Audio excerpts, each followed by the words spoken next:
Assalamu alaikum wa rahmatullahi wa barakatuh. So good morning everyone, welcome to the second day of ATSN 2024. My name is Ziad Bouida and I am the program co-chair. We cannot start the day without thanking everyone who contributed to making this event happen, starting from the patronage, sponsorship, all the participants before who participated. Also, I want to thank all the contributors, all partners, all exhibitors, all the committee, and all of you, the attendees. So my name is Ziad Bouida, and I'm serving as the program co-chair. And we cannot proceed to the second day without mentioning about the success of the first day. The first day was really a success. And what marks the success of the first day is that we started with an inspirational panel that was really brilliant by our ambassadors, ATSN 2024 ambassadors. The depth of their knowledge, the inspiration they gave is amazing. And really I left with two feelings. One is we should change our way of looking at disability. And second, they left us with no excuse. So no excuse for ourselves, for our self-development, but also to contribute to creating opportunities for people with disability. So I will say, before I will go with the keynote, to give you an idea about ATSN 2024 in numbers. So we have 6 distinguished keynotes. We have 3 amazing panels, 3 workshops, 32 technical papers, 18 student poster competitions, and more than 10 exhibitors. We want to thank each and every one of them for contributing to this event. Now, coming back to yesterday's panel, what basically, starting from yesterday, I changed my way of looking at disability. I look at disability as a positive thing is we look at it from the right angle. The only negative disability, which will introduce me to our keynote, the only negative disability is ignorance. And we can only resolve ignorance by spreading education. And there is no better, or one of the best people in this room who can talk about education has more than 30 years experience in higher education. He brings a lot of experience in education, and he's been involved with UNESCO for many, many years. And if I tell you in one sentence the depth of his diversity, expertise, and the experience, one simple sentence: he speaks 6 languages. So when we say speak 6 languages, it means he traveled a lot. When you see as languages, is not really something that you can learn overnight. It means he traveled to different continents. He knows the educational system in each of these countries. He served in the office in Paris. He served in Finland, in Lebanon, and recently as he's serving as the Higher Education and TVET Regional Program Specialist at the UNESCO Regional Office for the Gulf States and Yemen. Please join me in warmly welcoming our distinguished keynote from UNESCO, Dr. Anas Bouhlal.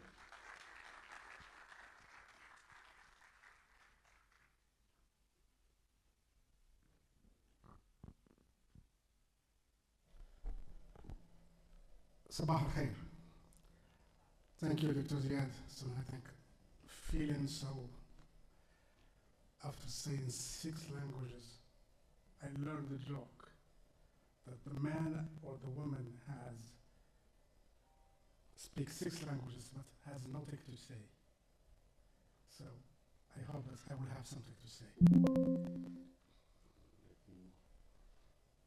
I'll get you the slides. Okay.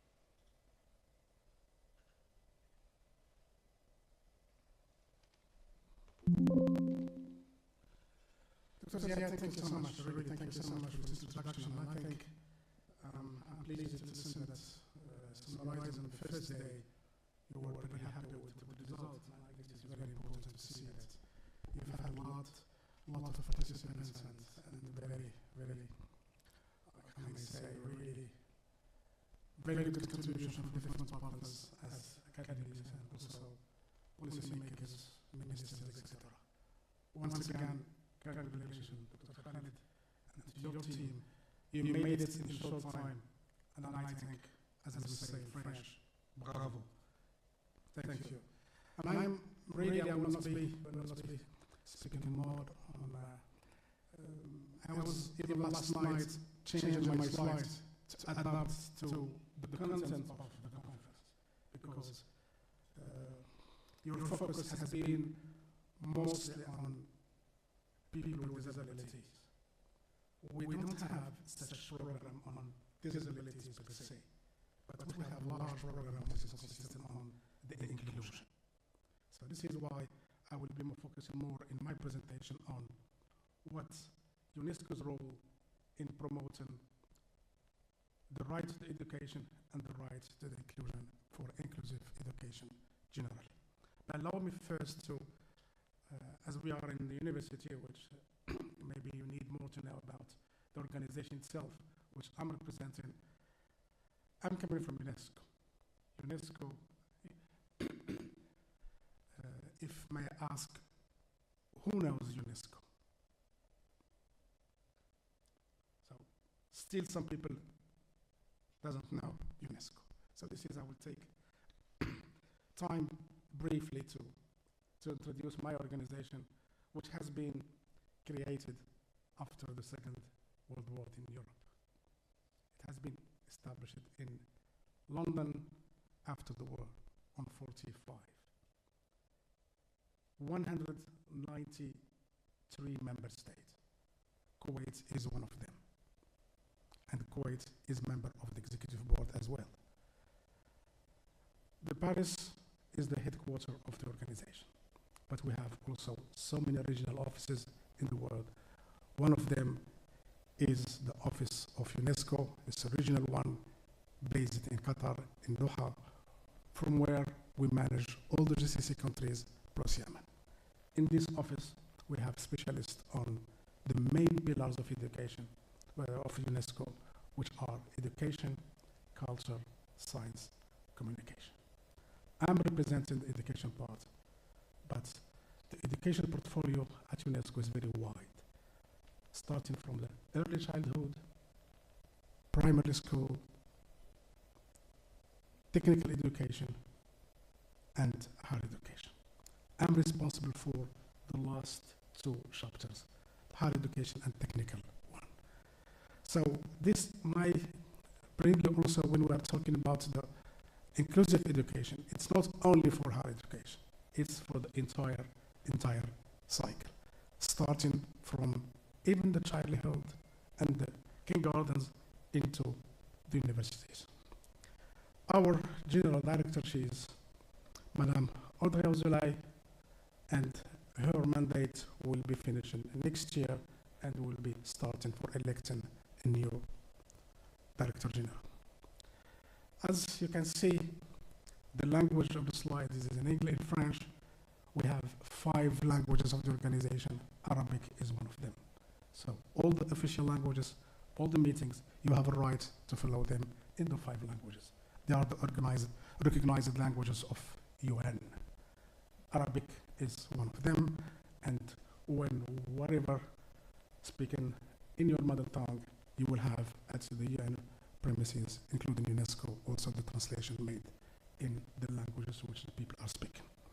The sectors which UNESCO is covering, mainly, and this is the strongest portfolio, is the education part. You can see it, and I underline in different color the inclusion.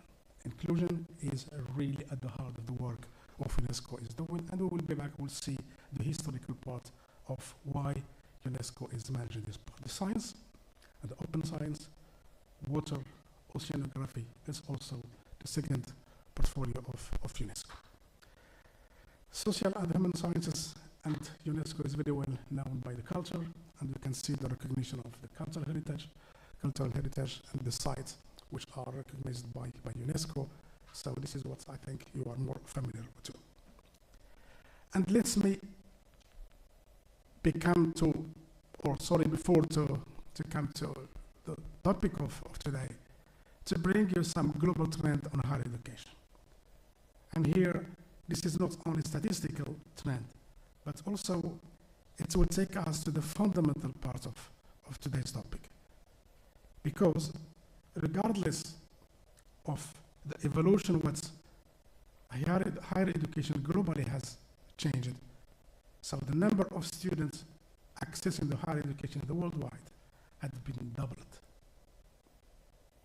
So you can see from 2000 to 2020, 20 years, the number of students accessing the higher education institution and universities worldwide has been really doubled. And I can see also from the Arab region, you can see it, we are in very increase. And this is very good news. Really good news that people are attending universities. Because you know the reason behind these things that universities and higher education has been always given a chance people to grow or migrate from one social position into the better one. We still following the regional perspective, and we have also remarkably that Europe and Americas are still leading the number of attendees despite the progress what the other regions also are doing. But I think this is important to see that our region is doing better, but we consider that it's not enough. Because in those graphics, and this is the latest what our Institute of Statistics of UNESCO in Montreal had published last 2 years, we don't have yet exact numbers on the number of students with disabilities are involved. This is regional, this is wide statistics, but it doesn't include in details. So what are the number of those people who are attending the higher education institutions by countries and also by gender and other criteria. So I think this is just to give you one of the most, even I say the handicaps of the work what we are doing is that we are not getting more and more data related to the topics what you are handling. You are all familiar with the SDGs or Sustainable Development Goals. One of them, which UNESCO is responsible of it globally, is the SDG 4. And the SDG 4, this is what UNESCO is responsible for it globally. So we report to the world based on all the indicators of what the member states are doing, and especially for quality education. And when I'm saying the quality education, it means that we will also have a number of indicators to be taken beside the others, but also we have responsibilities for reporting on water, on climate actions, and also on peace. And here, from the general into specific. When I'm talking about the number 4, it's precisely indicate what you are absolutely handling in this today's conference. Ensure inclusive, I underline, inclusive and equitable quality education. So I think this year each term has its long and strong meaning. So inclusive and equitable quality education and promote lifelong learning opportunities for all. So it doesn't mean only it ends at the university side, but even on continuous education and lifelong learning, it's responsibilities of the higher education institutions to continue this work and to continue to take the lead responsibility on promoting inclusion at all the stages of the learning process at the universities and also in terms of lifelong learning and aspects. And we have, you can see, 7 targets under the goal number 4.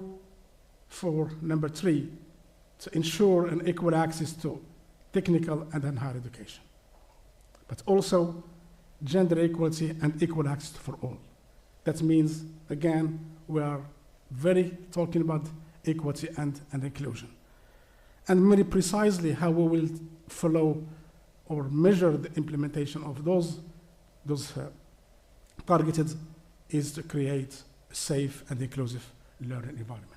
And I think what has been seen yesterday, we saw those four representatives speaking about lifting them and opening the possibility to them to learn. And I think this is what you are measuring, how you are offering those things to your learners, to your students, but also to your faculty that they need some support on this side.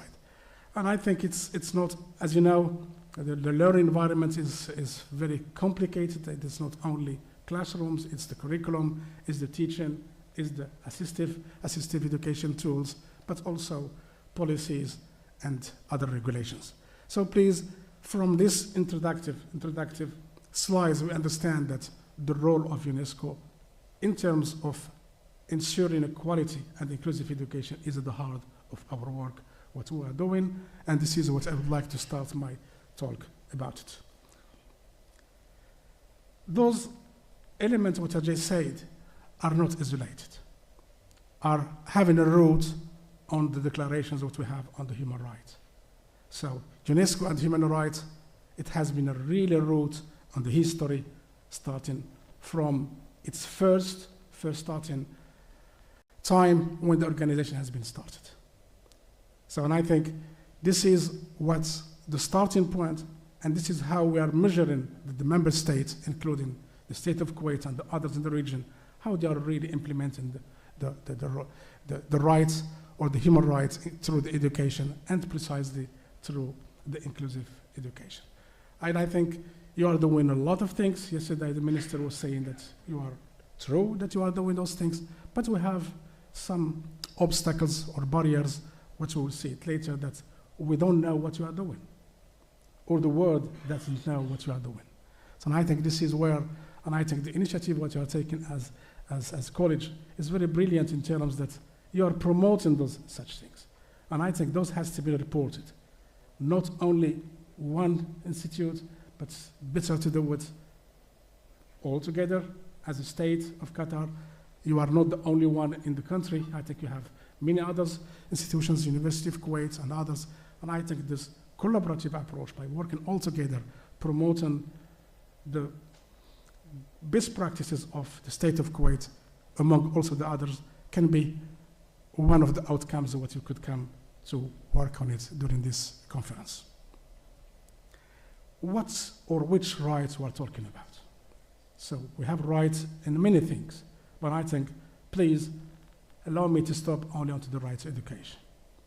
So this is important to keep it that we would like to make sure that the rights of education, it's not only the access.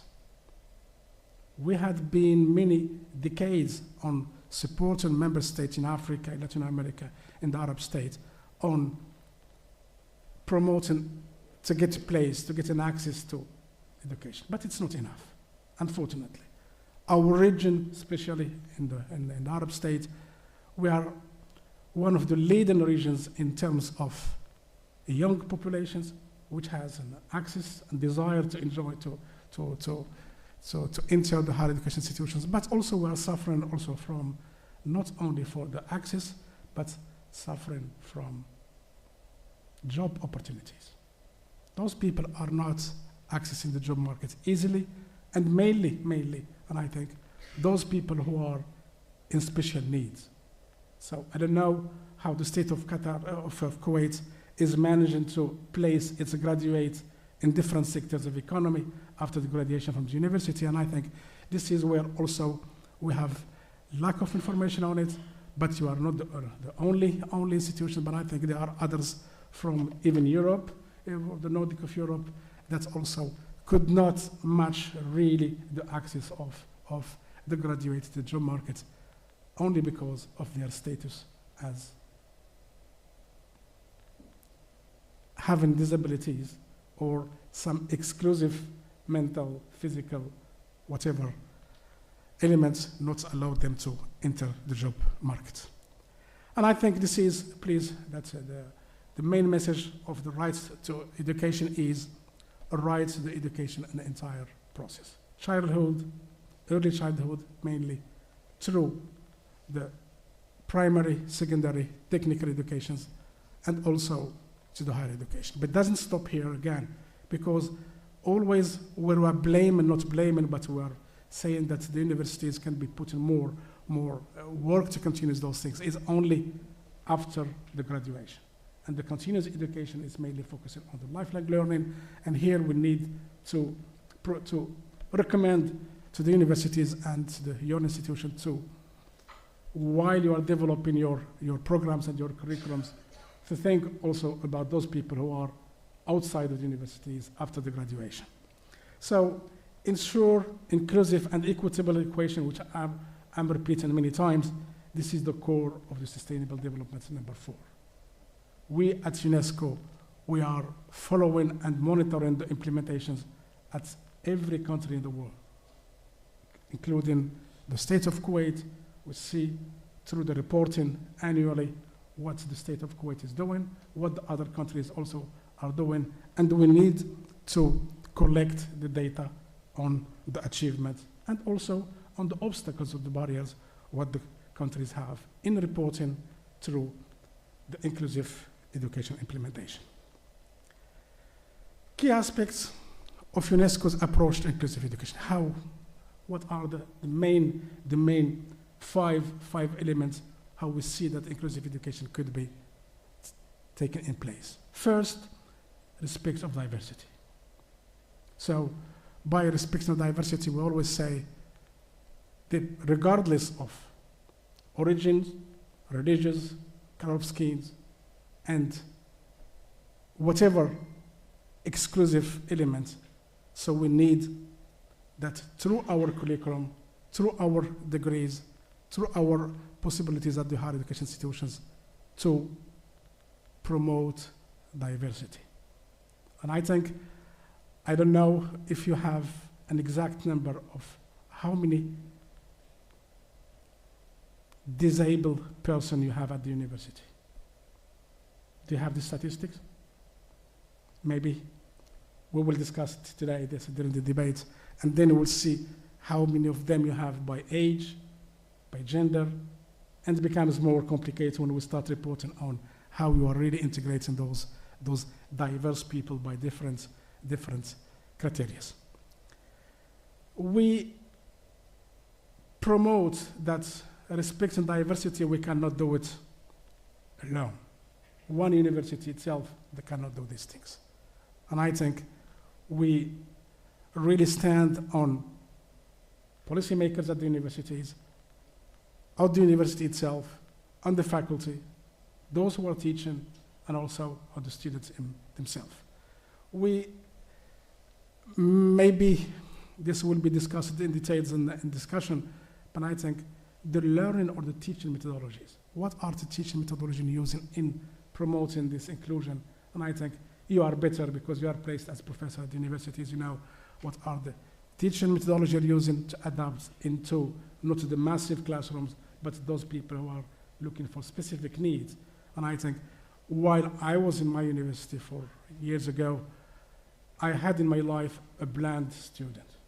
And I have to say it, I was really stressed how I can deal with the person who came with his assistant to attend my technical class. I hadn't any pedagogical training, so because I don't know, we don't have to do it. And I think, I don't know how is the Faculty of Education at universities is doing to train the faculty to respond and to be adequately in such situation. I wasn't.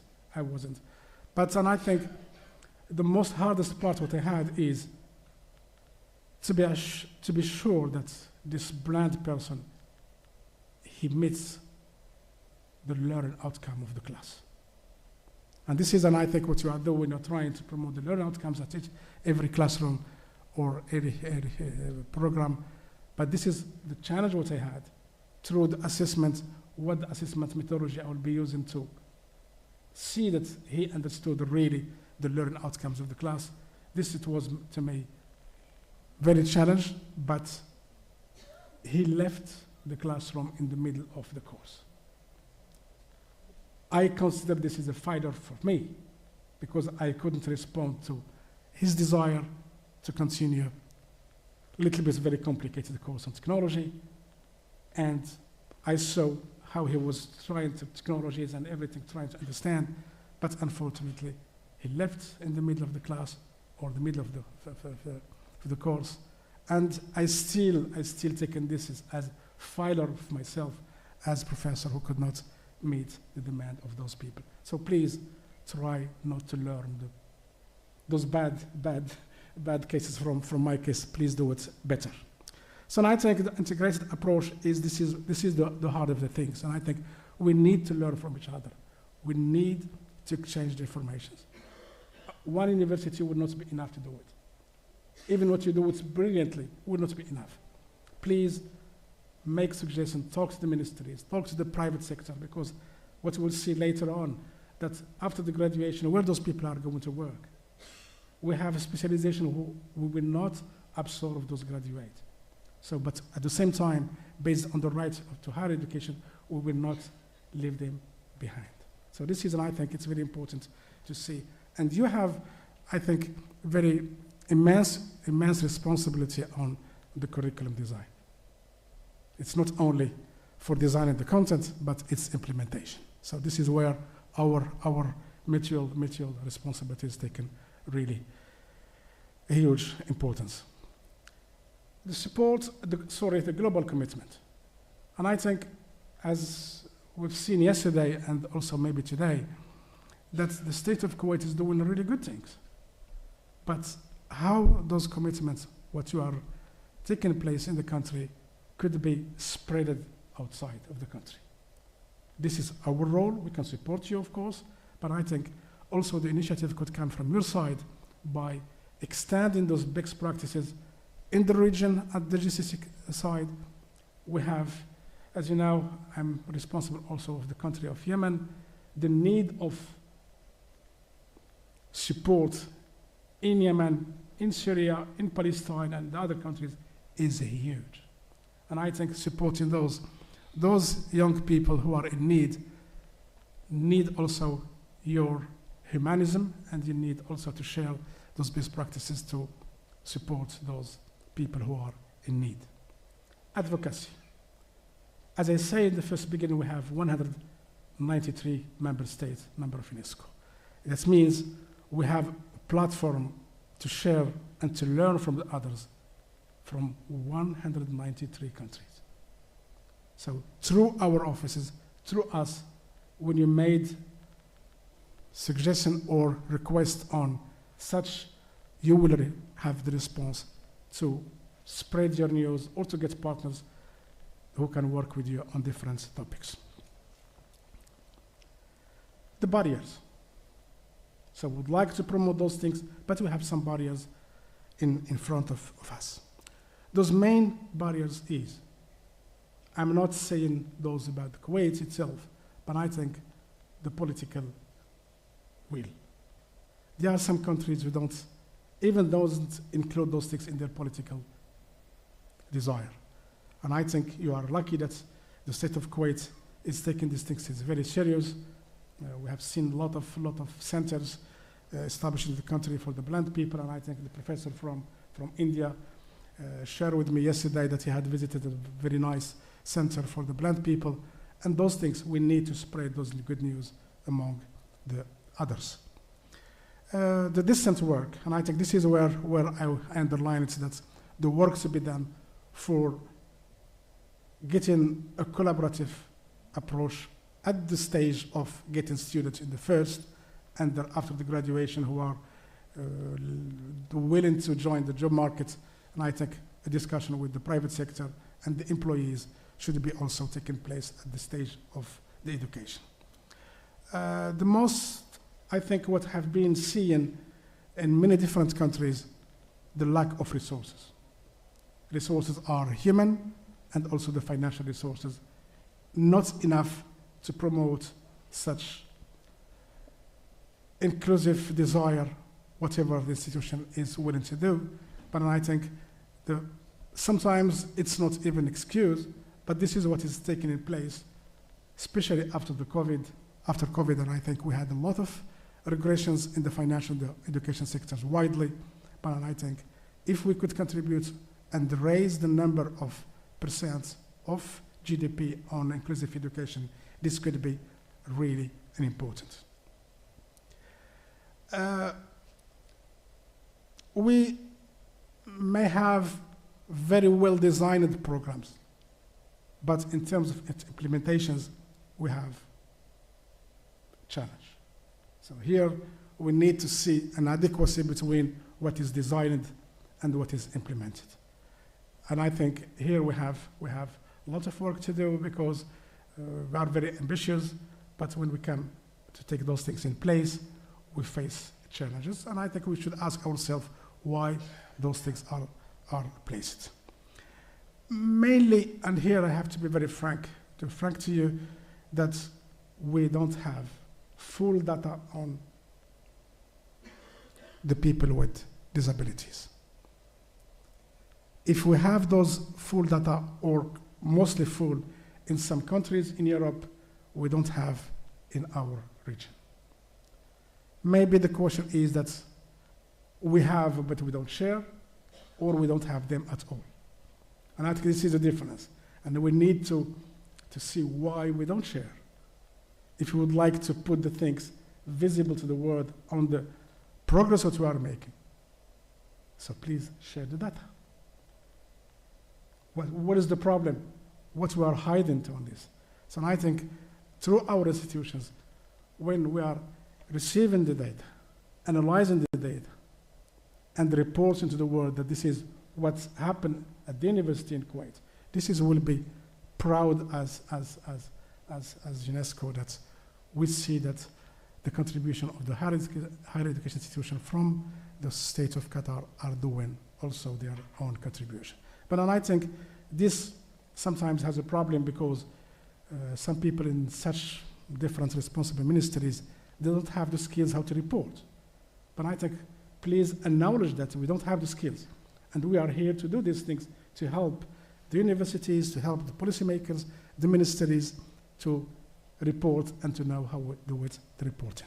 And I think not only the weak data system on the inclusion, but we have also many weak data systems on the SDG 9.5 in the region, which is more focusing on the innovation. We don't report on the innovation, how the innovation has been developed in many universities.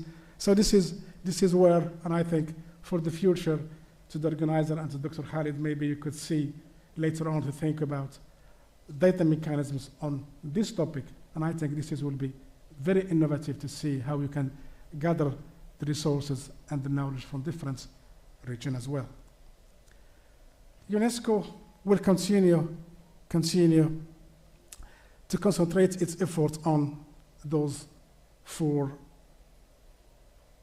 elements. First one, continue supporting the member states in their policy development. Do we need to make clear policies? We are here to continue to support and to bring the expertise, to bring the best in the world practices to be shared with those policymakers when the desire is existing. So if the desire exists and the requests come, and I think we will continue to support the state of Qatar in the policy development on inclusion. Curriculum reforms, and I think the reform here, I mean the national curriculum, not only the university curriculum one. So I think the national curriculum, starting from the basic schools or even the childhood, this is where UNESCO could contribute and will contribute in supporting the member states in developing its curriculum and when it's needed to make the needed reform. Teachers, and teachers please. So there are those who will need to implement those policies. Universities, and I think, you know, we professors of the universities, we also always consider ourselves that we know everything. And we don't need to be teach again that how to do it. And I think, I'm sorry to say that we need always to get and to learn from each other, to analyze the practices, what has been done in the other countries as well. But I think this is where we need to be more open, having the desire also to learn from the others. Your initiative is considered as best practice. We need to spread it, but also we need to see what the others, the neighbors, and those who are even far of the region, how they have done these things before, to learn from them. The beauty of being an university in a small country, that you can make a mistake, but you can learn from it and you can correct it easily, than be in a huge country which has a problem and maybe it's very hard to solve them. Advocacy is an important element. How we will continue the work of UNESCO, what is doing, supporting its member states. We continue on advocacy. We continue mostly operating on the capacity building. And I think this is, you see that you are responsible for your students and your learner, but you are responsible of our member states and their ministries and the president of the universities to get the know-how and up-to-date knowledge on what the other countries, what are the policies, what are the strategies implemented in those big practices, and I think we can share those things through an inclusive education mechanisms. Last and not the least is the monitoring, because we need to continue to see how your commitments, because as I said in my first slide, Kuwait is member of UNESCO, very active member of UN, had signed commitments on human rights, and we need to see how the things are implemented. This is why we are continuing to implement those things as well. Thank you so much.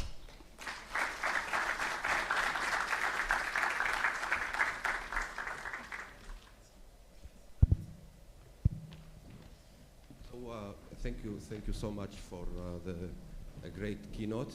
So certainly I think we can have a mic for the questions. Yeah, we can move the slides. So this is a very important perspective to look at before we go to the technical part. We need to look at the policies. So thank you so much for the keynote. We open room for questions. If anyone has a question, so we have a question from other side.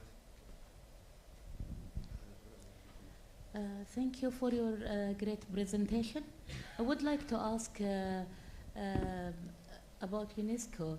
As you said, you will deal with policy maker, and also you want to separate how far each country.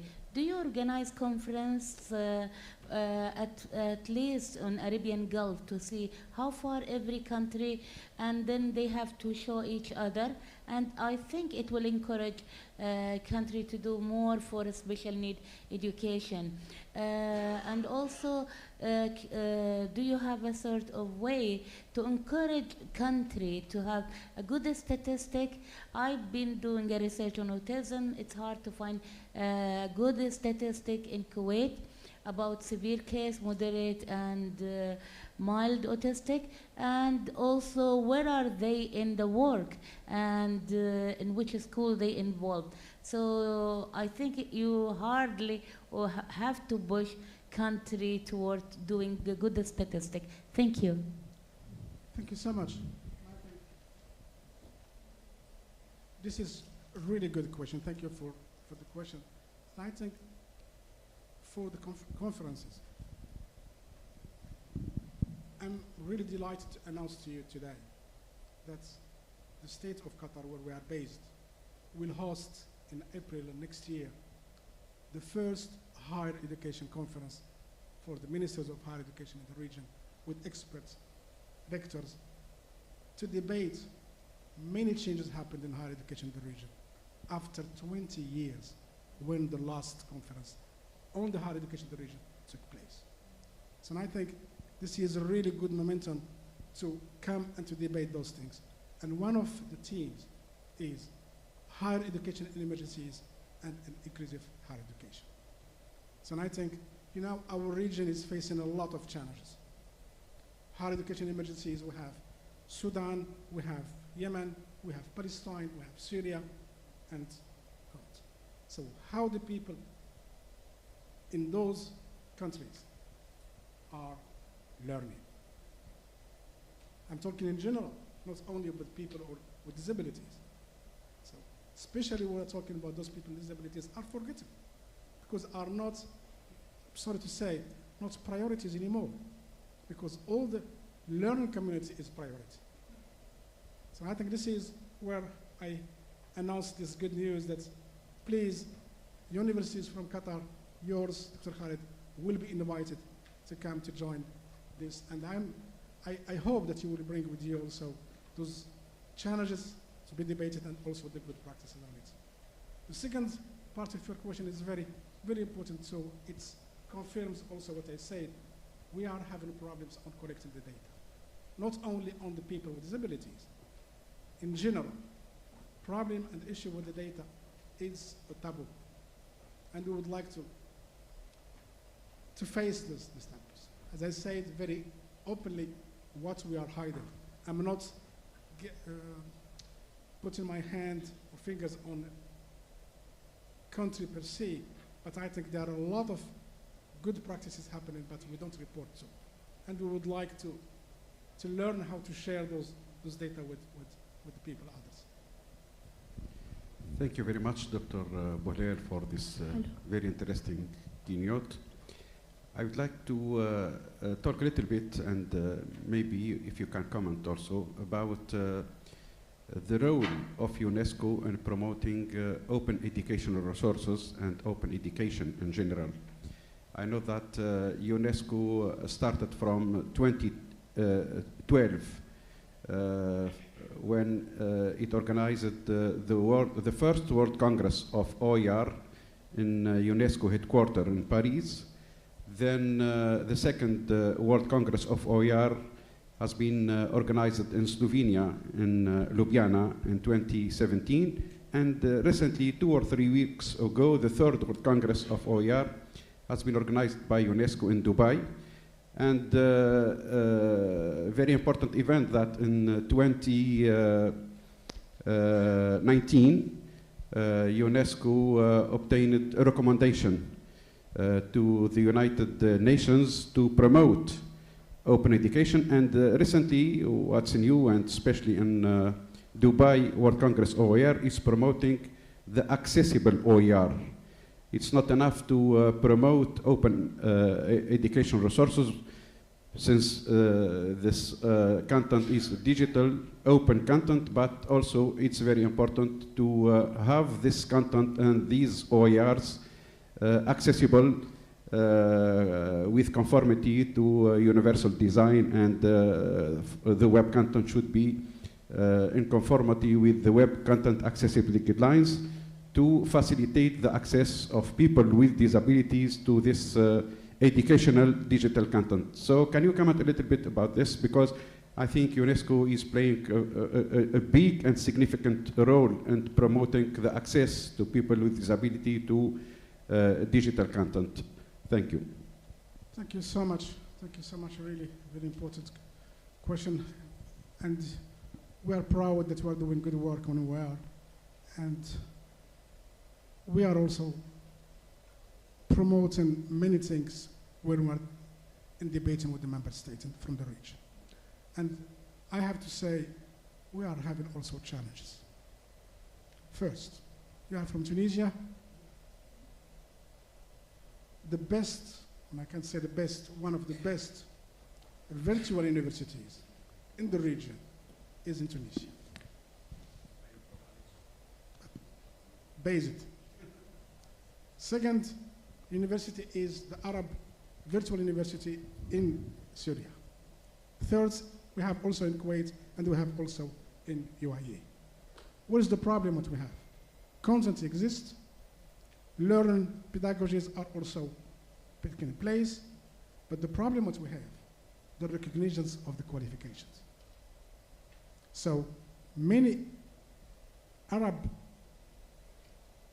universities still having the taboo in recognizing not the qualifications, recognizing diplomas and certificates. Yes. Which is taking place virtually. And this is the problem, this is the fundamental part of the problem. While the other universities, let's say the European space, all we know the Bologna process and all we know the mobility of the students in the European space, from Spain to Finland, it took one course, one module, 6 months, it's recognized in your university. In our region, still not. We can recognize a course, but we don't recognize the entire diploma. And far to that, some regions are recognizing the competences, which we don't know in the region. We do our work, we invite the states to take steps toward these things because learning is developing, best practices good in the world are existing, what we are afraid of. So we need to make more and more good steps for our young people who are really, as you have seen in the statistics, they are taking good places into higher education worldwide. Another thing is the quality of the content. Many universities are giving content to the bachelor degree, but not into the master degree. Thank you so much. So let's give a round of applause for our keynote.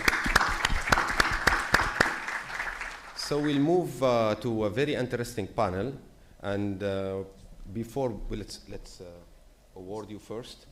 We need to do the award. So Professor Khaled, yeah. So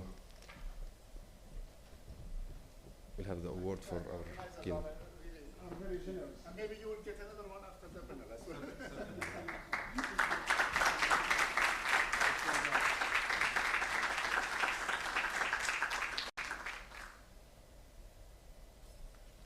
Thank you. So we should stay. You can stay for this seat for the panel. So we'll proceed with the panel. A very interesting panel about the topic of education. I want first to thank Dr. Zainab Al-Maraj. She's took the leadership on. She's first of all big partner with for the conference. She took the leadership on this panel, on many other related things. But we want to thank her, and we want to invite her to the stage to introduce our panelists.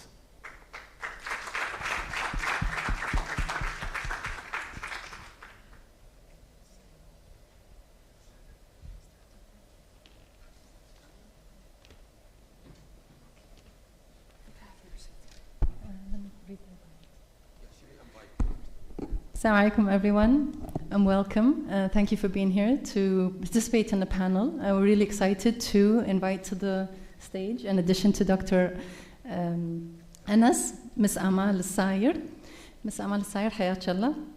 Ms. Amal has graduated from Sociology and Social Service at Kuwait University in 1980. Since then, she's worked as a social worker in the public sector schools. And in 2007, she began her journey with social volunteer work that led her to founding the Kuwaiti Association for Learning Differences, which works with students in learning differences, learning difficulties, attention deficit hyperactivity disorder, whether in the private or public schools here in Kuwait. There, what she did was focus on awareness-raising activities for the community, especially parents, training programs for teachers and social supervisors. And she also collaborates with international bodies on disability-related agendas and national entities to develop policy and activate laws to serve students with learning differences. So welcome, Ms. Amal, to our panel. Next, I'd like to invite Dr. George Shadid. Hayakallah. Dr. Shur. Dr. George holds a PhD in neuropsychology and cognitive science from the University of Montreal, Canada. He's the director and counseling center and a lecturer at the American University of Kuwait. He shows an impact on the mental health, well-being, and academic success of students with disabilities and mental health disorders by providing an array of high-quality services. He recently published a book in French about the diverse behavioral strategies for intervening with individuals on the spectrum of autism. Welcome, Dr. George. Thank you. And our last panelist to join us today on the stage is Dr. Khalid Al-Qa'ain.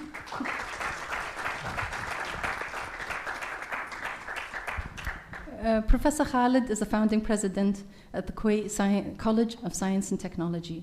He served as a president of the European Council on Modeling and Simulation and a president of the Foundation European Simulation Societies.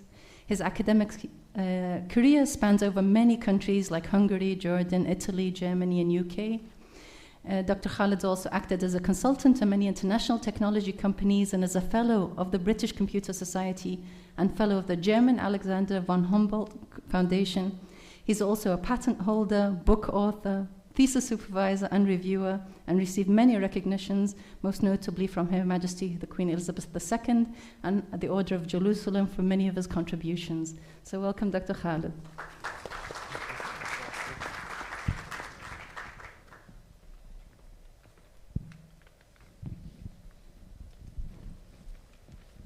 So it's great to be here. Hello, hello. Can we hear? All right, I'll have to speak up. So excellent to be here. I'm really honored to be with my panelists here today to talk about requirements, barriers, and tools for inclusive education in all environments. The expertise, hopefully we can get through a bit of the expertise. I know we can't touch on everybody's, through 2 rounds of questions, and then we'll end with a motivational ending question. So to start off, for round question 1, and we can start with Dr. Enes. What does the inclusive educational digital environment mean to you? And why is it critical for students with disabilities? As well as, what are the biggest challenges you think we're facing in terms of inclusion and education? Thank you so much. And I think in terms of the inclusion in the digital environment, the main challenge is accessibility. So accessibility, and I think also exactly what can mean the connectivity. So I'm not talking about the country itself, but I'm talking from UNESCO perspective as the global perspective. So we have an issue with the connectivity worldwide. So if we don't have and connect or an access to the digital learning environment, this is a challenge. The second one is, as I said just before, the recognitions of those qualifications. We don't recognize, unfortunately, we're still intimidated. We don't recognize those qualifications which are offered or gained and outside of the traditional learning environment. And I think, you know, why we don't recognize, and I think it's the university's role to work on it, and also the ministries to put more effort on this one. So I think this is more.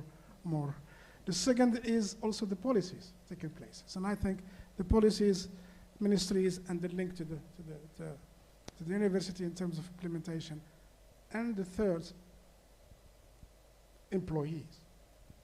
Employees are still not taking a lot of students who are. Here I can share with you my own family work. My wife, she's a director of education centers of handicaps in Finland. If I would tell you what she's doing, and I think it's a really amazing.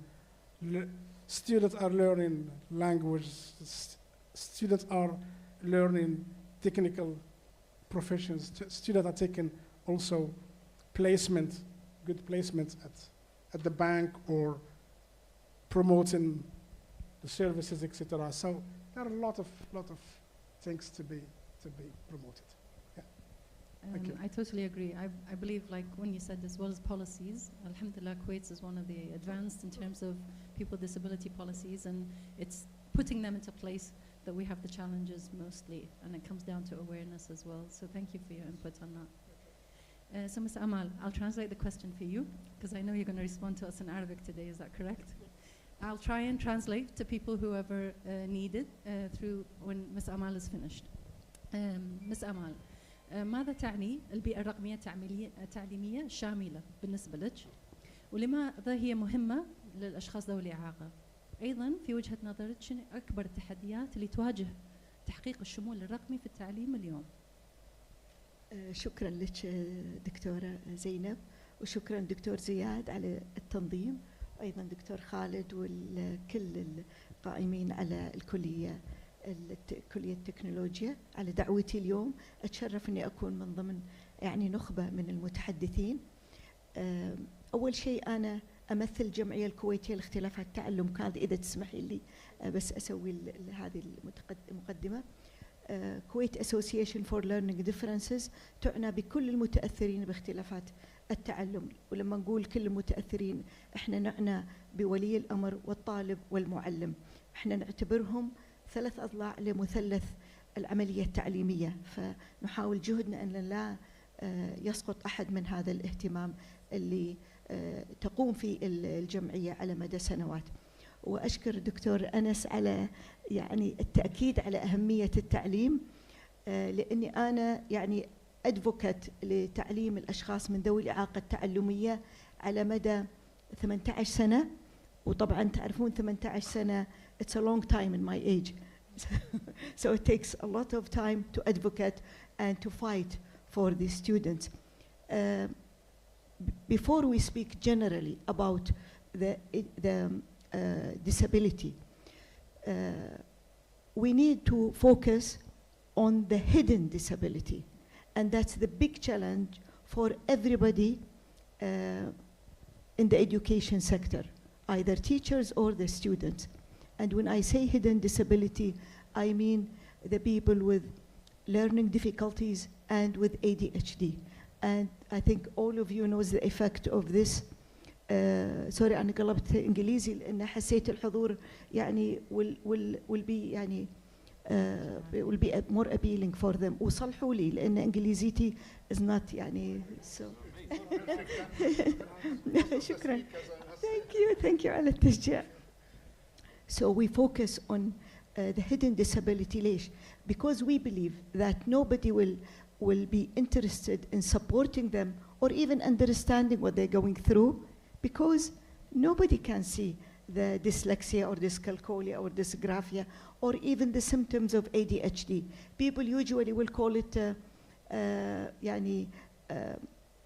crazy people. Sometimes they call, we heard this about our kids when they were young, that they are too hyper, all different of names other than the real diagnosis. And the people hide from this, especially families. The last person to interfere, unfortunately, is the parents. Until the school give them a call and say, we're going to kick your child out of our school.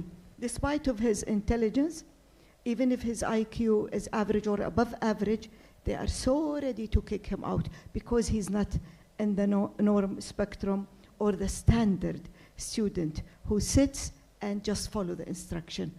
And we don't know that we lose a lot of human resources in this action because they are full of imagination. They are full of creative ideas. They think out of the box. And they are willing to do more and more than any other student with them in the same classroom. You asked me, Zainab, about technology to support students. That was your question? البيئة التعليمية رقمية. So any digital environment. Actually, the educational environment needs to be supported from the day the child enters the classroom. The smile of the teacher on her face, that will be the first thing. Accepting these students is number one encouragement for them. Of course, technology providing us with more support than what we are willing to use or we are willing to do. Unfortunately, we are in Kuwait, the law support student, القانون الكويتي 8/2010 in بند 9 talks about the accommodation and the support of students in schools, and مادة 10 speaks about the inclusive education. Unfortunately, we're not implementing. We have beautiful laws, but the key and the success in the implementation, how much we are doing for our students. And I'm so grateful for Dr. Anas when you highlighted on supporting teachers with training. Our teachers is willing to do as much as they can for their student, but unfortunately, we are not giving enough training. The world of learning disability is a big, part of education. It needs a lot of training to support teachers because there is so many details goes in there. We can talk about it later if you wish, but we need to support our teachers and then ask them to support our students. I hope I answered your question. Thank you very much. That was really nice and conclusive. I appreciate it. We'd like to move to Dr. George to see your insights and perspective on digital environments in education and the need for people with disabilities at the moment, and any challenges that you've seen from your work. Yeah, I'll be talking about from my perspective as director of the counseling center that we actually serve students with learning disabilities, mental health disabilities, and physical disabilities. And I'll be dividing the answer into two. The first part regarding students and the part regarding faculty. Well, when it comes to faculty, the challenge would be the implementation of these accommodations and these assistive technology.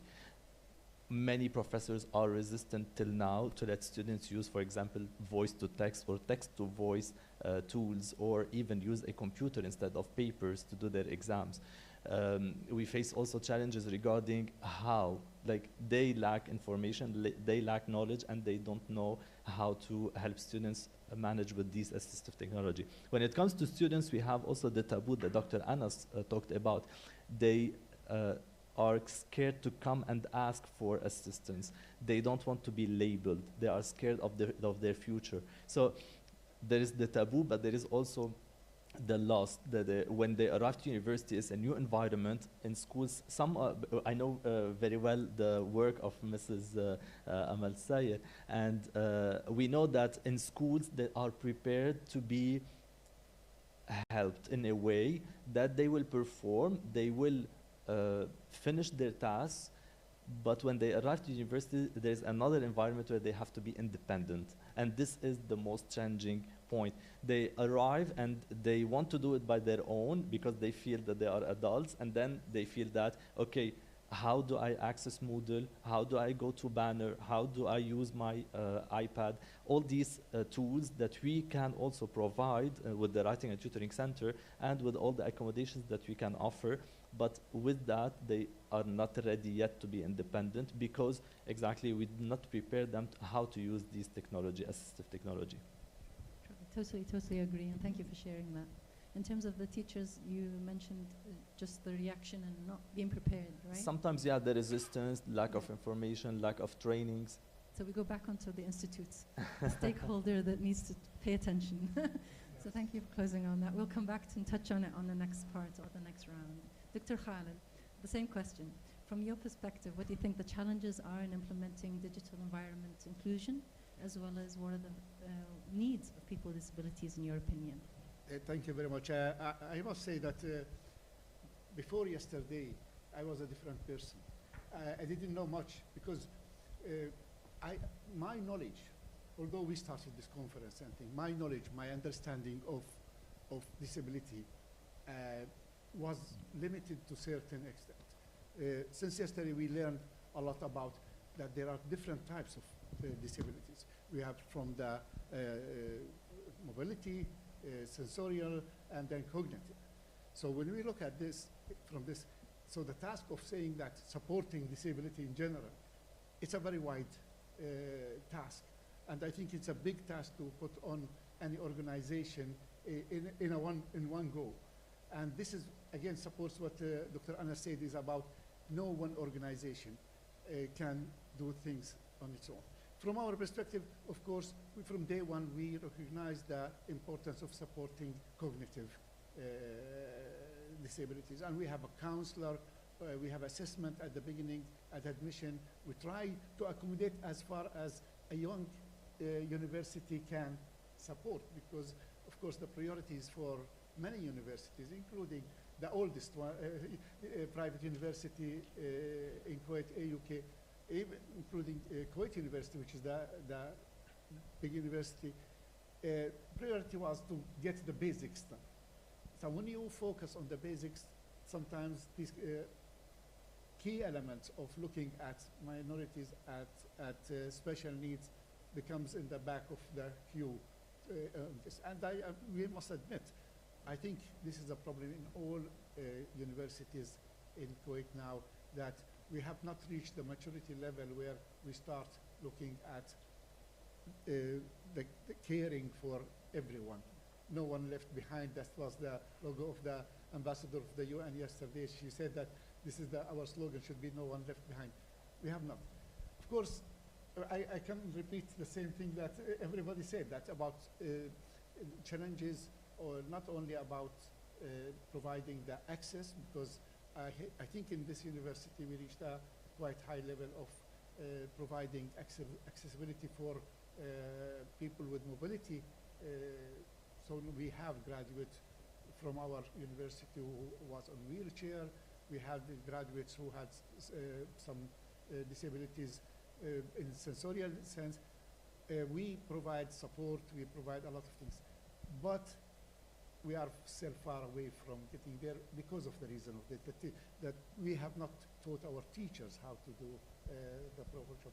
We did not provide the curriculum or adopt the curriculum, especially being an engineering university, that how can we adapt our laboratories to accommodate people with different types of things. So I think my take in this is that we have to start somewhere. So I think if we put in front of all organizations the task as this big task to do everything in one go, we will all fail. We will all fail. So what we want from this conference is to start a movement, to start getting everybody, because I am aware in Kuwait that there is a fantastic law, and you mentioned the law about disability. This is one of the first in the region, and this is really something to commend Kuwait for. We also know that there are a number of organizations, 32 I listed when we sent the invitation for the conference. We were astonished with the number of organizations that give support, but it's a scattered effort. It doesn't seem that there are people talking to each other, to support each other, and there is no awareness of the existence of many of these efforts that have. So if we as universities come to the picture and we try to work with UNESCO, with the organization, to learn from their experiences, to get curriculum that Dr. Anas said that they have curriculum, rather than reinventing the wheel, but work with them to get this, I hope that we can make steps towards what we. I appreciate it. Thank you very much. I think we deserve a round of applause for KCST for making the first step. Thank you for that. So round two, Dr. Anas, we'll start with you. What does the UNESCO play in setting global standards and encouraging policy for inclusive technologies? You covered a little bit in your talk, but we'd like to know a little bit more on how it's playing in a day-to-day way. And if you have any examples of successful global initiatives that you can share with us. Yes, thank you again. And I think our main work is focusing on putting what we name it in our terminology, the normative instrument. So those normative instruments are those legal conventions which each member state first debated, agree on it, but need to implement it. So all those standards, what you just mentioned, starting from the human rights conventions, which I just mentioned today, into the conventions on the recognitions of inclusive learners, needs to be implemented. You have beautiful laws, but mechanisms of implementation, this is where we need to be very active on it. We only recommend. We don't insist. So we only recommend, and if you like to be placed among those member states leading in this sector, you have elements of awareness. Please, you have to act. Because our world is changing very rapidly in terms of higher education. Attracting talent, attracting faculties is nowadays very competitive. We need to make your achievements very clear and visible if you like to attract investors, if you like to attract also talent. And here we need to, in terms of the best practices, I will not mention the countries per se, but I think I will summarize it in 2 words. Those countries who have been really well succeeding in implementing such mechanisms are those who had put in place 2 things: transparency and trust. Transparency by showing what we do have, problems what we have with the problem in disabilities in the country has to be exposed. In our region, we have those problems, still putting them on a hidden perspective. Why? If we need, as we all know, if the question is, or if the problem is well exposed, it's half solved. So if we need to put these things, we need to talk about our problems very transparent way, but we need also to establish the trust in the institutions. That the institutions, including the universities, policymakers, will be trustful by their citizens, that they will implement those things as is promised. Countries, I don't want to go far, but I think in the region, we have, in Oman, we have very good practices. Your country is doing well, but we don't know. Please do much to promote those things. And I think in Qatar, and I think I've been out touring in the region, a lot of things is doing, but it's segmented. It's very segmented. And I think it's, if I may suggest some things, please try to work on the collaborative approach. So being together, not be comparative. We are better than the others, or the others are better. We will not succeed. And I think more collaborative in recognizing those problems and finding those solutions, it will be the best actions. Thank you. That's excellent. Thank you so much for ending with that. That collaboration spirit is totally something that we need in this space. And we've been advocating, myself, for over 10 years, and pushing basically the next question going to NGOs representative. مخاف يمكن تقيل السؤال عليك أستاذ أمال، فرح أسألك إياها بالعربي مرة ثانية. شنو هي الحاجات اللي يخدم فيها المجتمع المدني للأشخاص ذوي الإعاقة؟ وشون نقدر نتعاون أكثر نكون ندعمهم بشكل فعال أكثر، بالإضافة إلى سند أو نسأل من المؤسسات اللي هي تحط السياسات لهم. فشنو رأيك؟ أول شيء أحب أأكد على كلام الدكتور. قال نقاط في منتهى. Dr. Anas said something very important about data and about transparency. When we come to data, we follow this model in our work in CALD. We look at the numbers around the world, and we find out that the National Center of Learning Disability in America says there is one between every 5 group of people that's definitely have a learning disability. So, for example, if we're going to share this statistic, they said 10% between 10% to 20%. If we're going to share this number in Kuwait, we have 640,000 students in Kuwait. So we can expect to have 64,000 students with learning disability. Adding to that, CALD did the first statistic screening in Kuwait about ADHD. And the number was very impressive.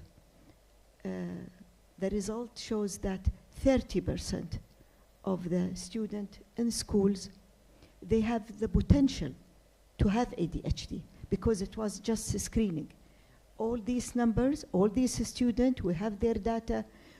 In the future, we're going to encourage their parents to take them to, or to go for a proper evaluation, just to find out how many of them is with ADHD. And these numbers is very important, as the doctor mentioned. If you want to do any developmental plan in any country, you can't do any programs without knowing how severe the problem within your schools. Other than that, when you said about, you asked me about how much the civil society in Kuwait is doing.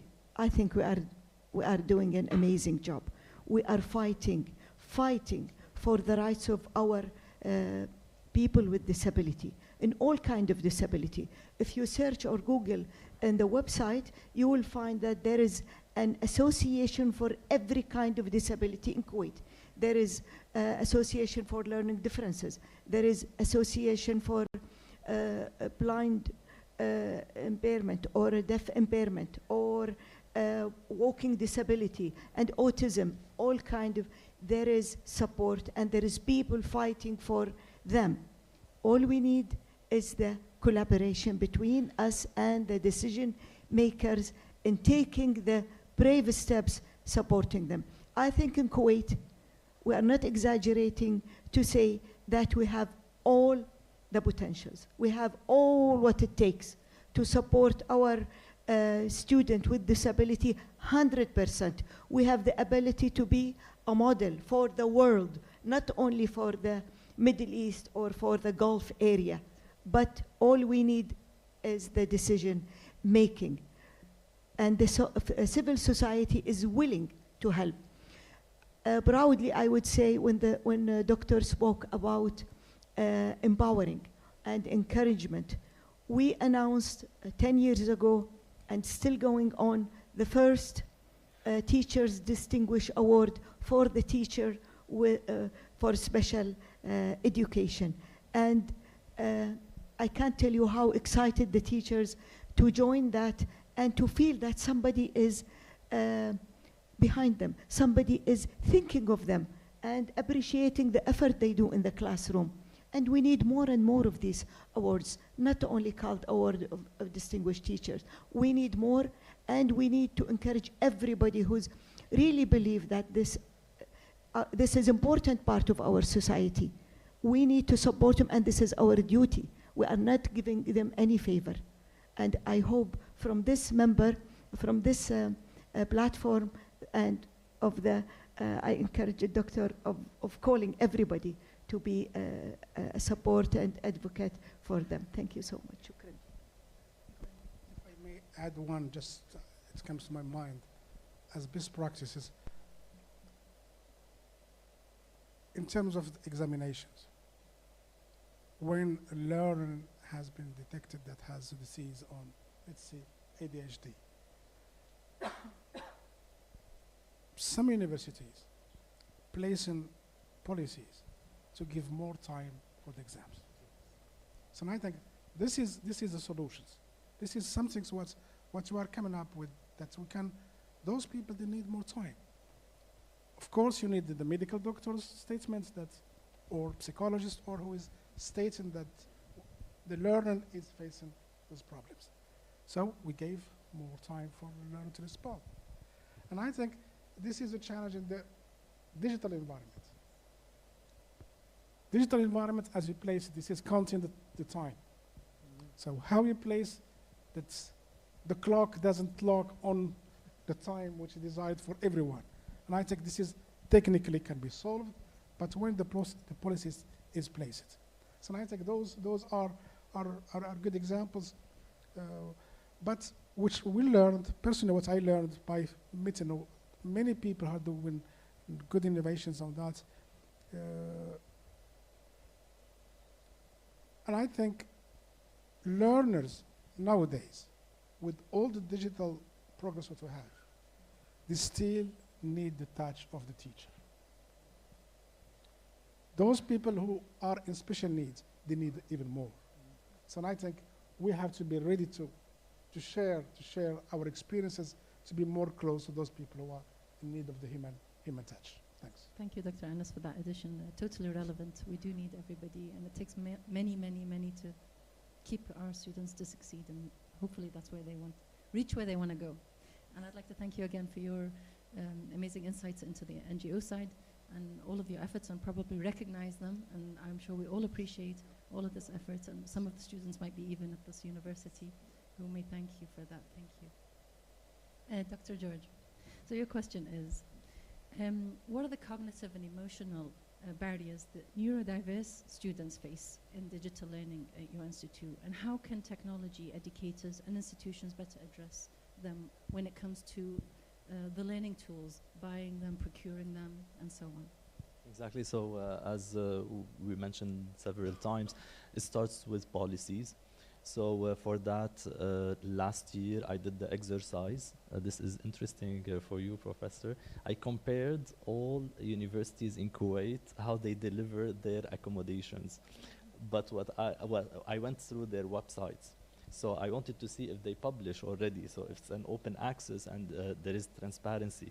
So I found that, GUST, for sure, they offer these accommodations, but they have something extra that we do not offer, which is for blind and for visual impairment students.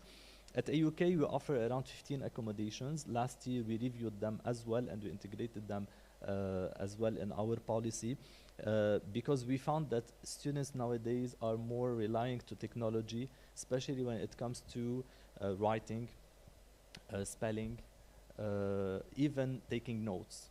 So we cannot stay behind. So we had to update our policies as well, and we trained faculty in order to provide them with these technologies and some assistance.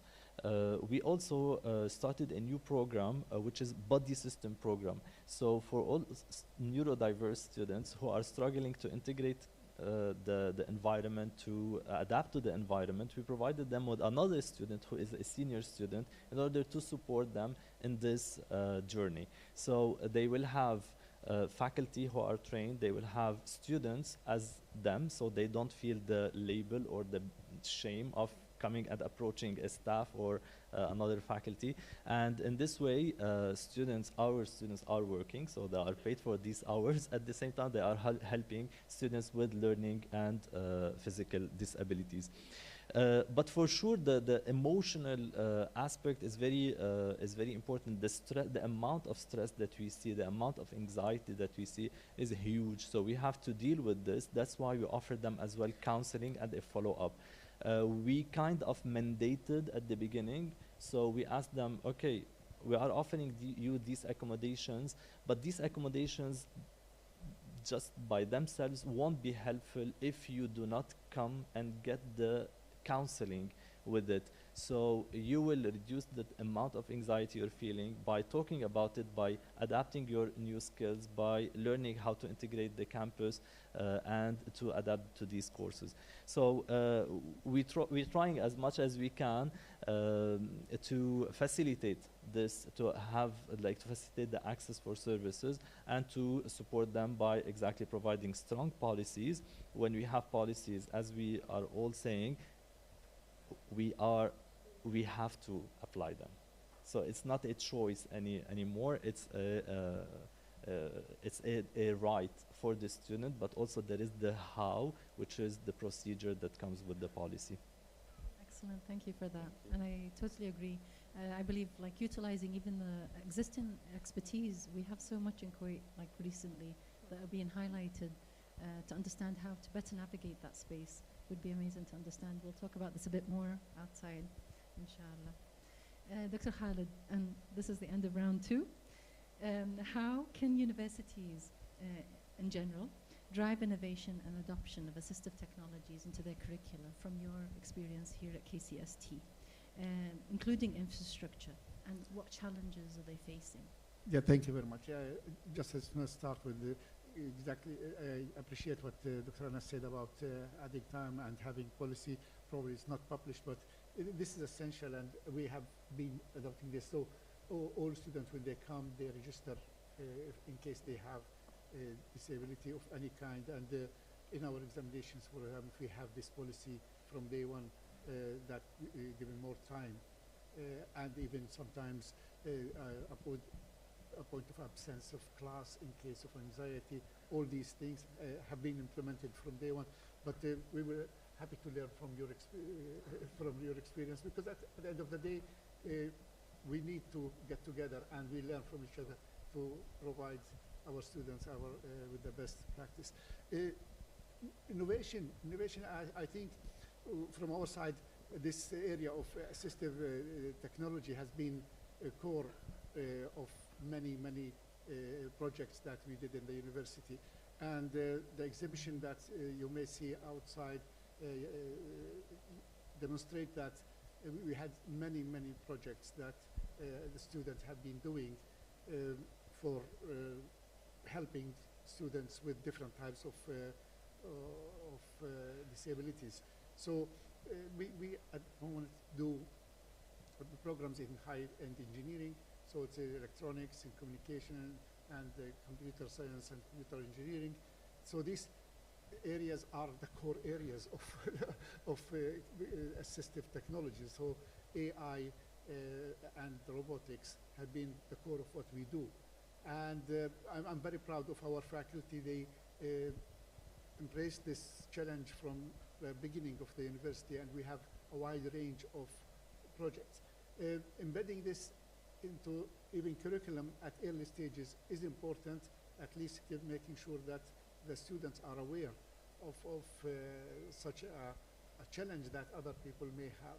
So from our side, it has been part of our curriculum, part of what we asked our faculty to build in the mind of our graduate students, especially in the final years, that projects should be projects that serve a purpose. And there is no better purpose than serving people who need the technology to improve their lives. And I see this reflected in the wide range of projects that have been produced by students.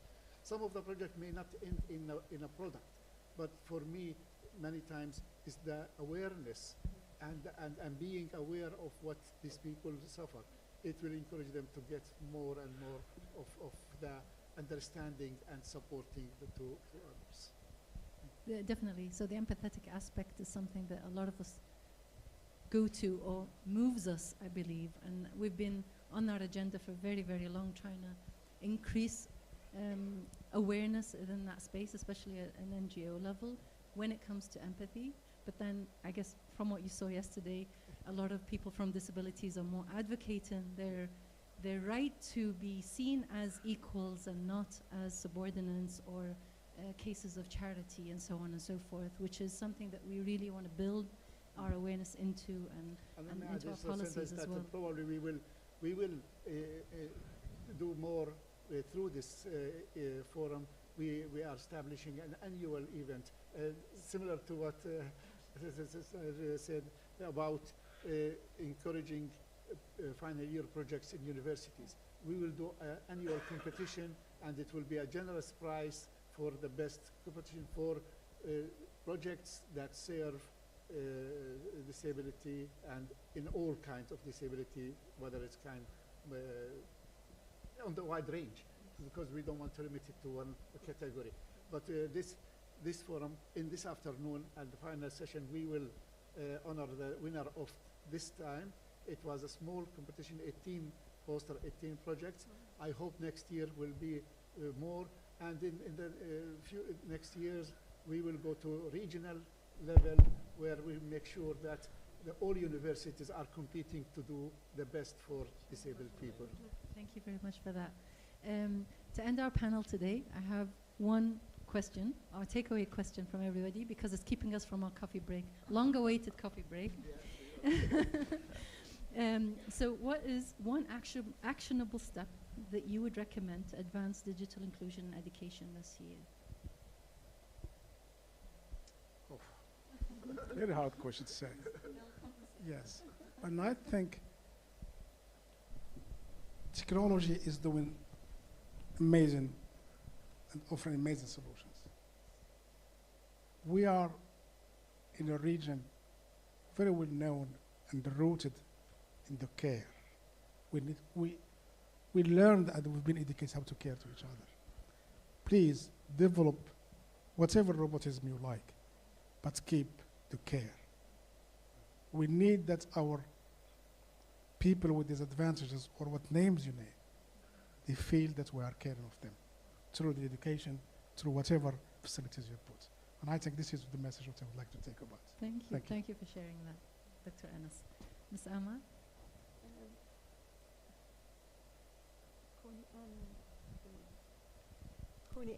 Because I'm not so expert of technology, I like to read part of the rights of people with disability from the United Nations, and this obliged all the countries that signed on this treaty. Only one, I have many, but I'm going to read one in Arabic, I'm sorry.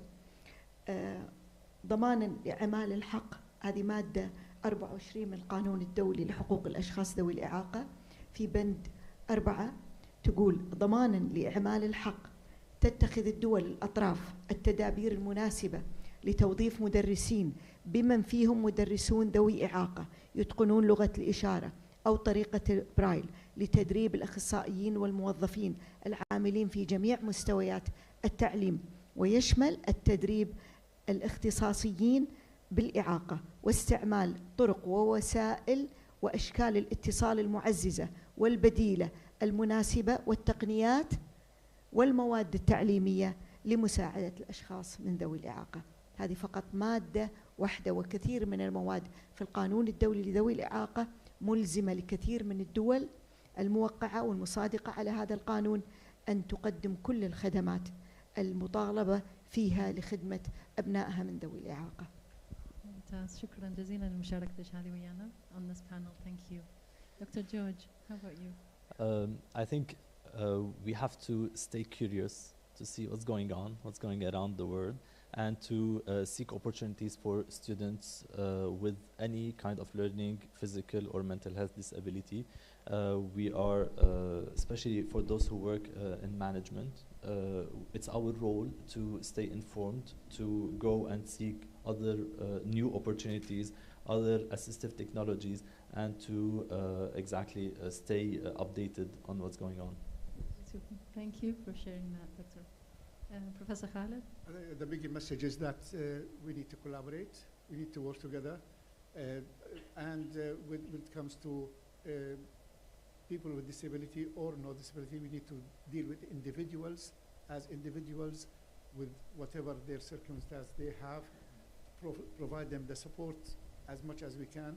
And from a message to all partners that we should continue together to create awareness, because awareness is a big problem. A lot of people are not aware. I was not aware well enough about the issue of disability before.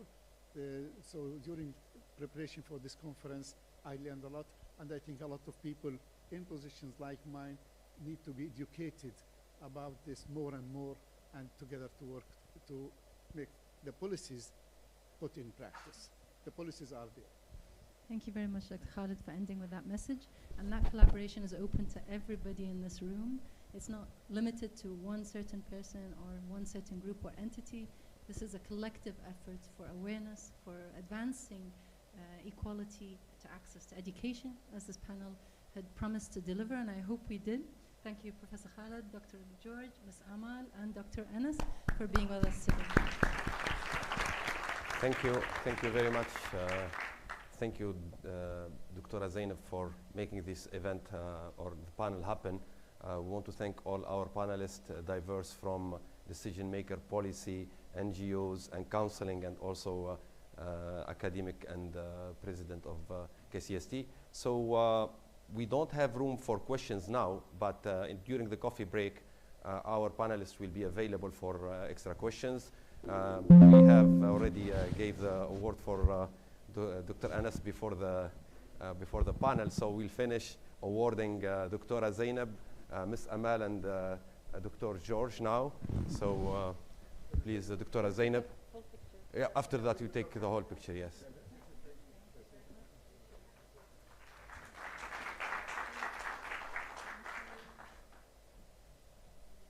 Ms. Amal, thank you so much.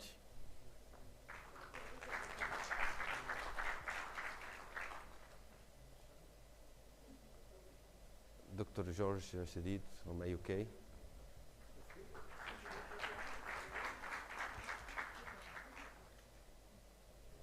And a group photo.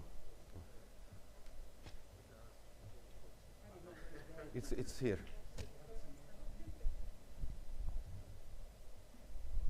Give us a second. You can take. I'll keep the box for you.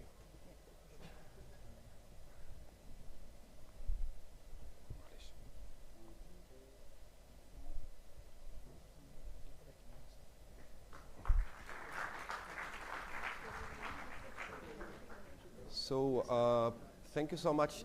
We have a very we have a distinguished keynote right after the coffee break. Dr. Dina Al-Thani is very active on working on autism. It will be a very interesting keynote. So please come back at 11. After that keynote, we have a whole session about autism. Amazing speakers. So please be back at 11 exactly, please. Thank you. Okay, we are getting started.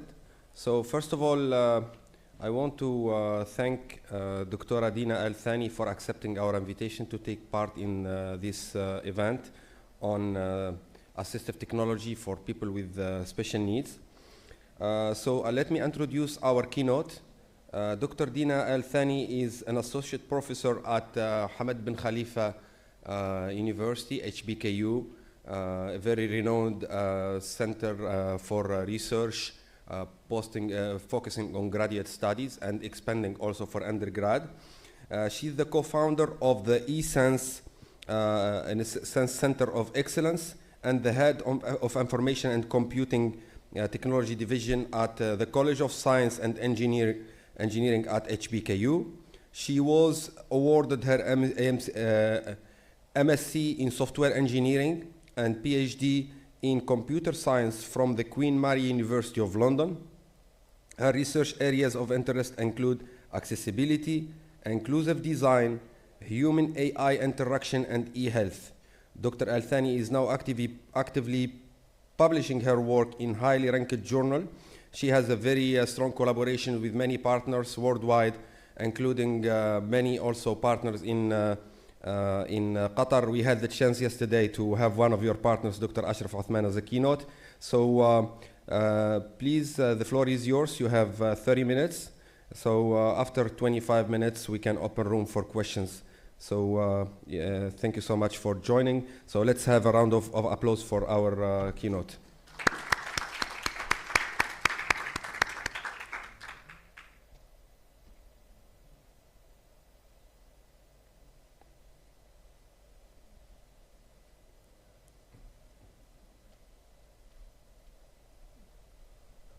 Yes.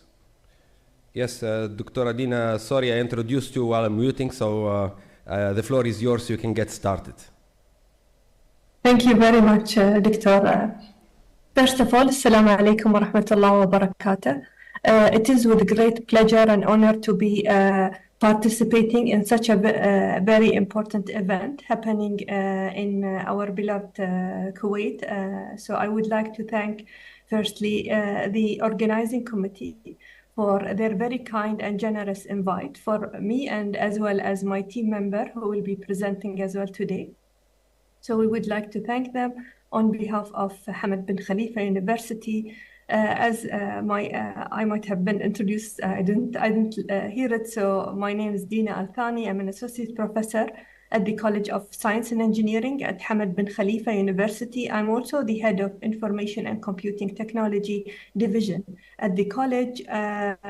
Myself and a colleague have co-founded a center that is focusing on autism and solutions in the technology sphere to support people and individuals living with autism and their families. I'm here today to present one of our sort of legacy projects which has been there for quite some time, for more than 8 years. I will present some of the success stories of this project, as well as the journey and how we came about this project.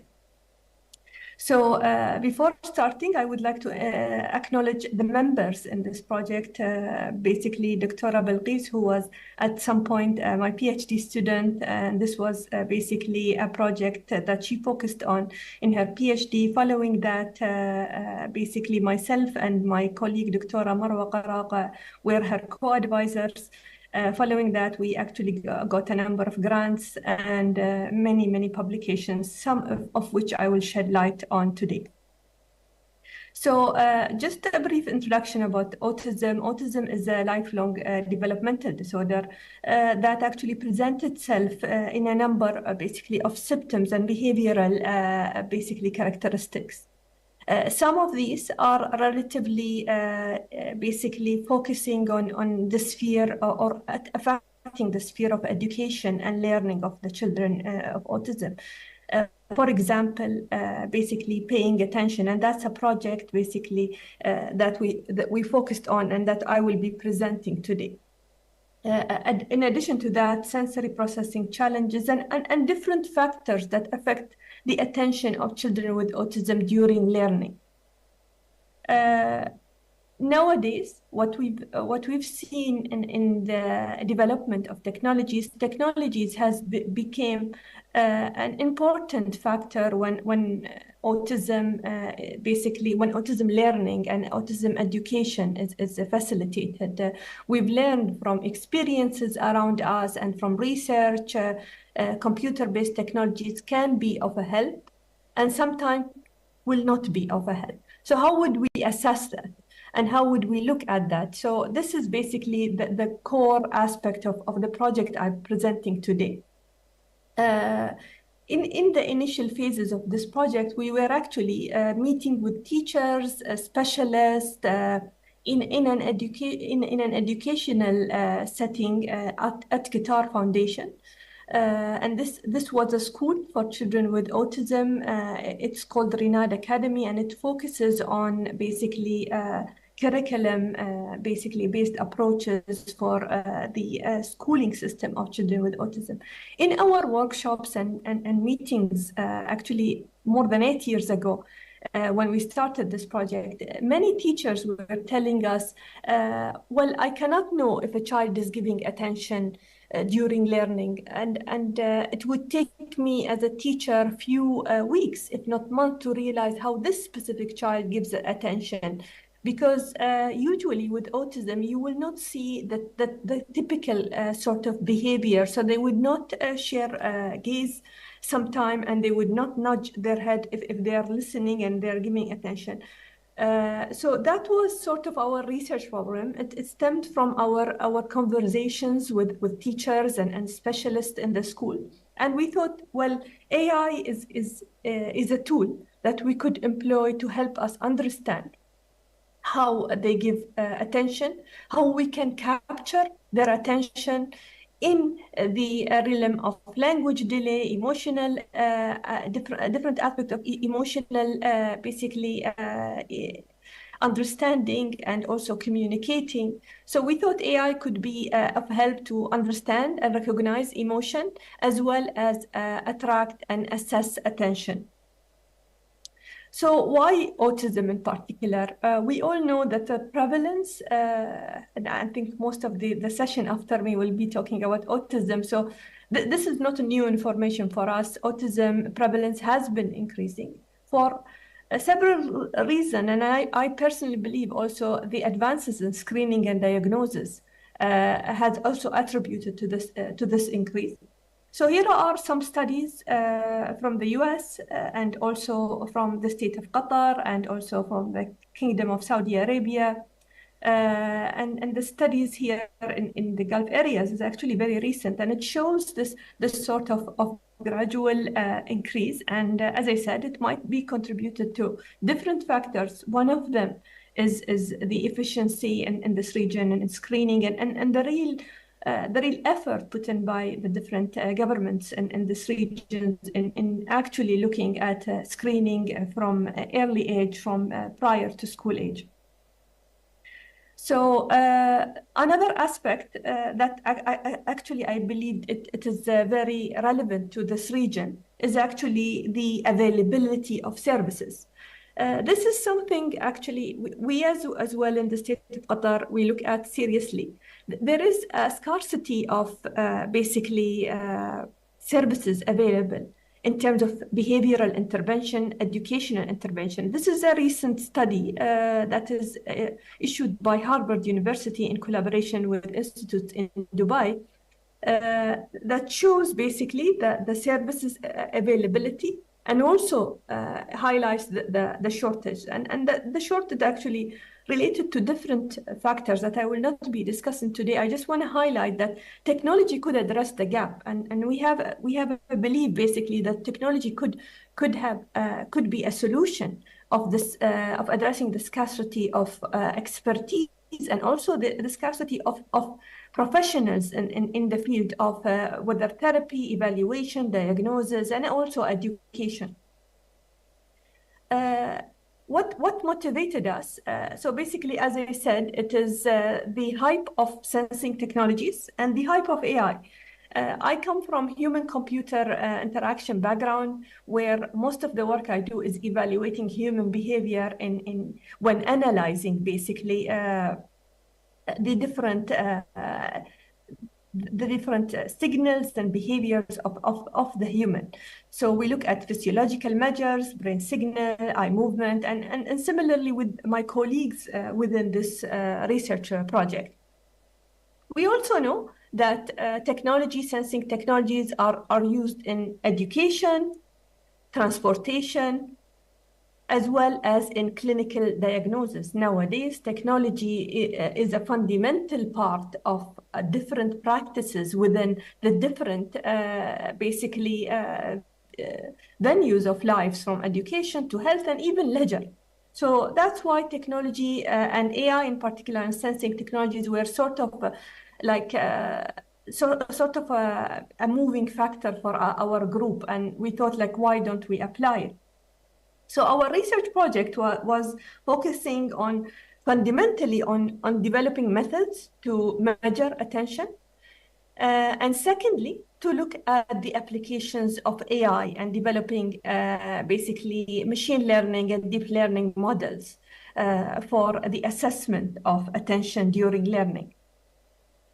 Our first paper was actually what I just discussed earlier when we met with teachers. That was several workshops we conducted part of this project, just to understand how do a teacher or a practitioner know if a child is giving attention. And a second objective for us was to know what technologies they use. We published this paper in actually a regional conference, an IEEE regional conference on assistive technologies. We've thematically analyzed the interviews of 17 experts in the field, ranging from teachers to specialists to therapists. And it gave us a good understanding of how evaluation of attention happens and where it happens exactly. And we realized that it is actually part of the assessment that the child go through when enrolled in a school. Additionally, it is quite a challenge for teachers and therapists in the different sessions. And we also understand the use of different technologies like AAC, tools within these different settings, and how the assessment of attention intervene in such practices. We then conducted an experimental study. In this experimental study, we've designed an experiment, and actually we consulted with neuroscientists and therapists to design an experiment to measure attention. And we thought of why don't we simulate a classroom session using virtual reality and use different tracking tools. So we opted to using eye trackers, as well as filming the child face using the simple webcam to basically assess attention. We've also, you might have thought of, oh, why didn't we use ECGs or EEGs or heart rate? So the options are numerous.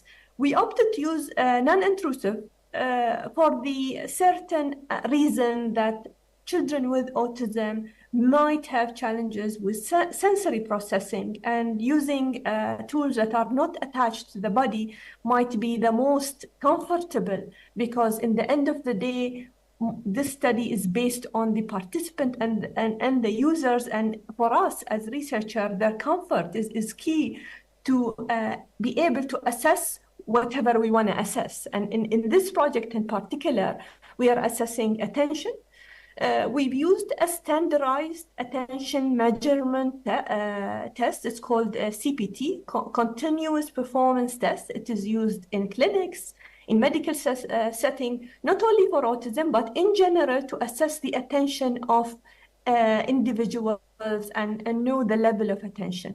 So we adapted this task in a virtual reality setting. So basically, the photo on the far left is actually the setting in which how we collected the data. We developed, as I said, a VR simulated classroom. We embedded the cognitive behavioral, the continuous performance test, and we then collected the eye tracker. So if you could see in the bottom of the screen, there is an eye tracker attached to the PC. And we've used a webcam to collect the information, which is the eye movement as well as the facial expression. We used basically a biomedical tracking tool to a software to basically collect the data.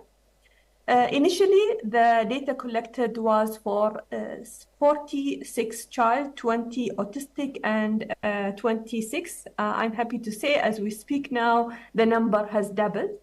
However, our initial publications were actually within this, but our coming publication, we have one also that was just out early this year with the bigger population, which is almost 80. So what we've seen in terms of the basically the performance, there is a slight difference between the scores of attention. So what we ask the child to do, we instruct the child to watch a screen, and we ask the child, if you see the letter X, please press on the button. And we divided the task into a baseline, then an easy task where there is very little distraction. And as we go higher in the task, from medium to hard, we add more distractions. What do I mean by distractions? It's actually we would add noise. So someone would cough in this classroom, someone would walk basically, or someone would talk. So any kind of distraction that affect the attention, we looked at the literature in this field, and we carefully selected the different types of attention distraction. So here you could see the differences between, and in general, children with no autism perform slightly higher, I would say. And as we go higher, you could see the difference. So we also looked at different statistical measures. And overall, there is a statistical difference between the two different groups. While actually, if you look at the different basically measures, the difference is more statistical significant in the baseline. And I believe part of it, because when you collect the data and the baselines, the first sort of task, and then as they go, so there is a learning curve. And that's also a promising aspect in the sphere of education and inclusive education for children with autism. We also looked at the scanning path. you might see like the average scanning path between the ASD and the differences are actually evident in just looking at the two aspects, the one on the left and the one on the right. There is a clear difference in the changes and the consistency of scanning path, and that's actually contribute to our understanding of attention of children with autism during learning. So the first part of our research focused on the statistical analysis, analyzing the behavior, and I truly believe when using AI, we should always start with the statistical analysis, just to us as researchers and scientists understand the phenomena before going into the applying the AI, sort of the black box, even within the area of explainable AI.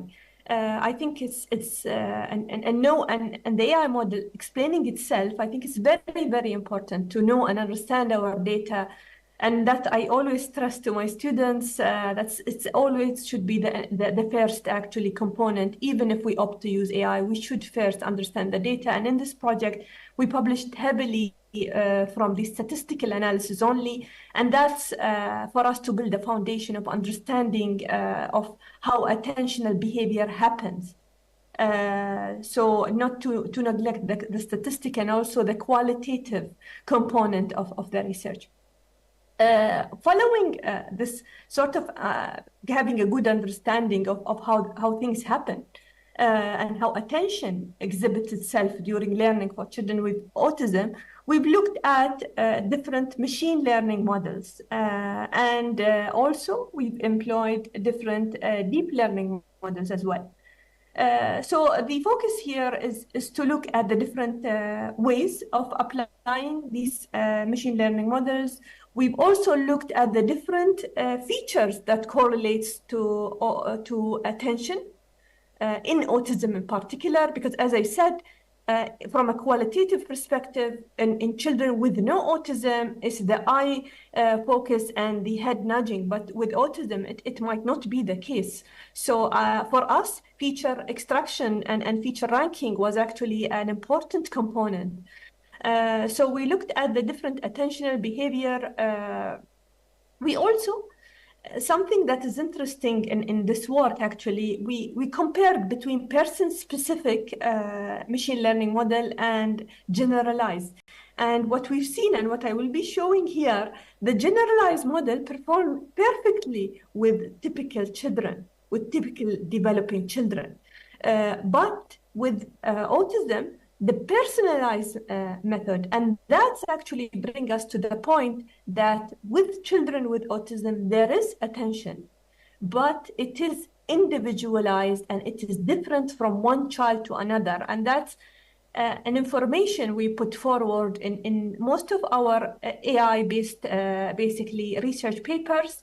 Here, the one on the left, the title put this message forward: one size does not fit all when it comes to detecting attention to children with autism.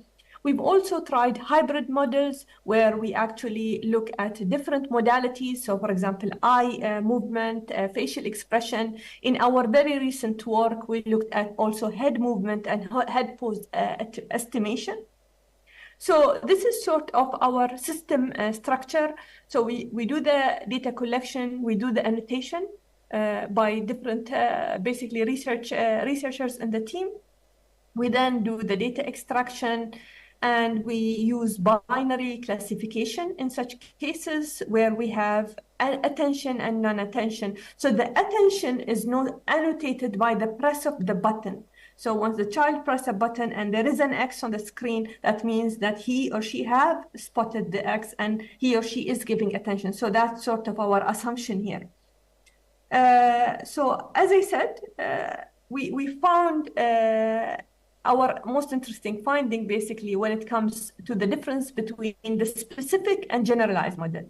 By the specific model, we mean when we train and test on the same participant data. So you could see the highest we were able to achieve with autistic population, and the highest was actually the eye gaze model, but there is a very slight difference between the eye gaze model and the hybrid. And what we're trying to say here that we might at some point eliminate the eye gaze and focus on the head pose. Why is this? Because if you imagine the applicability of such a tool in a classroom, can I just put a camera in the classroom instead of the camera facing the child, basically? So instead of sort of e-learning such a setting, can I apply this in an actual in-person setting? So following these different basically improvements and publications, we applied for the QRDI, the Qatar Research and Innovation Council grant, to develop a platform. So the idea is to develop a platform. Actually, this was just toward the end of the COVID pandemic. So the idea is to support e-learning for children with autism, to help the teacher and the parents to know whether their child is engaged in the learning material and what learning material. So what do they enjoy most? What do they engage to most? So the idea is to apply this in a product design. So we engaged with teachers, specialists, as well as parents. So we conducted interviews with them to understand what would they need in such a platform. So we, with the help of actually a big team in this grant, basically including the names I showed in the first slide, we developed a platform which is still up and running. This platform will give different views. The teacher view, the teacher will be able to upload the material, any kind of material, whether it's a presentation, a video, a cartoon, an image, an audio. So any kind of material that you would like or the teacher would like to know whether the child is giving attention or not. And then a parent view. The parent view would also involve an initialization phase, which is the one on the top right. The initialization phase allow the AI model to understand the different child behavior. So we actually embed the experiment we've conducted. So the child will go through the experiment and the model will be able to understand how this specific child gives attention.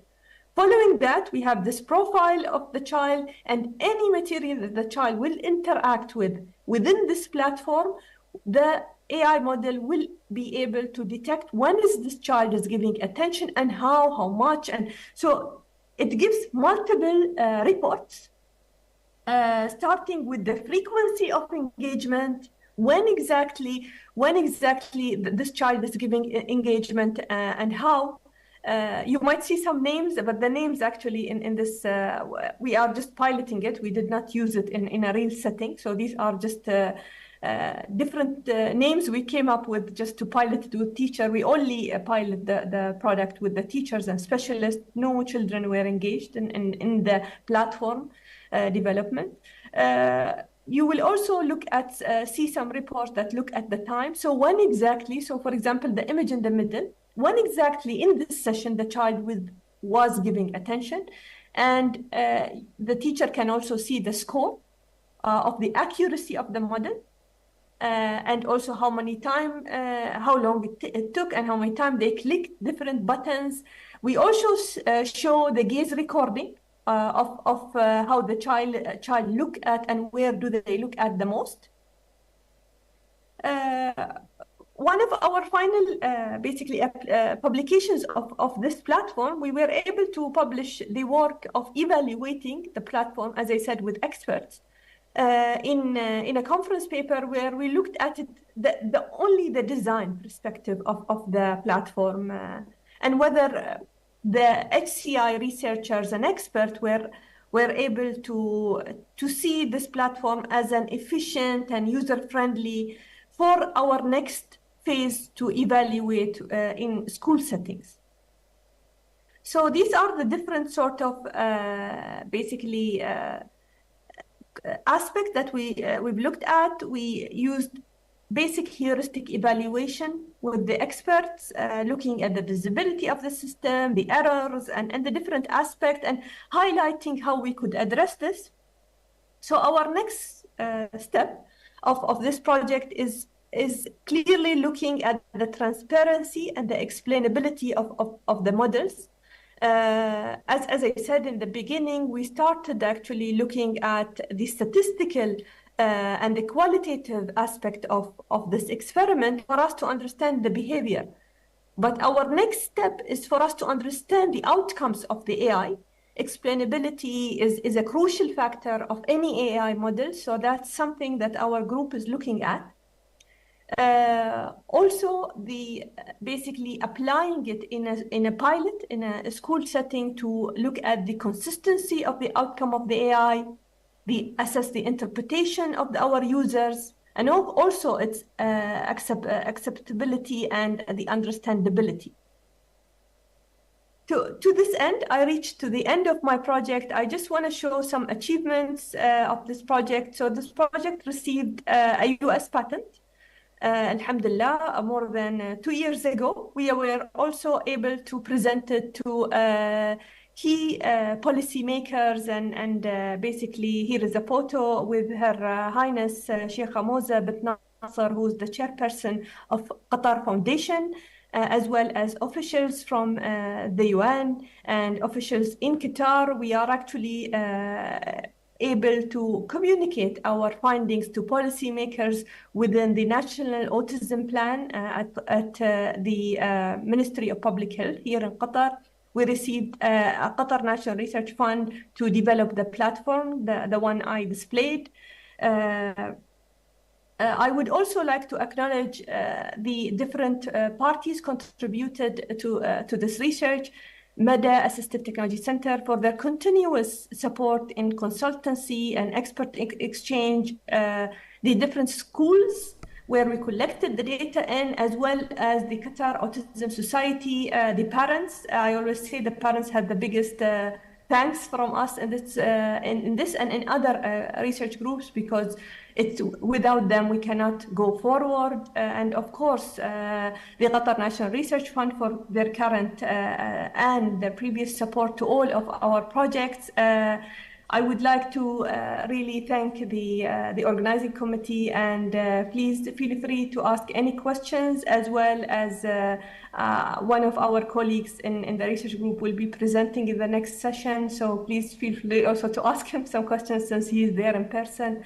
So thank you very much for this beautiful opportunity, and I wish the conference all the best. I've listened to today's earlier panel. It was very, very promising, and it gives basically a positive energy toward the area of assistive technology and inclusion in the GCC countries. Thank you so much.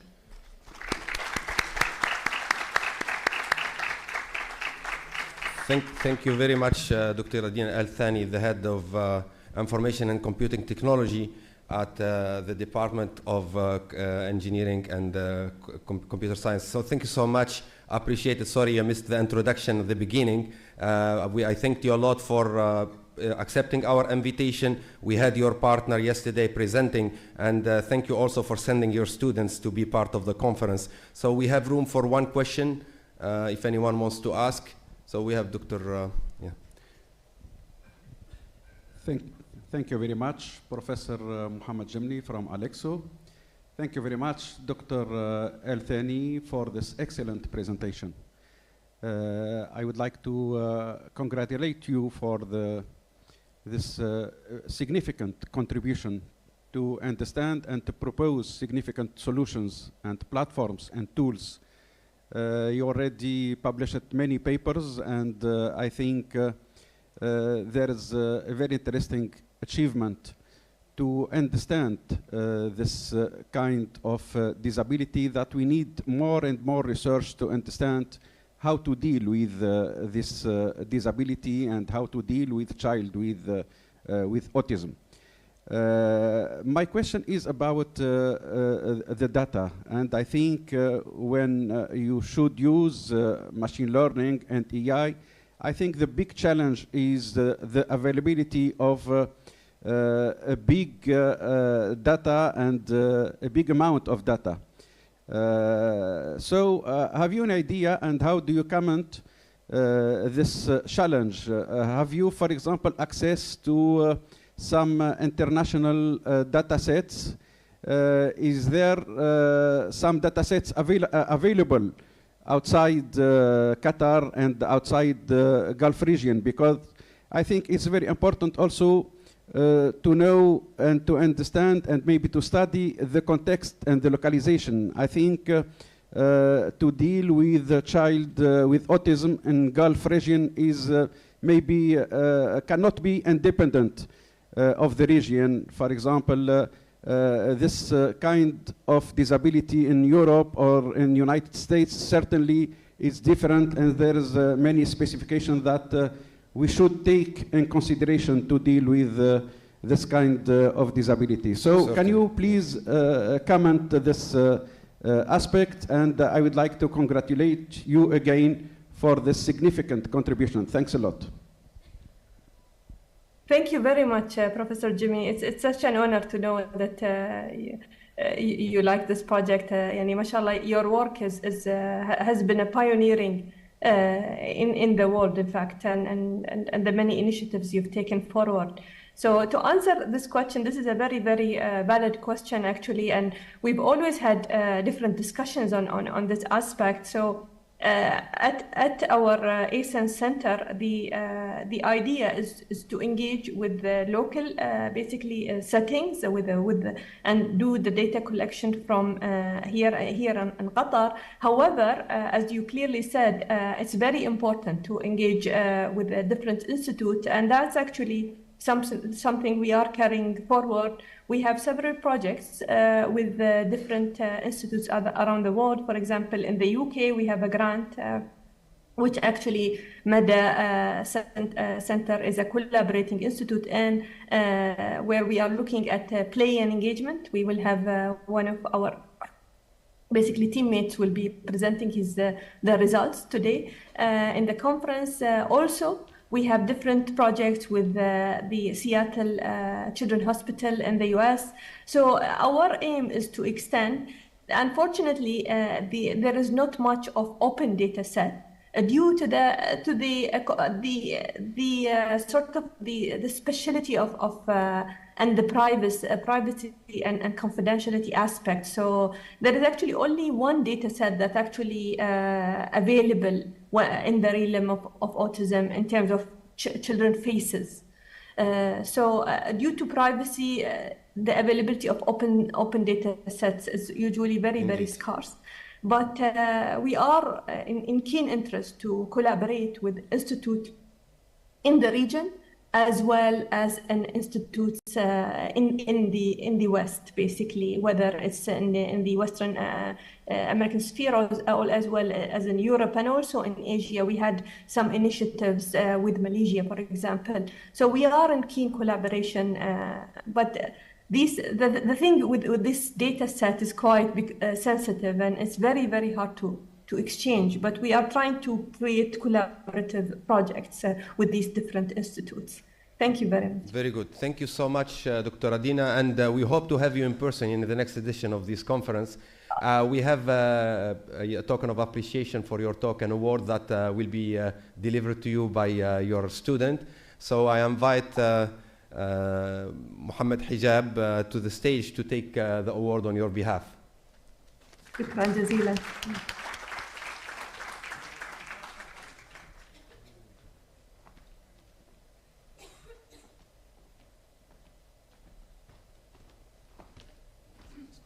She will be in the photo. So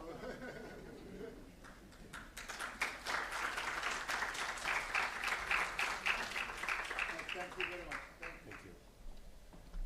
Okay, thank you very much, and I hope you can stay with us for if you have the time for the autism session. So we'll be sharing the screen shortly with the next session. Thank you so much. Thank you so much.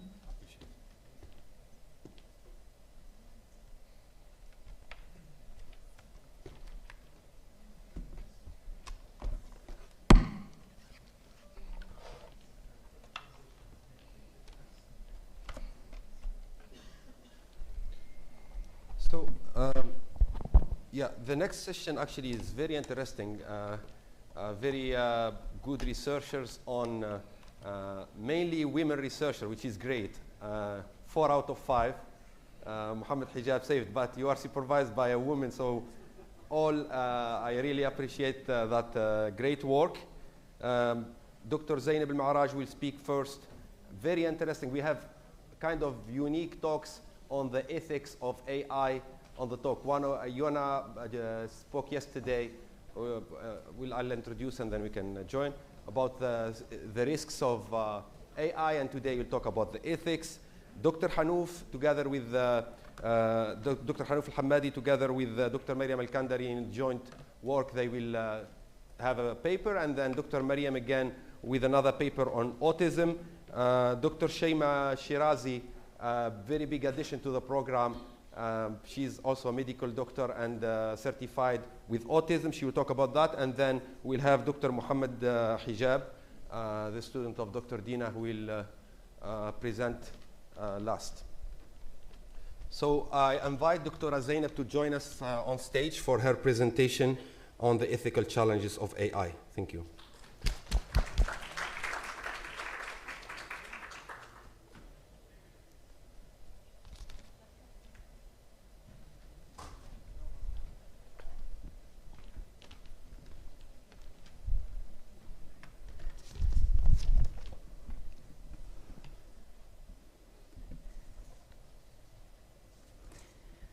Okay, so thank you very much, and it's a pleasure to be on stage again to talk to you about some preliminary observations and thoughts that I put together to contribute towards this conference today. So the title's AI-driven inclusive technologies, balancing personalization, privacy, accessibility, autonomy, and fairness. Let's just wait here a second. So if we talk about inclusive technologies, we're talking about powered AI or artificial intelligence that aims to bridge digital divide. And this is basically the theme throughout this talk. And by designing systems that are accessible, equitable, and adaptable for everyone, whether they have certain limited abilities or not, older adults, underserved communities, and so on, everybody has a right to access. So this talk explores the state of the art in this space. It integrates scientific insights, cutting-edge research, and actionable recommendations. So kindly note, all of the images in the slides are general tech-themed images, most of them generated by ChatGPT, so I'm not going to explain them visually. I will be talking about them and the content within my descriptions. So in terms of inclusive tech, these are designed to remove barriers and ensure that everybody, regardless of their ability, geography, we could also say language, socioeconomic status, can all fully participate in the digital world. Where AI has made things possible, it's important at the moment in advancing all of these systems from image and speech recognition. We talk about real-time and natural language processing. We're talking about adaptive learning platforms that are integrated into mainstream technologies that we adopt here even in universities. So the global movement towards digital inclusion is supported by policies like the UNESCO's recommendation for AI ethics, which is applicable to all of the entities or the member states of the UNESCO. Other initiatives that are pushed forward include the ITU, as well as the Economic Forum, that show us just how far we're willing to go to meet the digital inclusion targets put forth by the Sustainable Development Goals of the United Nations Vision 2030.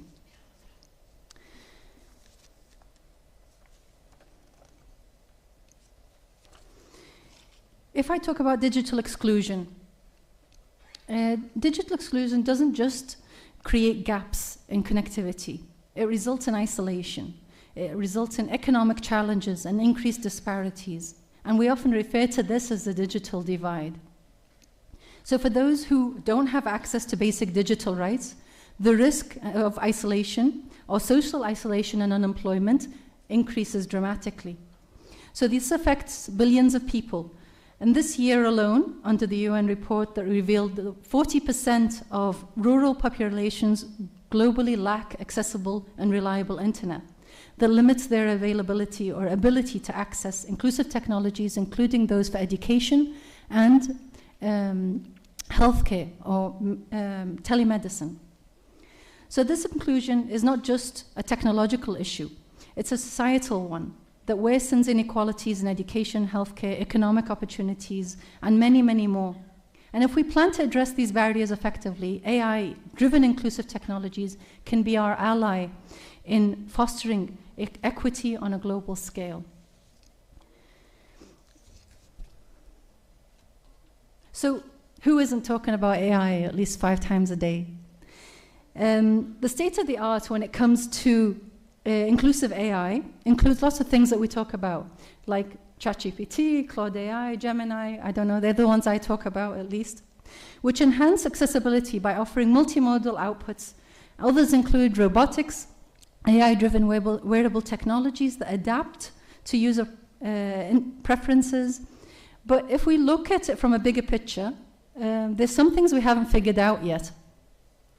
So for example, in the works of Paglia and colleagues, the integration of artificial intelligence in inclusive educations in their scoping review, they highlight repeatedly that ethical challenges include bias and privacy concerns. And they also advocate for embedding diversity and inclusion into AI to offer foundation for advancing AI-driven inclusion.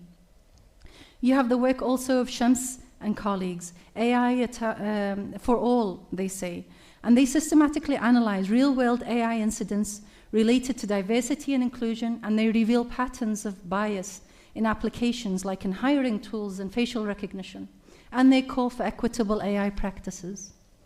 Zogi and team look at socio-technical frameworks for embedding diversity and inclusion in AI, and they emphasize the interplay of humans, data, processes, systems, and governance. And there's many, many, many more examples of people looking at that lately. So when it comes to one of the first factors we're talking about today, personalization. AI enables us to create highly personalized user experience, which allows technologies to adapt dynamically to individual needs. So for example, the likes of Coursera and other similar AI-driven technologies that use machine learning to dynamically tailor educational content for individual learners. These systems analyze user performances, learning speed, and preferences to recommend personalized study material, also adjust difficulty levels, and even suggest alternative formats for students to effectively learn better. So this is particularly impactful for inclusive education that enables students with diverse needs to really get it. But personalization often requires collecting sensitive data. We're talking about raising the question around ethical practices and privacy and informed consent. So us as researchers, we need to explore more promising and uncharted methods for privacy-preserving AI technologies. Some methods already exist and are being explored, but there's many, many more that need to look at decentralized data collection ways to ensure that we're achieving, delivering, and also effective in that. And when it comes to privacy, so data privacy and cybersecurity are growing concerns for AI-driven technologies. Researchers at Carnegie Mellon demonstrated last year how malicious actors could exploit vulnerabilities in AI language systems and cause them to provide misleading information. We're still in the early stages of understanding how these things work and how to limit them and minimize the impact or the negative impact on people. In other papers, like in Nature by Creda and team, highlighted how adversarial attacks can compromise AI systems, and they delved into neural machine translation models that what they did was propose robust defense mechanisms to stop or minimize those threats in future incidents. And many incidents exist, most of them on hospital systems, and I'll give examples of those probably a bit later. Another example is in personal genomics. When it comes to significant data breaches on entities like this one, we're talking about compromised files of almost 7 million people. This data that's exposed includes sensitive data like names, ethnicity, locations, genetic ancestry, and more information or details that could lead, if put in the wrong hands, to more discrimination and more exploitation of minorities. So policies like the EU's GDPR and upcoming AI Act address many of these challenges by enforcing transparency, user control over data, data minimization, as well as empowerment. You have 5 minutes. Okay. So in terms of accessibility and fairness, to ensure that all of this is available for users, particularly those from underrepresented groups, multiple studies throughout 2022 to 24 demonstrated that bias in AI datasets have disproportionately impacted users from non-Western, non-English speaking backgrounds. Examples of this that you might relate to are voice assistants. These underperform for regional accents, especially thicker accents or heavy accents, we might call them. This has led to a decrease in market share, a decrease of adoption in diverse regions, and many companies have followed suit and tried to accommodate, similar to Tesla's voice recognition and Apple's Siri and so on. So although difficult to prepare and launch for systems like this, considering diverse data sets and clear policies and following AI frameworks are crucial to ensure that these technologies are built fair and accessible. And in our last factor, which is autonomy and trust, here we're talking about autonomy in inclusive tech, which empowers users to navigate their environments and make decisions independently. And this factor is over and over and over again we talk about when it comes to ethics. Transparency is key to understand how these systems make decisions, but if we leave the people out of the loop, then we're only going to be delayed in implementing and ensuring that we reach innovative solutions. So the question is there a balance possible between all of these factors? And if it's yes, what can we do to encourage more effective incorporation of all of the factors into inclusive AI-driven tech that we create on a day-to-day basis? This work is still ongoing, and there's many methods that we need to explore. Interestingly, no one method might even be possible. For instance, if we tackle personalization as well as fairness and accessibility, one might think about participatory design or co-design, and embedding that with universal design. But for autonomy, trust, and personalization, then I might need to use explainable AI as another approach that might give me a balanced solution. So to advance all of these inclusive tech, all stakeholders need to collaborate. You've got the designers that need to employ the principles needed, researchers that need to focus on bias-free algorithms, policymakers that need to enforce ethical guidelines. So for future trends in inclusive tech, they might include lots of stuff. I guess one thing would be AI-powered brain-computer interfaces that everybody's hyped about lately. So these promise accessibility, they promise decentralized AI systems, and they provide local solutions with low resources in some of the environments. But what we need to think of more is stuff like this: enhancing accessibility and equity in education. How can we tailor the diverse needs? And we've talked about the panel earlier today, and I'm sure yesterday we've also touched about stuff like this. How do we focus on equitable inclusion in education and learning platforms? How do we establish fair, responsible, and responsive frameworks that all of us across industries can utilize together and learn from together? How can we reimagine the role of human-centered research and support each other with diverse human input? We're moving away from putting humans in the loop, and we're already talking about this in research. How do we make sure that we still keep the person in the loop or the human element within the decision-making process? So to conclude, the future of AI-driven inclusive technologies lies in our hands. By addressing the challenges of personalization, privacy, accessibility, fairness, we can build systems that empower many people. This goal shouldn't be only for ethical reasons, but also for delivering unbiased, trustworthy, reliable, and equitable outcomes. Without them, these AI systems are going to risk perpetuating, amplifying, and existing biases that already we face today. And lack of trust. So these lead to systems that could marginalize or even harm people and groups as whole. So undermining the very promise of why we want AI in the process of enhancing our capabilities. So thank you for your attention. I look forward to any questions. And if not now, maybe later.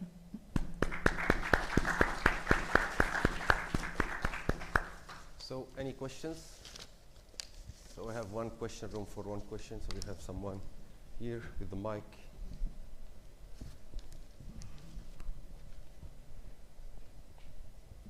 Thank you, Dr. Zainab, for your amazing presentation. It's a very hot subject.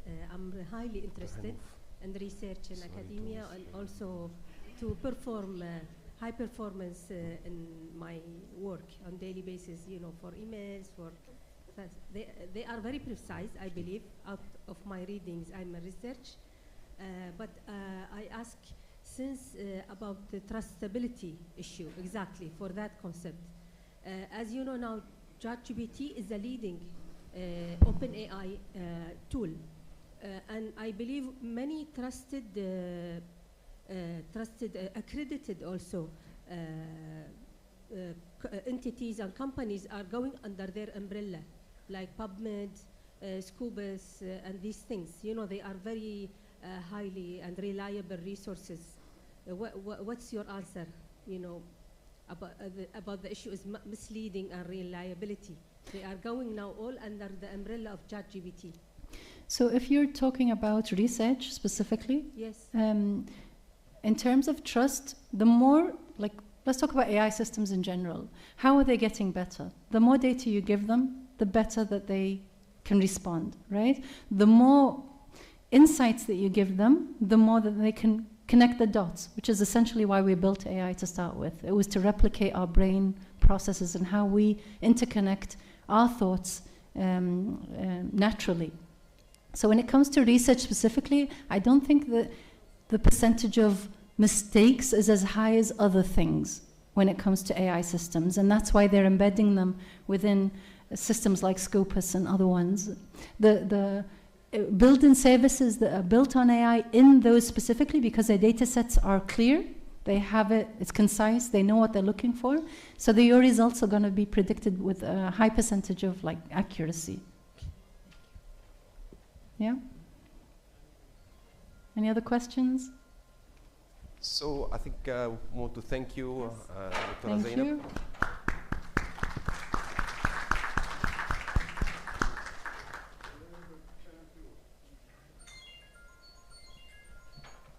Okay, so we'll go to the next presentation. I invite Dr. Hanouf and Dr. Mariam to the stage for their second presentation.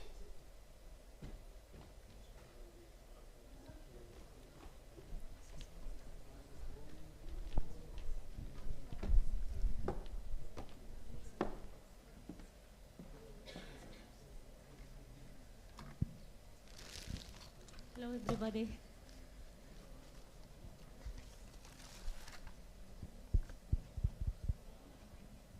Okay, you can start.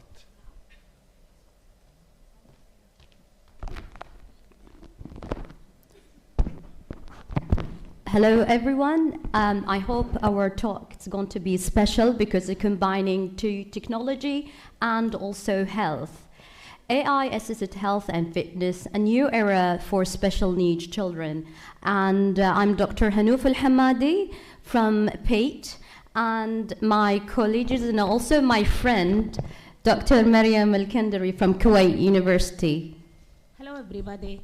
I'm a mathematician, but I like to do a research about autism. It teaches me a lot about how we as a human being can think. I do a lot of research involving using mathematics to enhance behavior modification and attention in kids with autism. And I noticed something, Hanouf. I noticed those kids have bad habit to eat. Once a kid in the sitting, he eat chips, and he need a reinforce as a chips. And in his bag for school, he only have 5 chips. It's disaster. And they don't know anything about healthy food. And they don't know also about weight management and what is effect of those bad food in their health and in their mind and in their behavior also. So I talked to my friend, she's a specialist in nutrition, and we come up with this joint research. So the importance of this research would So mainly it's we want to study the health challenge faced by children with a special need, not only autism. So what is the challenge of keeping fit, having a normal weight? So developing physical fitness in early childhood sets the stage for a healthy lifestyle and also can prevent chronic diseases. As we say also in Arabic, also in all languages, if we have a healthy food or dietary, we will have a really healthy mind. So the challenge faced by children with autism need, a nutritional challenge we will talk about, and we want to study how can we solve this problem and the physical activity challenges. So let's go to the nutritional challenge. You can notice some autism kid, they have a problem in touching food. We want to prevent to them a healthy food, but they don't like, some of them, they don't like hard food. Some of them, they don't like to touch even a soft food. Some of them, they don't like the appearance even of the food. So this is, they have a problem and difficulty identify healthy foods, and also impact of healthy habits. We need them to gain the healthy habit toward how we can use AI to give them all these knowledge. Physical activity. I would like to show a live equipment of how physical activity usually we can use it for research. It's actography. It's look like that, and it monitoring. It's also like the same, you know, the Apple Watch, your activity and also your rest. Usually it puts on the waist of the child or on the wrist to monitor. Usually it takes, we like to get a good data a week, but also it will calculate the rest of, you know, the day and also your sleep monitoring. So it's really, it's used for most of the research for physical activity. And also, I would like to show also how we can measure weight. Because they publish a paper, which is, I don't recommend BMI as a measurement. Actually, I mean, it was the only Arabic participant and the only Arabic paper, which shows that we should not rely on BMI for measurement. So I have chosen, this is one of the three, the best measurement for weight. So the first one is the BII, it's the body electronic impedance. So it's good for children over 10. And the second one is the MRI. And the last one, which is the pod, and it's a computerized egg shape that measures the weight and volume and give you also the body percentage and also the muscles. It's a great, it's the golden standard measurement for weight. So that would be great to use for research.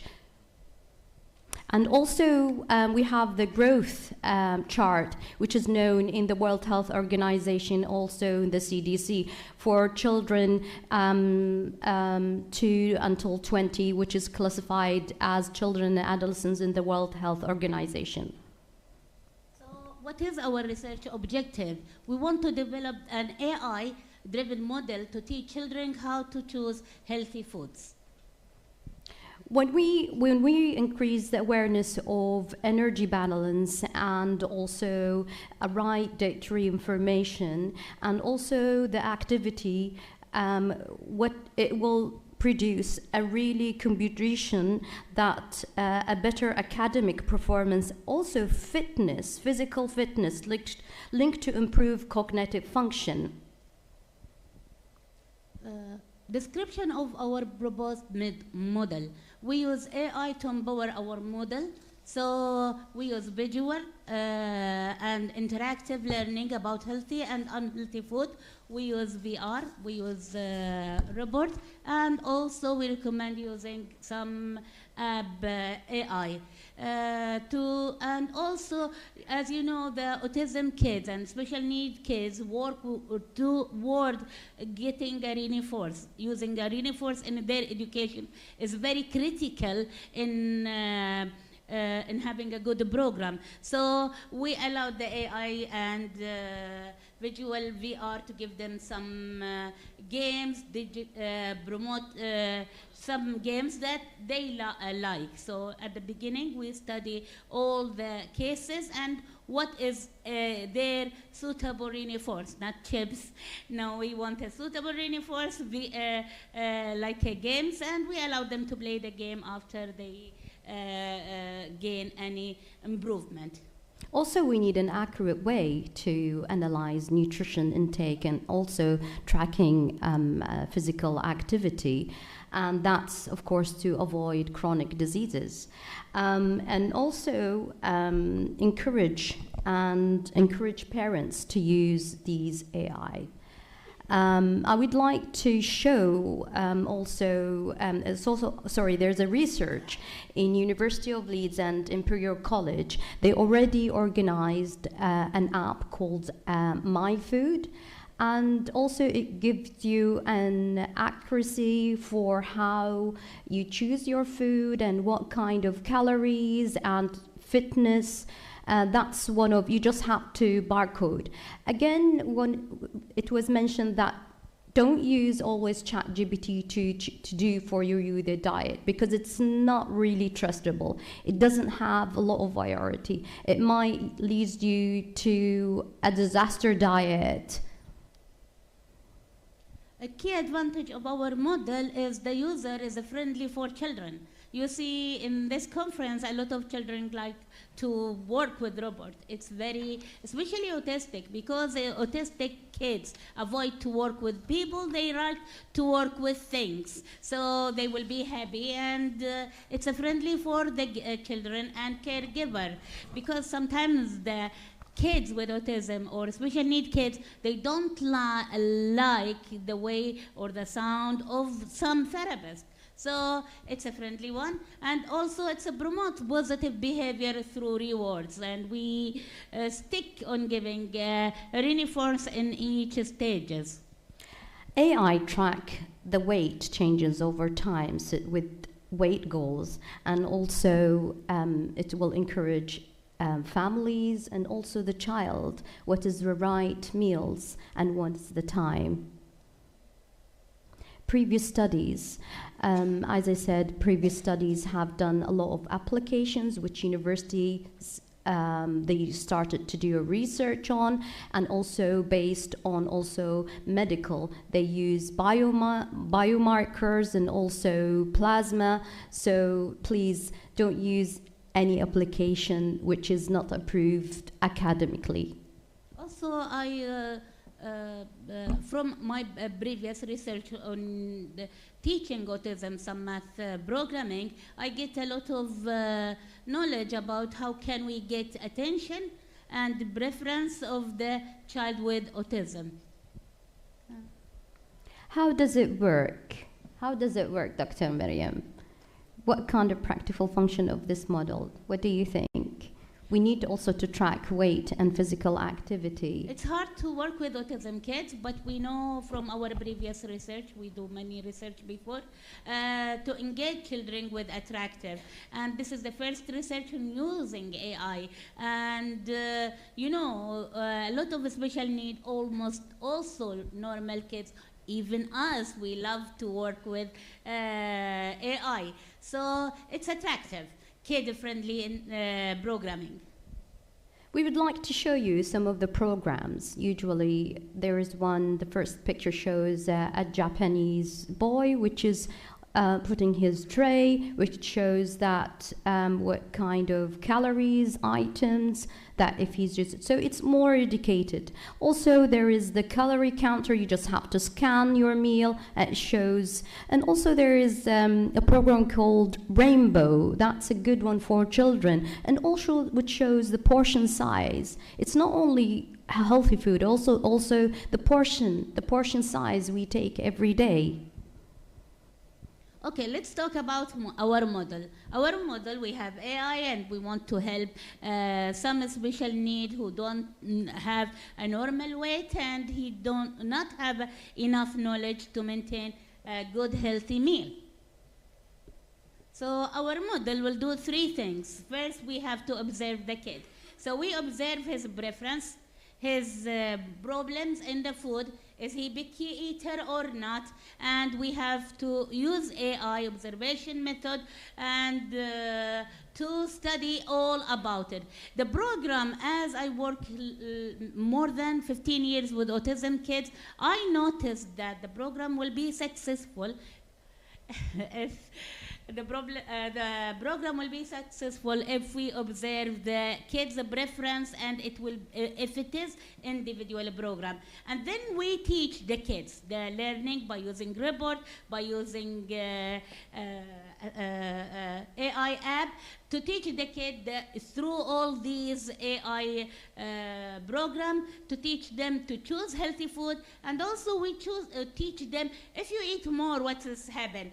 We make the program to be slow. You will be slow if you want to play game, because you gain many food and many weight. And then we observe his choice, and we want to reward him for using AI toward choosing healthy habit. So the kids will lose his weight, and he is in a good track to normal health.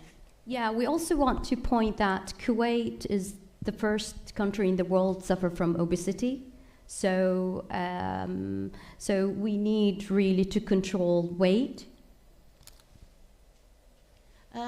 What we expect from our research: increase dietary awareness, a normal weight management, and enhance physical activity level. That's come from the kids. Not only the parents have to watch him, the school have to watch what is in his bag every day. I think also nutritionists and all researchers and also people involved in AI should be combined. I think also in health aspects now, medical is already using AI. Very good. So the conclusion now, yeah? Conclusion and recommendation. AI is a powerful tool toward support children with a special need in general, and it is a friendly tool, and it can help the therapist, the teacher, the researcher to do a great job in improving the life of a special need. This research contributes to improving the quality of life toward a good health. AI is a very important tracking, as I said, changes and in the lifetime. So we would be really using for education and healthcare, and it would save time and also trustable if we put the right information. Thank you. Very good, thank you. Okay, thank you. Dr. Mariam, do you want to take your questions like after your you have another presentation now? You want to combine the questions? Any questions? Yeah, any questions? Okay, so we'll have your presentation, and then if there are any other questions, thank you. We'll ask them. Thank you, Dr. Hanif.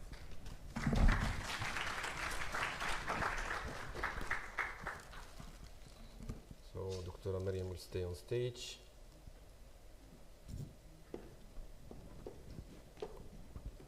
Okay.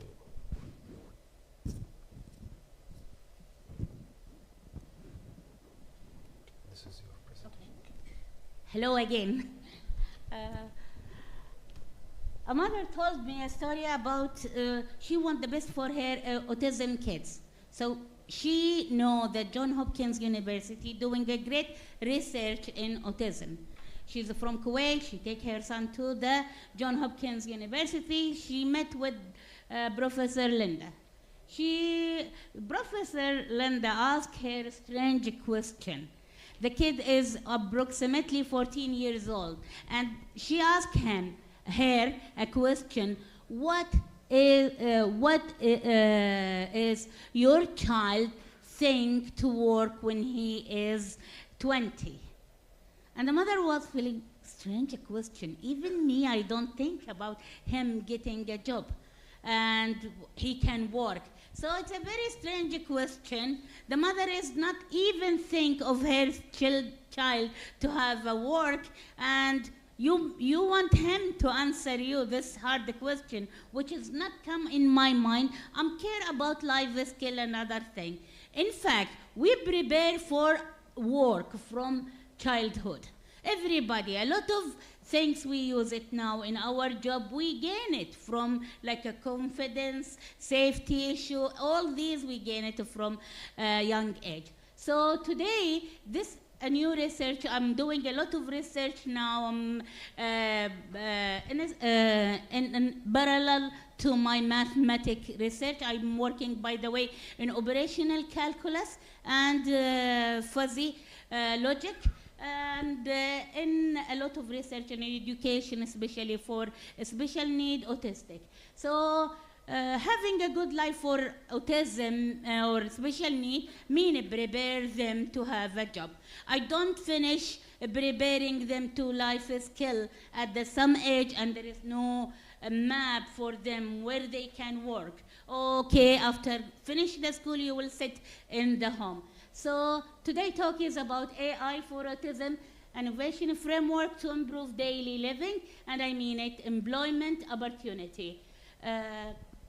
So let's start this nice journey.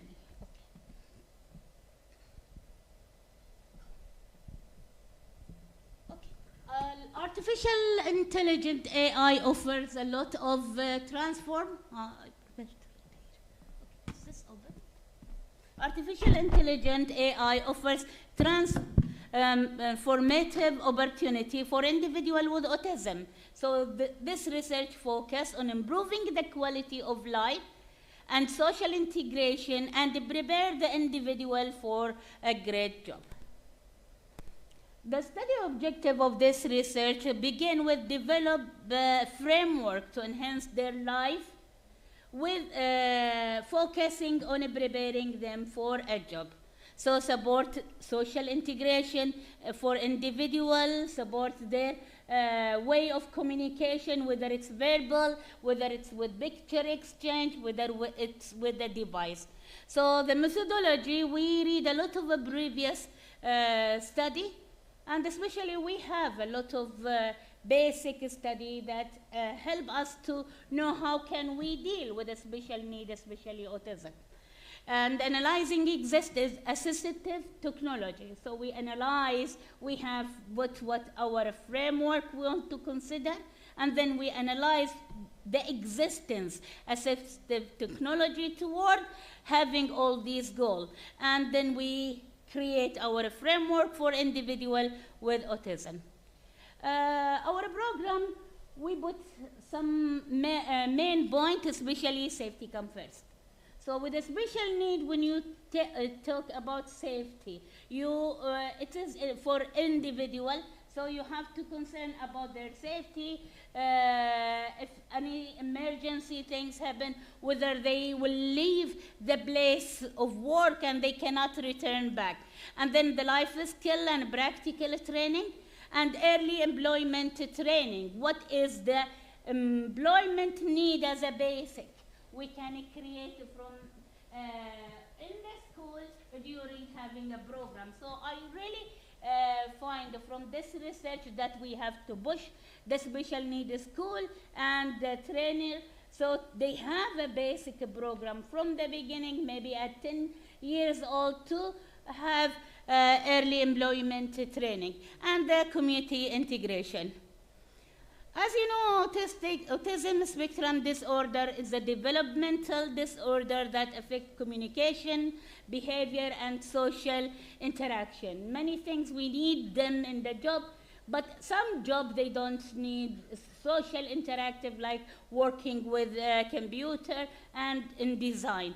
It's called the spectrum. So they are varying from mild, severe, and moderate. And you can see mild autism, they have a good chance to work, to study.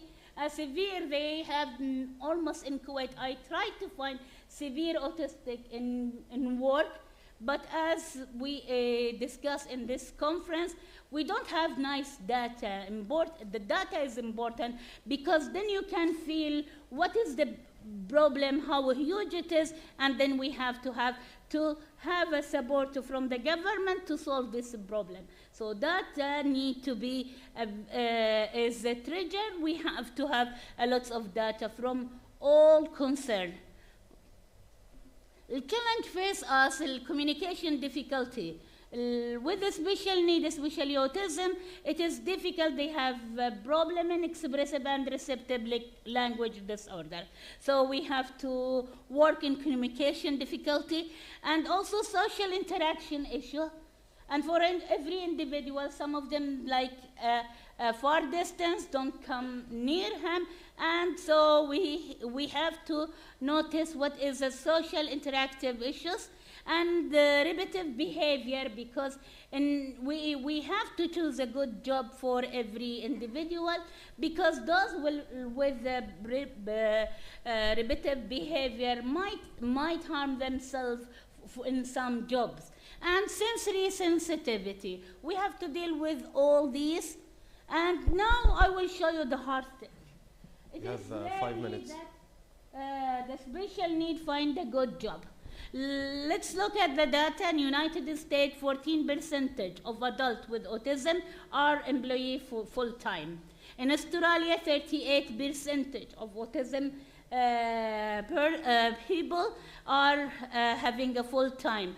And it's not clear whether they have full-time or part-time job. In Canada also, not a variable whether they are full-time or part-time, 33% only. In United Kingdom, 16% of adults with autism are employee. In Kuwait, I try hardly to find the data, still I don't have. The data will help me to move in different research.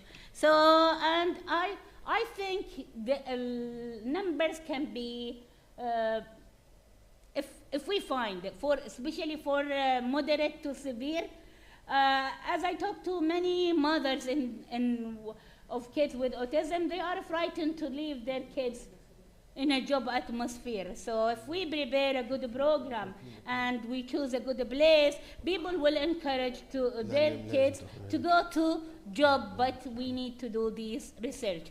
The challenge of an employee workplace is a big challenge. And OT researcher work to embedded the research, to have a good research. So to embed an autism in a good workplace, and this is their specialist research. I am working with Dr. Zainab Jassim, and we will try to find how can we empower workplace to be a friendly atmosphere for autism kids. Awareness and training and job matching. So we can use AI to have a job matching after we observe all kids prefer, all the adults prefer and ability, and then we can, and the job, all the allowed job for them, and we can have using AI job matching. You have 2 minutes. So as you know, there is a lot of place love autism to work with, especially those places that they want him to work with a computer almost all time. So many tech industry have a good job for autism. Creative field, like graphic design, writing, typing, it's a very good place also. A specialized role that's specialized roles. So maybe individual with autism, they have a special power in some job, so this is open for them. Now, the use of smart technology in our research, I use integrate smart device, AI-driven support program, and other app to enhance the observation of the ability in autism adults, and then to find a good job for them. Practical application, training the individual in daily skill will help developing vocal training program, enhancing independence and confidence. They need also to work with confidence that they can work. So they believe on themselves, their ability, because they know they are different, so we have to give them a program of self-confidence. The key challenge is identify suitable technology. The key challenge first is we need to have a good place that we can apply all these, and we have to find open place for having a good job for them. And I believe university can be a good place, so we can build a friendly atmosphere for autism to work on, and customize the tool for individual need and training a program. So I've gone through all the aspects and find what is the problem for everyone that will lead them to work nicely and to find a good job. So all these problems I have to deal with, and then I try to find, is there any research now or AI app or AI tool that can help in modify and help improve these problems, and then we get off our program. So we improve independent and overall well-being by preparing the skill need for job, empowering individual to contribute in social, and establishing and substance support need for the system and for individual with autism. In conclusion, AI has a potential way to enhance employment opportunity, and we can create more inclusive and supportive work environment using AI, and continuous advancement in AI might help improve their job opportunity. Future work can be develop more personalized AI-driven training program. In my research, I always concern about at least two types of special need. Those are verbal, and those using other type of communication like sign language, or those using picture exchange. So also enhance AI algorithm to understand better and predict what is suit individual with autism, increase collaboration between AI developer, and that's what we need exactly. We need to I sit with Dr. Hanouf, she's from, we gain a good program. I think we need more to sit with AI, so to foster all these program and activity, and conduct these study as a long term. So we want a long-term study will be very effective in here. We can apply it to one school, and within long term we said we will show and observe how our program work from age 13, preparing them with life skill toward work, and how it affects their work opportunity in the future. Very good. I think Thank you. Your time is over. Thank you so much. It's indeed a very interesting idea, because rare of the researchers think about the early employment and finding employment opportunity for kids. That's wonderful. Especially for severe and moderate. Very good. There is no chance for severe to work. And I do a research with Kuwait University. I want to scope observe all the work opportunity in Very Kuwait, from low to high to professor, and see what suits. Thank you so much.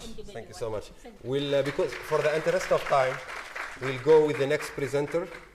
So we have Dr. Shayma Shirazi.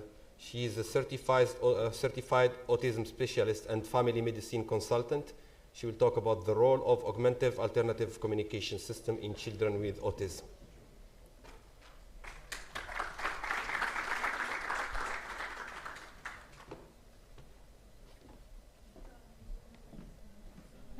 First of all, thank you, Dr. Ziad, for the organization, and hello, everyone. Today's talk will be about the role of augmentative alternative communication system for children with autism spectrum disorder. We'll start with case discussion. Actually, this is my personal experience case with my daughter. She's 10 years old, diagnosed with autism, apraxia, cannot express her needs with verbal speech. On evaluation, she has normal cognitive function. What is the plan, in your opinion, regarding communication? So, in our lecture, we will discuss this important point.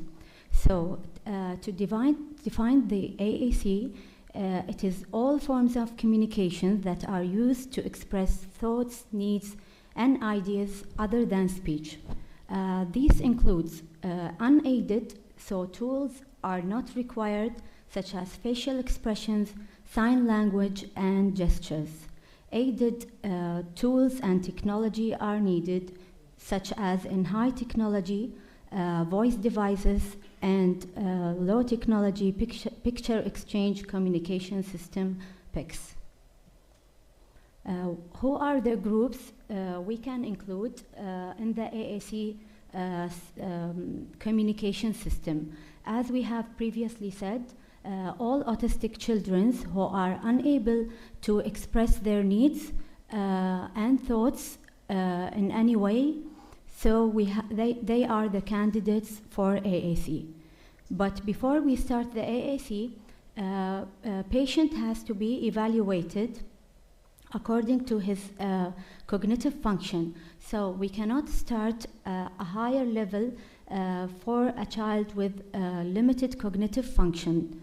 And we have to ask from history if already the child started on AAC system, so we start on this level and to continue on higher level.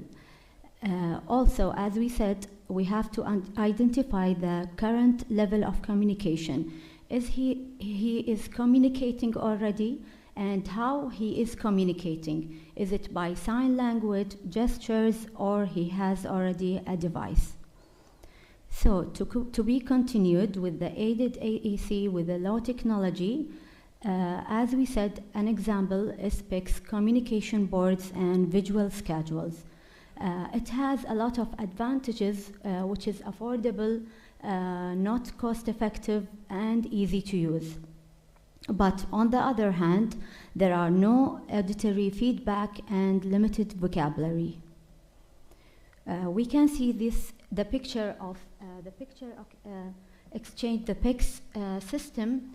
The child easily can exchange the picture so to express his thoughts. It has 6 levels to be organized with the SLP. What is the high technology AAC? It is an advanced tool that usually involves advanced electronic and computer-based devices using artificial intelligence and complex algorithm. For example, the iPad, which is the AAC programming, and another new modality I would like to just to view it. It has a limited studies, to be honest, but this is the more advanced strategy. We can see it here. It's called Spellers. Spellers has a board with holes, which is must benefit for children with sensory processing disorder. So it will have for them a tactile input. As he wanted to express his thoughts, he will write the word he wanted to say then it will be viewed on the monitor, computerized system.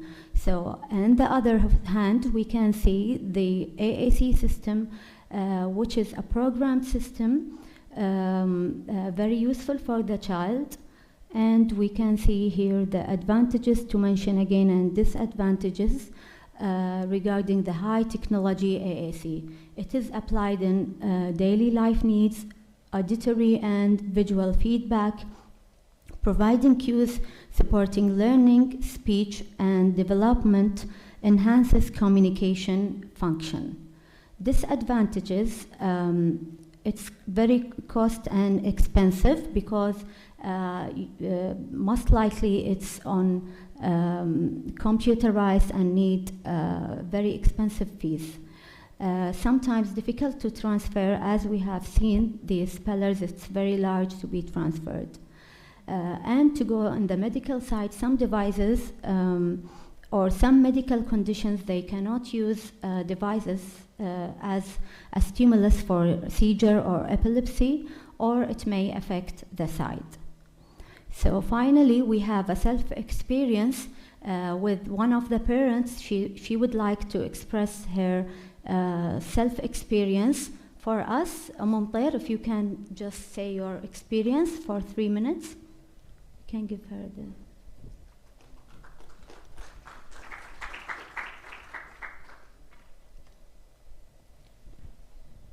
السلام عليكم ورحمة الله وبركاته. أنا ممطير معلمة متقاعدة. If you want to come on stage, that's fine. No problem. Yeah. So by the way, while she gets to the stage, I talked to Shema. You can use that microphone. So they are enrolled in a group for mothers who have autistic kids for 400 women. So this is in Kuwait. So there are a large number of parents having the same experience. So this is a very important topic here. السلام عليكم ورحمة الله وبركاته. أنا أم مطير، طفل عنده توحد عمره 8 سنوات. في بداية عمره شخصوه أنه هو عنده إعاقة ذهنية شديدة، ولكن الحمد لله الحين مطير يقرأ ويكتب ويغني مع الموسيقى والحمد لله. هو ناطق ولكن ما يوظف الكلام، عنده صمت اختياري. والحمد لله ساعدتني التكنولوجيا أن أول شيء طورت نفسي وتعلمت وبحثت وحاولت إني أتعلم، وطبعا استخدمت الكمبيوتر والآيباد والتلفزيون كلهم وظفتهم في سبيل إني أطور ولدي. واستخدمت الكمبيوتر مع التطبيقات التعليمية اللي موجودة في الأب ستور الحمد لله من فضل الله عز وجل، وأنا كنت معلمة سابقة في وزارة التربية، واستخدمت التطبيقات التعليمية بشكل صحيح. وطبعا حاولت يعني بقدر المستطاع إني أدخل التغذية الصحيحة حق الطفل كمساعدة حق بنيته الجسدية. والحمد لله دخلت في جروب الأمهات وتعرفت على الدكتورة العظيمة اللي كلنا فخورين فيها، دكتورة شيماء شيرازي، مع مجموعة أمهات. احنا ندعم بعض نفسيا ونساعد بعض طبعا ونقول مشورات، ومعنا طبعا نخبة من الدكاترة الله يعطيهم العافية وأمهات. وطبعا يعني كلنا نعرف أن الخبرة مهمة، تكاد خبرة الأم أحيانا تفوق الأطباء والمختصين، لأن هي تجربتها مع الطفل 24 ساعة وتتعامل معه. وطبعا التوحد أشكال وأنواع، وكل طفل توحدي له حالة خاصة فيه. ودائما احنا نشجع الأمهات أنهم يطورون نفسهم، يعلمون نفسهم، تعتمد على الله سبحانه وتعالى ثم تعلم نفسها. وما في مركز أو جهة معينة ممكن تطور ولدك إلا إذا أنت تطورتي وطورتي الولد. وشكرا جزيلا وسامحونا على الإطالة. نشكر أم مطير على كلمتها و her self experience. So if you have any questions, I'm ready to answer. I will be we can keep it offline, but this is what our conference is about, to see real cases. And thank you for communicating with parents. Thank you. It's really, I mean, and reach out to if you know any case of autism, a big group of mothers who are really sacrificing time and resolving problems. So do appreciate all your efforts. So we'll move to a round of applause again.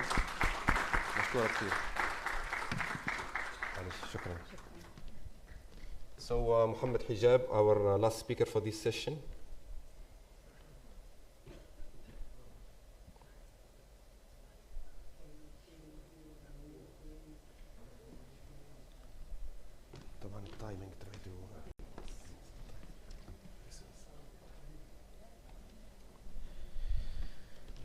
Hello everyone, Assalamu alaikum.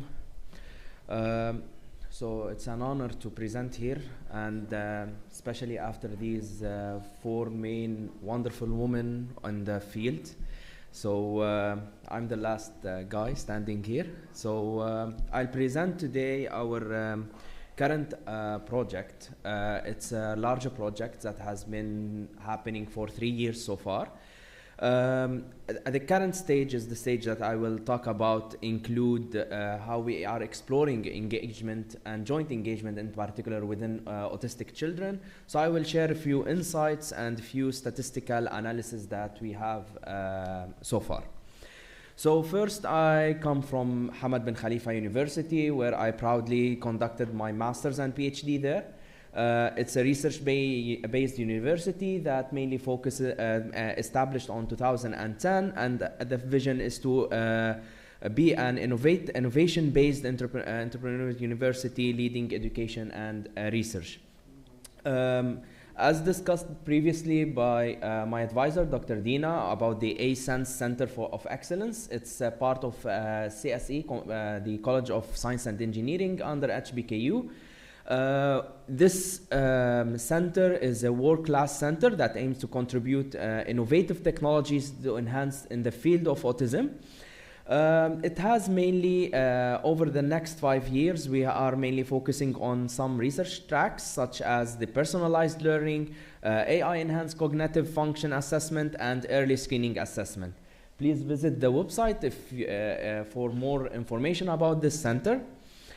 So I will start a little bit by introducing what is autism. I guess previous speakers talked many about it, so I will be a little bit brief.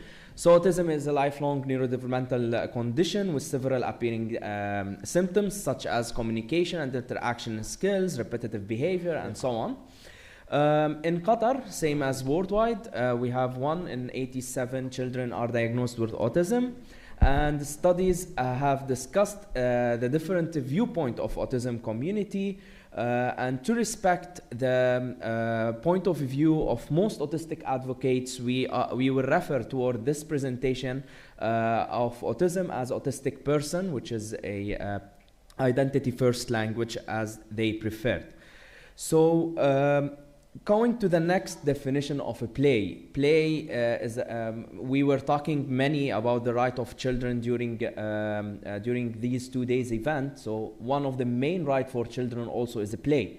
For autistic children, play might be a little bit challenging, or especially collaborative play. So our focus in this project was to conduct some more or to create some more technology or a prototype for children in order for them to be involved more and support them into their collaborative play. As you can see in the image to the right, you have like individual play, social play, collaborative play, inclusive play, which is the main focus of this project, collaborative and inclusive play. The aim of the project in general is, as I mentioned, the project was this project is part of a bigger project that aimed to co-design a collaborative play tool with and for autistic children. The current phase that I will talk and I will present is to assess the joint engagement between these pairs, and this will be the focus of today's presentation.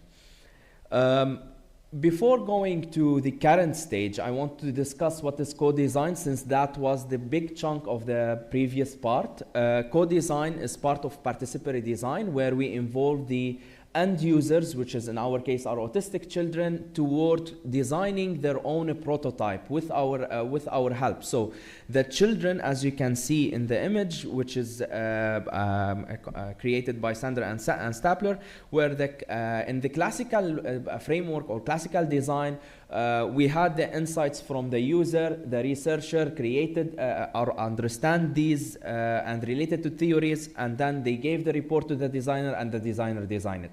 However, in the co-design, the researcher, the user, and the designer all have are on the same level, doing the same thing together in order to reach the end prototype that feed the most benefit for the end user, which is in our case again are the autistic children. After we co-designed, after a 3 years project of co-designing, we end up with a prototype having these 3 main elements. The first one is called the bag of stuff, where the children created or wanted in the prototype to have something that include shapes and animal with different color, different texture, and we called it, and they called it with us the bag of stuff. Then we have something called obstacles to encourage more collaboration during the project. We, with the help of the children also, were designing these obstacles where it includes some fine motor skills, such as like the puzzles, the pressing a button in order for something to be said or to be heard, and the color to be changed. And at the end, where all this magic is happening, is the box, which is the road box, where the children are there playing with the bag of stuff and the obstacle in order to cross the road and so on, and playing together within this road box. So, in the methodology of the current stage, as I said, our aim is to assess a joint engagement between a pair of children where one of them or both are autistic, and using computer vision. The motivation for this is to need to encourage collaborative play, and this work addresses the gap in the research where there is a gap in the research focusing on child-child interaction among autistic children. So just a brief in our project, like what is a joint engagement? The background of joint engagement is defined as a shared focus on the developed play tool between 2 children where one or both of them are autistic. This is our definition in the project. We started in the study design. We started by something called guided play, and this is mainly happened for roughly 5 minutes and this was not recorded, in order to introduce the session aim for the children, in order to be an icebreaker with the children, just to have some familiarity with them. Then we went through the free play. This free play was split into 3 phases. The first one was either the bag of stuff or the obstacle that I presented previously, so we will give it to them. The second stage, which will be stage B, will be also either bag of stuff or the obstacle, based as we apply the counterbalancing in order to ensure the counterbalancing is there. And stage C, where both of them are there, the children are able to play with the bag of stuff and the obstacle together. These were 10-minute per session, and it was recorded. Between these phases, we had like 2-minute distraction, where we will able to play with the children, like a high five, running, give them some bubbles or anything, just to prepare for the next stage and for the children to not be to not feel a little bit of bored or something like this. So as a summary of what we are doing, as I said, we have 2 children, we have the toy. The aim is to assess the joint engagement, and what we are using is that we have the 3D printed shape, we have a farm theme sensory play box, and as I mentioned, we have the first and second option, which is like the stages that we are having, and each is recorded for 10 minutes. A little bit of the theoretical framework is that, as I mentioned previously, the definition of a joint engagement from the literature is a shared focus or topic between a child and a caregiver, and that in the literature is defined like this. For a child to be considered in joint engagement, they must be attending to the same object or events as the caregiver. This definition was also proposed by the Jerry team. It's an MIT team, where they created something called the Jerry scale to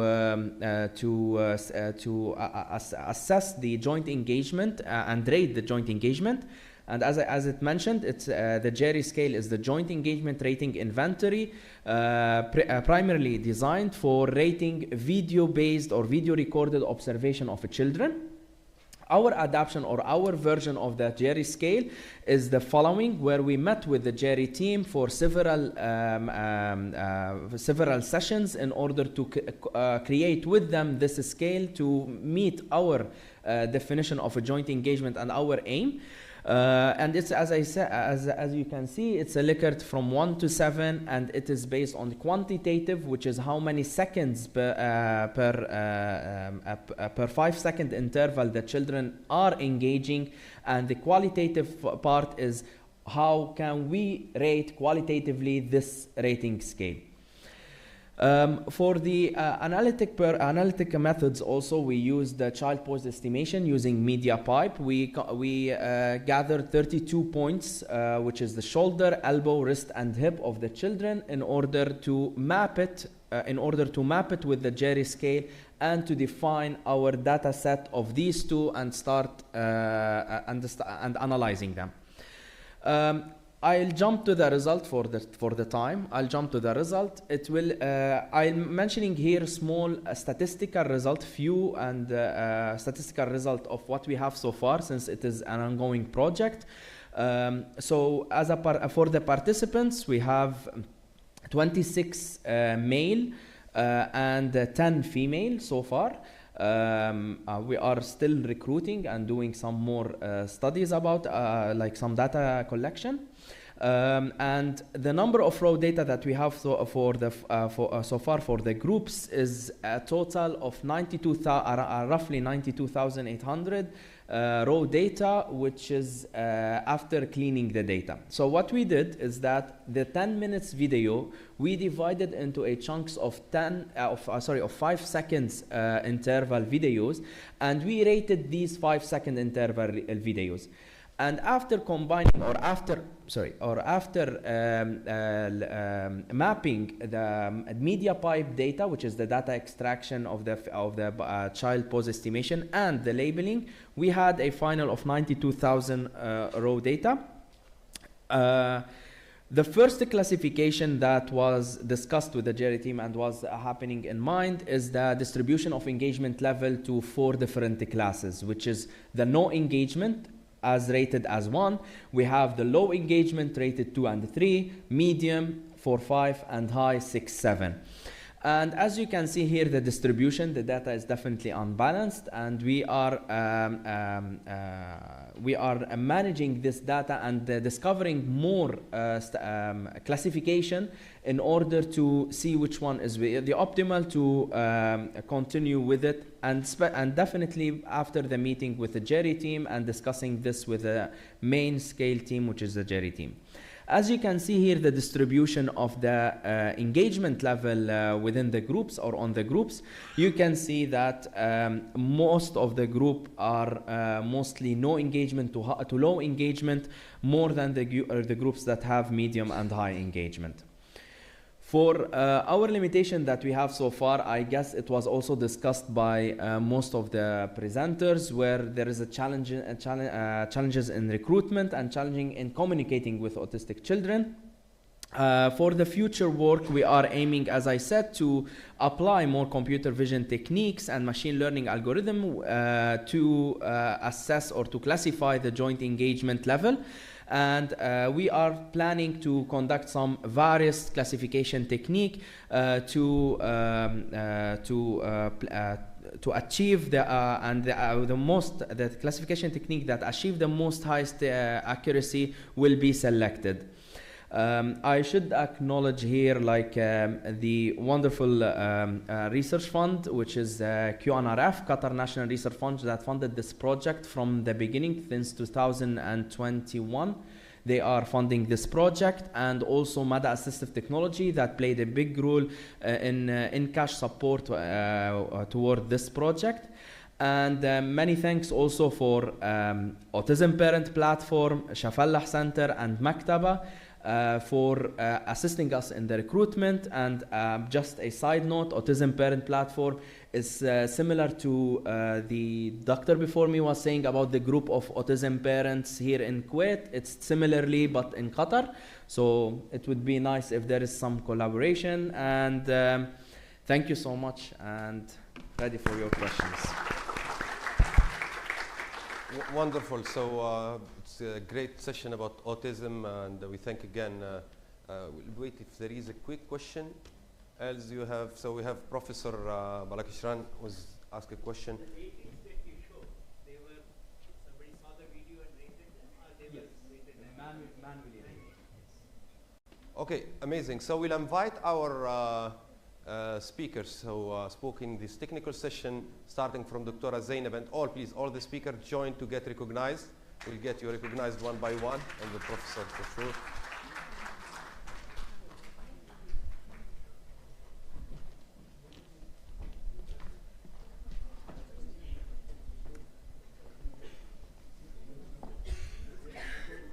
So we have Dr. Zainab al-Ma'raj.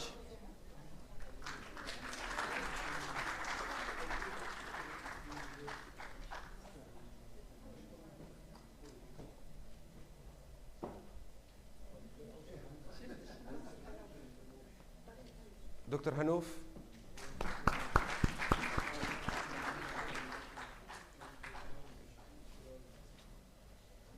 Dr. Mariam al-Kandari.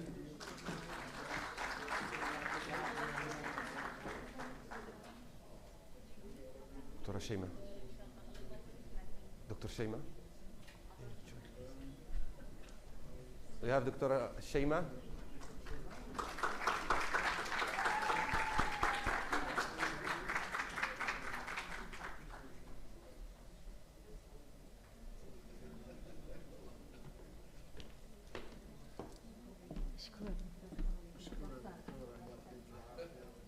Okay.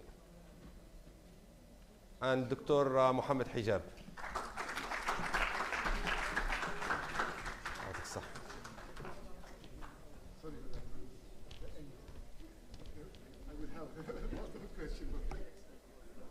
By the way, we have really an amazing keynote coming in the afternoon. Okay, so we'll get started with our afternoon session for the second day. So we had, as planned and in the program, we have 6 distinguished keynotes. Our last but not least keynote is Dr. Mohamed Bouri from École Polytechnique Fédérale de Lausanne, EPFL, Switzerland. So Dr. Mohamed Bouri is a distinguished robotics and the leader of the EPFL research group Assist, Rehabilitation and Assistive Robotics. He earned his PhD back in 1997 from INSA, Lyon, France.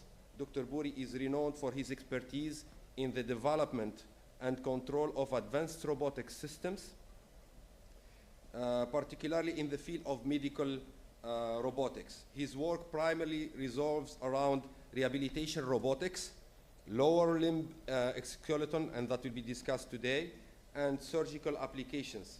He holds prominent positions as the board member of the International Consortium on Rehabilitation Robotics, ICOR, and the Swiss Cobotics Competition Center, S3C. Please join me in welcoming Dr.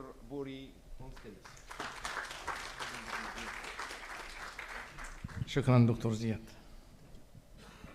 بسم الله الرحمن الرحيم والصلاة والسلام على رسول الله. Okay, hello everyone.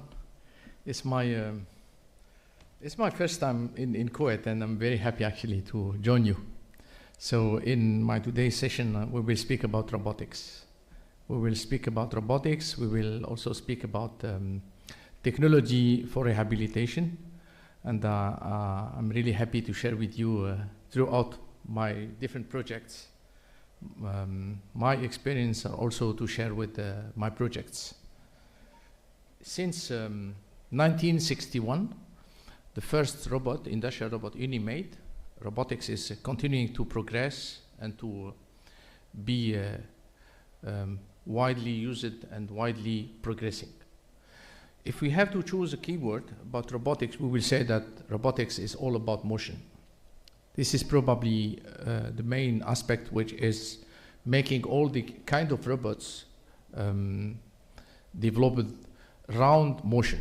So if you can take manipulation robot, industrial robots for inspection, could be medical robots, surgical robots. It starts by motion. It starts by motion, and then you have actuated motions. because you have motorized motion, and then the two additional keywords are control and interaction. And because actually there is this aspects related to this actuated motion, because we are capable to motorize and to actuate the limb, we will develop, based on this motorized motion, devices and solutions for rehabilitation to assist the human motion, to be smart and to be also safe and ergonomic.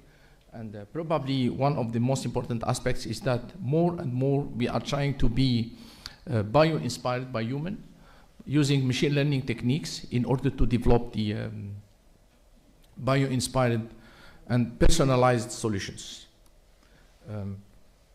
I'm coming actually from EPFL. We say Swiss Federal Institute of Technology, but in the word is EPFL, as École Polytechnique Fédérale of Lausanne in Switzerland.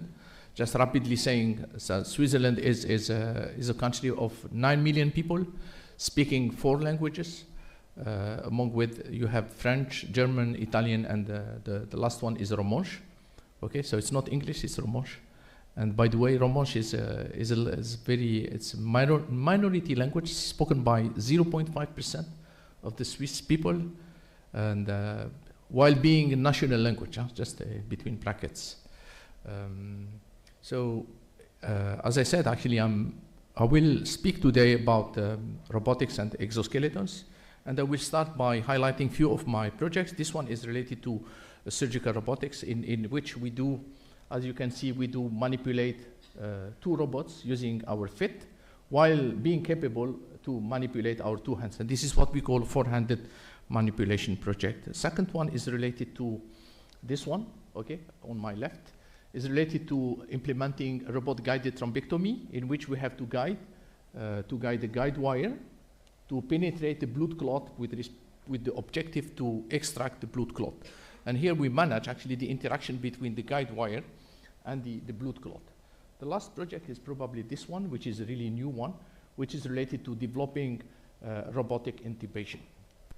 So all these projects are implemented between EPFL and the Hospital of Geneva or the one of Lausanne.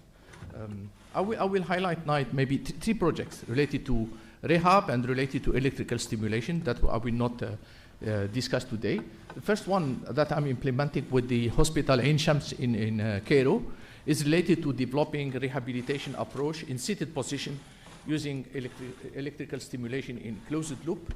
And the other one, also with the Ain Shams Hospital, is related to developing gait training, still using electrical stimulation. The last one is related to, instead of using muscular electrical stimulation, to use non-invasive spinal cord stimulation, in which we do put electrodes on the back of the patient, and then we do electrical stimulation with the objective to induce and with the objective to improve the gait training. So here we are to speak now about exoskeletons.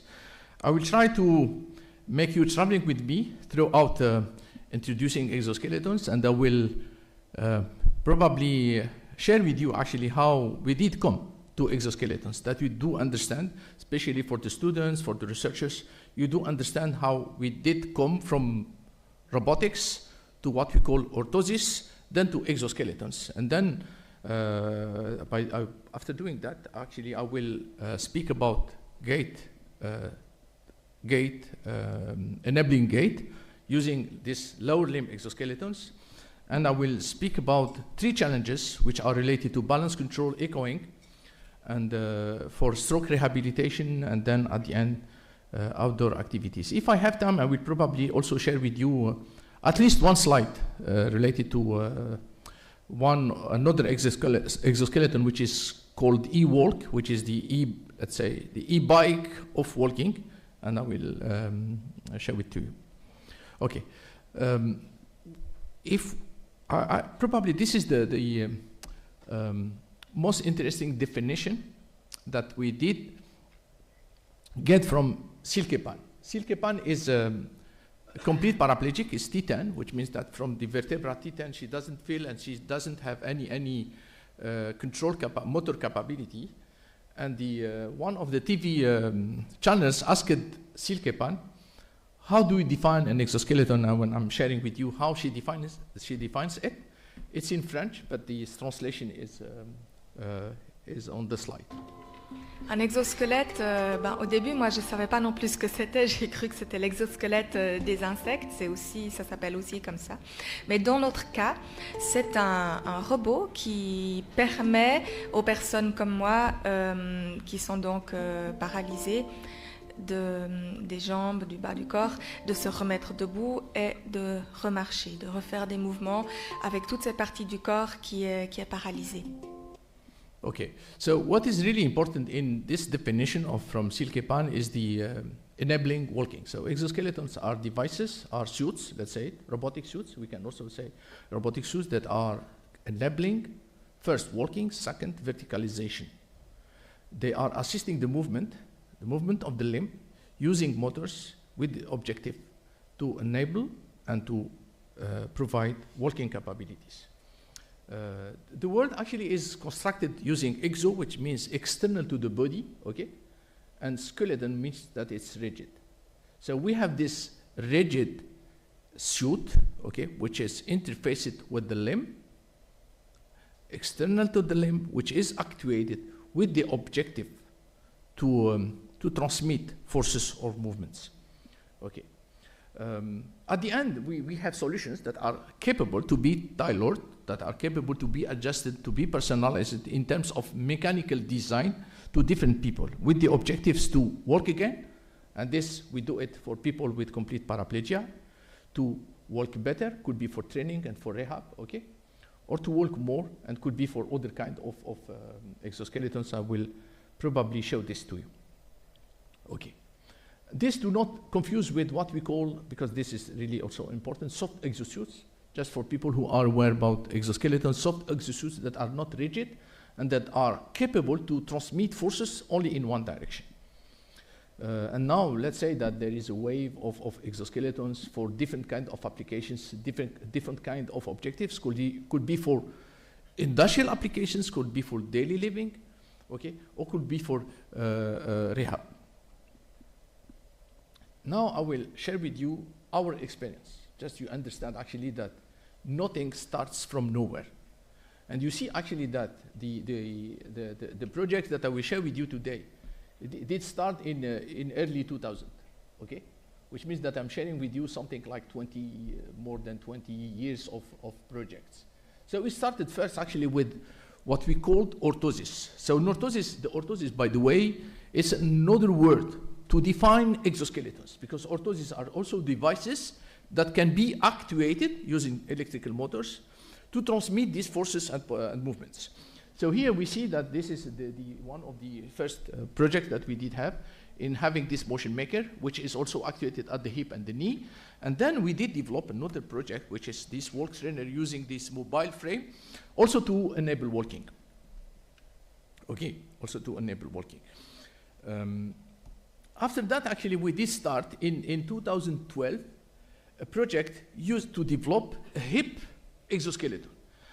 HIPSO is the first exoskeleton that we did develop in our lab, and it was part of the project, first of the PhD project, PhD thesis of Jérémy Olivier, then part of the PhD thesis of Beau Romain, who we see here actually demonstrating the exoskeleton. Then in meanwhile, okay, then that you do understand, in meanwhile we did do this project with the Duke University to develop an exoskeleton for monkeys implanted with the brain electrodes, with the objective actually also to understand brain activity with interaction between the limb, the backward limb of the monkey and the exoskeleton. And this is why actually we did say, okay, to the people who did contacted us, it was a Canadian foundation at that moment, to develop a lower limb exoskeleton. Okay, why not? Because we did have this hip exoskeleton, then we did develop, and we did have this walk trainer, and then we did have this monkey exoskeleton for monkeys. And this foundation asked us actually in the beginning to develop lower limb exoskeleton for teenagers. And we said, okay, why not? And we have driven, because the thing is that we did define an objective of having a lower limb exoskeleton in 18 months. Okay, and we said, okay, how can we do it? And the best way to do it, and this is probably the three main important keywords: simplicity, modularity, and versatility. In what? In the design, in the control, and also for the applications, because we may have different kind of design that has to be adjustable to different sizes of people, of controllers, because we have different kind of implementations, and also of scenarios. Could be for flat walking, could be for climbing stairs or slopes, okay? Sitting to stand applications. And this is why we did have all these objectives. And we decided already at that moment to only have a hip and the knee which are actuated. Which means that by doing that, I'm really simplifying the concept, saying, okay, yes, at the end, developing an exoskeleton is not that difficult, okay? If you have the good team, which are capable to be, let's say, focusing on this mechanical development, electronic development, software development, and someone who is also aware about the needs. Yes, this is after 10 months of development. After 10 months of development, we did demonstrate the capability, okay, to develop a limb, okay, one leg, okay, actuated at the hip and the knee. After 10 months, and after 14 months, actually, we did construct all the exo. So this is after, no, not 14, 16 months. We did develop this complete lower limb exoskeleton. As you can see, it's actuated. It's actuated at the, I don't know if you see my pointer. What is my pointer? Okay, it's actuated at the hip and actuated in the knee, at the knee. And you can see here actually the actuator, this was the version of 2016. And this has been done with a team of 4 people, that you understand. After 16 months, 4 people, all smart, in everyone in his domain, we did construct this exoskeleton. And by the way, after 16 months, we did also fill a patent, with these are the figures of the patent, to develop this exoskeleton. The control aspect is not that difficult, because what you can see is that we have always these 3 layers related to the high-level controller, okay? We have this low-level, mid-level controller, and then we have this low-level controller, which is in charge of controlling the torques of the actuators. And for people actually who are taking the photos of my slides, I'm really okay also to share my PDF of the slides, okay? I'm fine with it. I can share it, so it's fine for me. I will just discuss it with Mohammed Rabelsi and Ziad, and I will share with them the PDF. Okay, this is the EXO in 2016 after 18 months with the Silke Pan working with it. Okay, maybe I do stop, okay? Stop here. Okay, maybe we just come back. Okay, okay.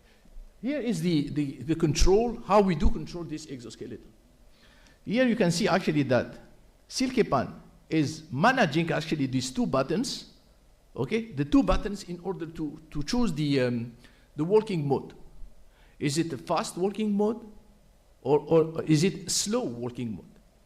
And then with this button, we just trigger these steps. So each time actually Silke is pushing this button, it triggers 1 step, which means that, rapidly saying, that in that way, since we are using this exoskeleton for Silke, who is, as I said, just reminded, I said that Silke is a complete paraplegic, which means that she hasn't any capability to walk, which means that the exoskeleton is making and is enabling Silke Pan to walk. So each time actually she is pushing, triggering on this trigger, okay, and this button, she is initiating half of the step. I will do it for you. Initiating half of the step, then half of the step, half of the step, and again half of the step, and so on. Actually, that all the working actually process is implemented. Let's continue the video now. So here she shows actually the working modes could be climbing stairs, could be descending stairs, and then actually you see it. Okay. Well, just to continue now. Okay. Maybe I can share with you the different videos, okay? So this project has been very also kind of the muse of EPFL, showcasing it in different occasions for population to also doing the outreach for the public and for the people from Lausanne. Just to continue. So in 2018, actually we did improve the actuation, okay? So this is okay. So this is the version of 2016, improved by the version of 2018, sorry. And in 2020, actually, there was already a startup which has been incorporated. Just to continue. Okay, let me share with you this video of the version of 2018. So in this version, you can see actually the main aspects that have been improved is that with this version we are capable to enable walking for people weighing up to, let's say, 80 kilograms. We are capable to do an auto transfer. So the Silke is doing the auto transfer. We kept actually the same concepts for the control approach, and it's also the same software. Now let's do breadth, because I did say a lot of things. Let's consider 3 challenges. First one is how to learn from human gait. This is probably something that can interest a lot of people doing machine learning. How to learn balance. Is it possible actually to learn from human how they do manage balance? Is it possible to implement a post-stroke rehab? And I don't know if people are aware about the difference between post-stroke rehab and rehab for people with spinal cord injury. And the third question that I'm asking, is it something that we can envision to translate, okay, from labs, or to translate this application which is intended for rehab, to translate it to outdoor activities? First, actually, to learn and to be inspired by human, we developed another exoskeleton, which is called Inspire, okay? And this exoskeleton is not actuated, which means that it hasn't any actuator in it. It's an instrument, by the way. It's an instrument. It just measures the working of healthy people. It measures the working of healthy people, and you see actually here David, who is healthy, working with the exo, but this exo replicates the same degrees of freedom as twice, with the objective to learn how people do manage their balance and how they do manage their gait.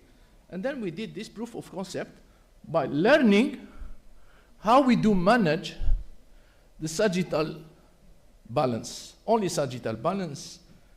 And here I show you actually that the exoskeleton is capable to self-balance without crutches. Putting right after actually putting Silke pan without tuning anything, putting Silke pan in it. Thank you. Okay, putting Silke pan in it, and Silke is managing her upper body, but which means that at the end, since Silke is using her upper body to do another task, it means that the exoskeleton now is managing for her the balance. Okay, so this is self-balancing controller, just to, that we are, because we were impressed ourselves, just believe me. Because at the beginning, when my PhD student, Tristan and Romain, proposed this approach, I said, okay, this is something that is very complicated to implement, and at the end we did it. And maybe you can ask me later. In how many times we did implement this approach? Just to be inspired by the time we do spend to, let's say, from one step to another step. Finalizing one step, making another objective, and finalizing the next step.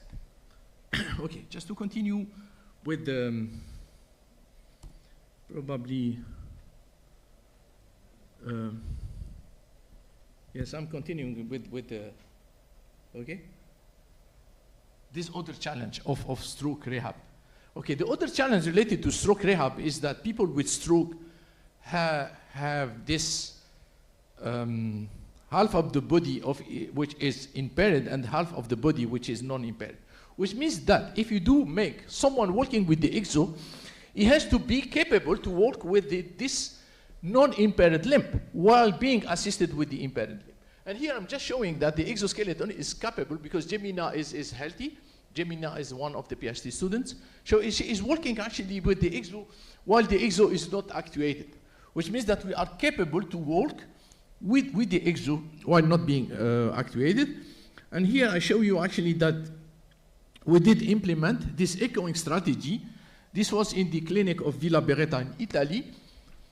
And that what you can see is that this patient is trying to work with the impaired limb while not being assisted.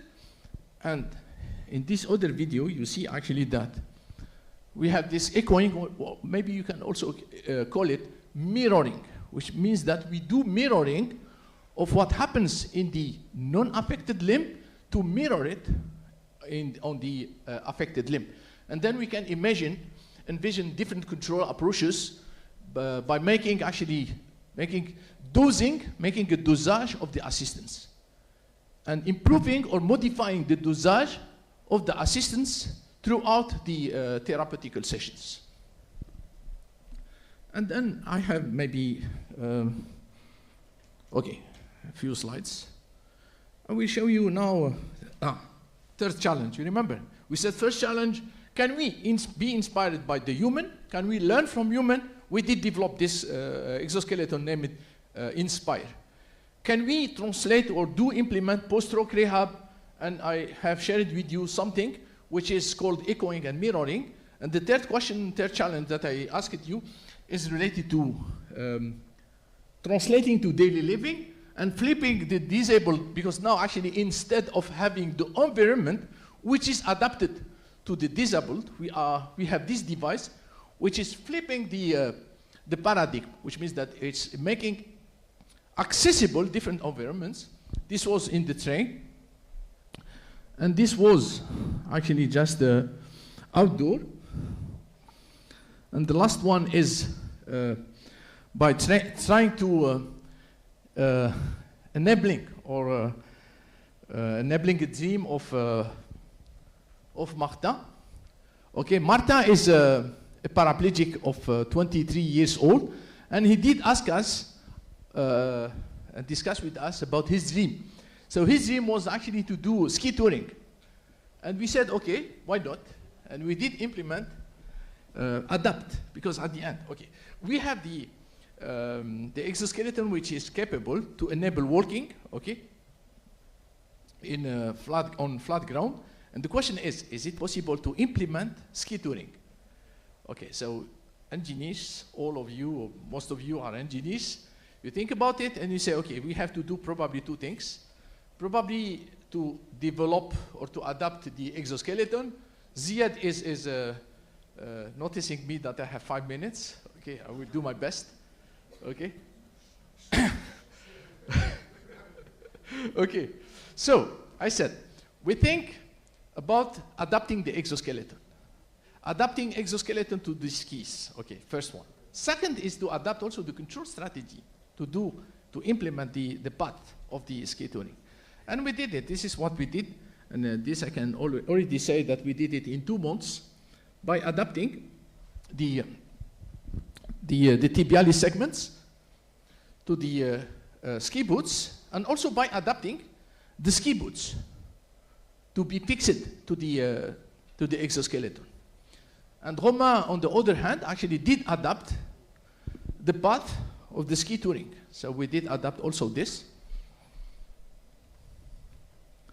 And Martin actually did realize his dream, okay? And you can see the trajectories of ski touring, which are not that different, okay? Not that different, but different. Which means that we have just to adapt the foot locus of that trajectories. Okay, I'm done with this slide. And I finished with this project, which is named eWalk. eWalk is the e-bike of walking, okay? So we did develop this exoskeleton for elderly, with the objective actually to promote physical activity, to promote outdoor activities for the elderly, which means that it's not a device for rehab. It's a device to promote physical activity. And with this, I finish my presentation. I wish you enjoyed, and I'm sharing with you some conclusions, okay? Just, thank you so much. I'll share with you some conclusions. That for HOPE, actually, the idea is to promote the right for daily living activities for people with gait disorders. And when we say gait disorders, could be for people with spinal cord injury, people with Parkinson, people with stroke, okay? And then to promote actually that also by using no more actually machines, because a lot of people say robots for rehab. So the idea maybe is to say devices, okay? At least that devices is better than to say machines or robots. In Arabic we would say makana or jihaz, okay? Maybe jihaz is better, okay? Jihaz is better, okay? Tools and instruments, okay? And not robots. Improve wearability, okay? Which that you see actually that wearability is very important. Then at the end, the challenges that are facing us as researchers are related to personalization, adaptation to task and terrain. We have different terrain and different tasks. And at the end, balance management, okay, is something which is still very important as a challenge. And with these conclusions and this kind of perspectives, I finish really now my presentation. I wish you have enjoyed it. Thank you so much. Yeah, thank you very much. So just a small point, when Dr. Buri sent me his file, it was 2 gig. So I said it's the first time I received a 2 gig presentation, but the value is even bigger than the size. Thank you so much for the wonderful keynote. We have Professor Khalid with one question. And if anyone has a question, please. A second question here. Well, first of all, thank you very much. It was a presentation worth waiting for, to be honest, and very inspiring. And I can see the expression on the faces of the people that you experiment with. It's just incredible. And it's not a question. It's a kind of challenge to you. We get a lot of praise in the opening session because we installed an elevator for the disabled to go on the stage. I'm proposing to you, can we work together to get people to walk up to the stage for the opening session of the next conference? For sure. I'm really open actually to share with you this kind of experience. Yes. And I will do it. We will do the question is for which subject, you see, for which user? Because there are 2 challenges. If you ask me, because now we are speaking about something which is realistic, and I like really to be pragmatic and realistic. If you ask me actually if I'm capable to bring the exoskeleton to Kuwait, as I did it by bringing it to Italy and to do tests, I would say, okay, why not? I can do it. This is something that we can do. If you ask me the question, if I can demonstrate it, I would say, okay, for sure that we can do it. We can demonstrate it, and maybe no need to wait till the next year. Okay, we have just to organize it for different objectives. We can also organize something with the lecture to be more technical for students, to be more technical for researchers, to share, let's say, topics of research related to walking, to rehabilitation solutions for lower limbs. Okay, we can do that, and no need to wait till the next ATSN. But if you ask me if is it possible to make someone with lower limb impairment from Kuwait working with the EXO, I will say this is something that I have to evaluate, and it's probably something that I can do maybe in Switzerland. Okay, that we can anticipate it. Okay, that the patient or the user, the pilot, with stroke or with maybe with spinal cord injury can come to Switzerland for a defined time, and then we can organize the training. Okay, then we can do this opening of the ceremony with that. Thank you. Actually,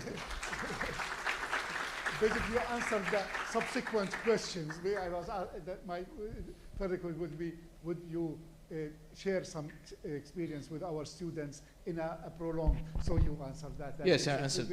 Okay. I will be very happy to share any experience with anyone. I also discussed it with Dr. Anas by saying that I will be very happy actually to organize in the framework of the International Consortium of Rehabilitation Robotics to organize a kind of summer school somewhere that to be defined with Dr. Anas related to rehabilitation robotics. We already did something in Ghana, so it could be also nice to do it in Middle East. We will be in contact with the Institute in Kuwait who are doing rehabilitation. Hopefully we can do this kind of consortium between you and us and them. And we can organize Zoom meetings and then see how we can do that. Okay, we have a second question from Engineer Mustafa Hariri.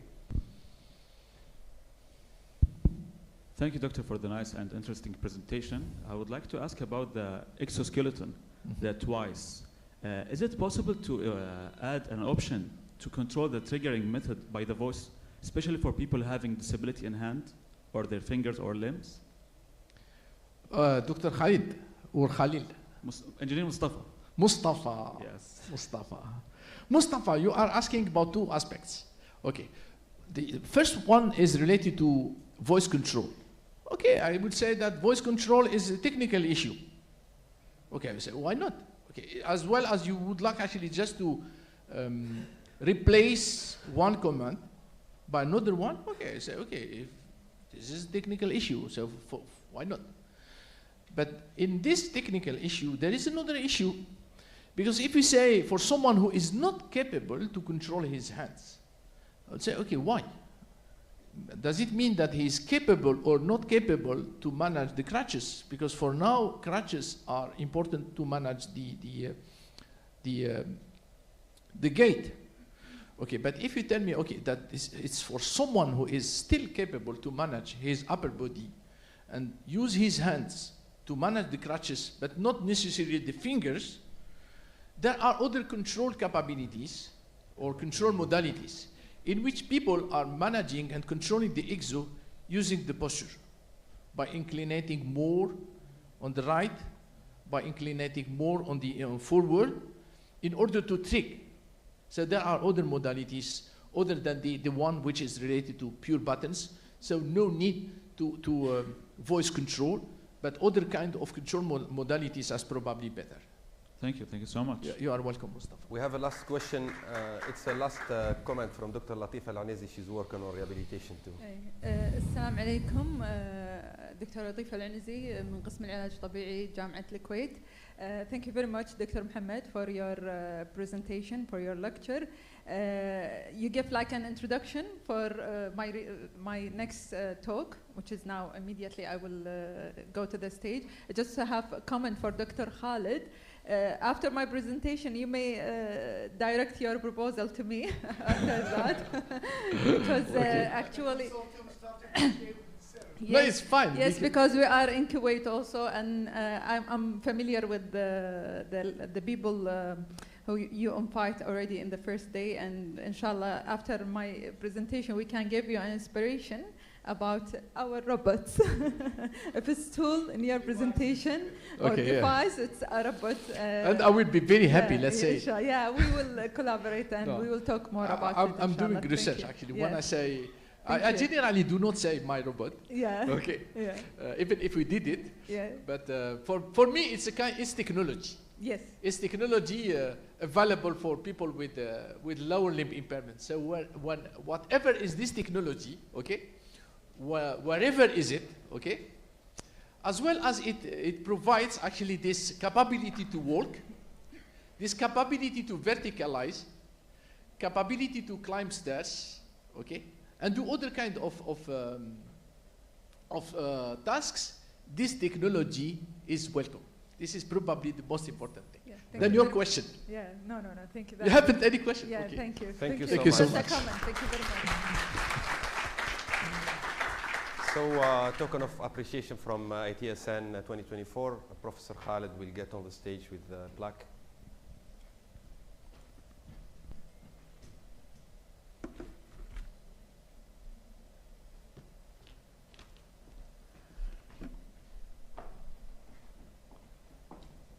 Again for Dr. Buri.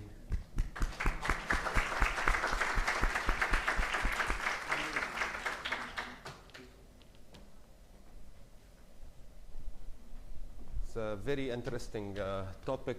That's why we have a whole session discussing the same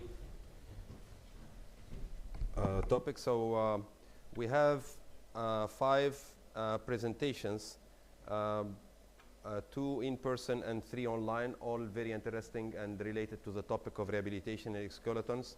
So we'll ask Dr. Latifa Al-Anezi from Kuwait University to join us on stage for her first presentation.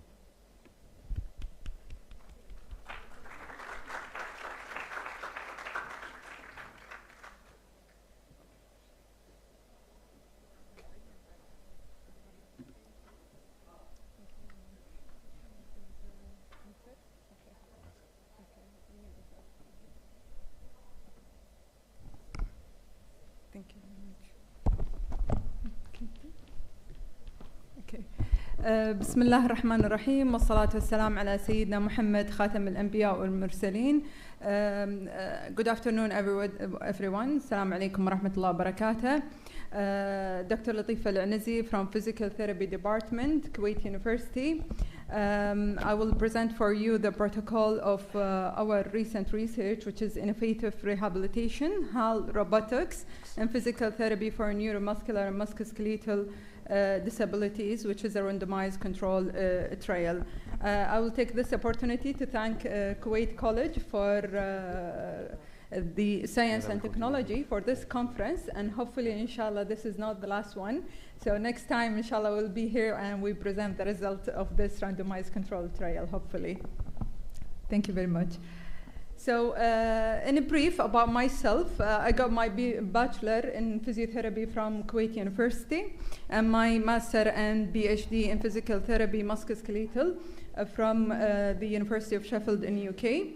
I have many memberships in different associations and society nationally and internationally related to physical therapy or pain management. And my research interest is in mental health, age and aging, chronic pain management, musculoskeletal, as well as AI in education and healthcare. I would like also to introduce the research team with me. I have some of them with me here in the hall. So Dr. Muad Al-Haddad, he is an assistant professor also in my department, Kuwait University. Also, we have Dr. Munira Ghanem as well. She's a neuromuscular, and as I am musculoskeletal, she is the neuromuscular, or she specializes in neuroscience. And also Dr. Sultan Asilahi from Ministry of Health, as well as our service provider engineer, Dr. Masha'il Al-Yagu. She is here also. So she is the service provider of MICO, the supplier for robotic in Kuwait. So starting with our background, first of all, we have to talk about the global statistic or about the disabilities. So the number of people living with disabilities is rising at an alarming rate worldwide. So over 1 billion of the whole individual or whole the worldwide live with disabilities, with 110 to 190 million individuals face significant functional challenges. This significantly limits the ability to carry out the daily activities and such as walking, bathing, eating, dressing, and this motor disability can significantly reduce the independence and quality of life, as well as it can lead to high levels of anxiety and depression. So a holistic rehabilitation is essential to address both physical and psychological needs of patients. If we, as we are in Kuwait, so we have to talk about the situation in Kuwait. So each year we have more than 10,000 people suffer from a stroke, unfortunately, in Kuwait, resulting in motor and or cognitive deficit. So the cost of providing the rehabilitation services locally or overseas for these patients' population exceed 300,000 euro per person annually. And this places a substantial financial strain on Kuwait Ministry of Health. So we have rising number of those suffering from these neuromuscular or musculoskeletal disabilities, and at the same time we have the low resources available for the rehabilitation or for providing the health services for them. And as you know, the main things for these neuromuscular or musculoskeletal dysfunction in Kuwait, it's due to conditions like diabetes, hypertension, like it is usual, all Kuwaitis people now, they diagnose with diabetes, hypertension, and as my colleague just said today in their lecture says that the obesity is #1 in Kuwait as well. So we, as a physical therapist, in our rehabilitation, we want to restore the function using tailored exercise, physical therapy, and advanced technologies, an innovative approach like a robotic system needed to reduce the time and financial burden in the health services or in the healthcare provider.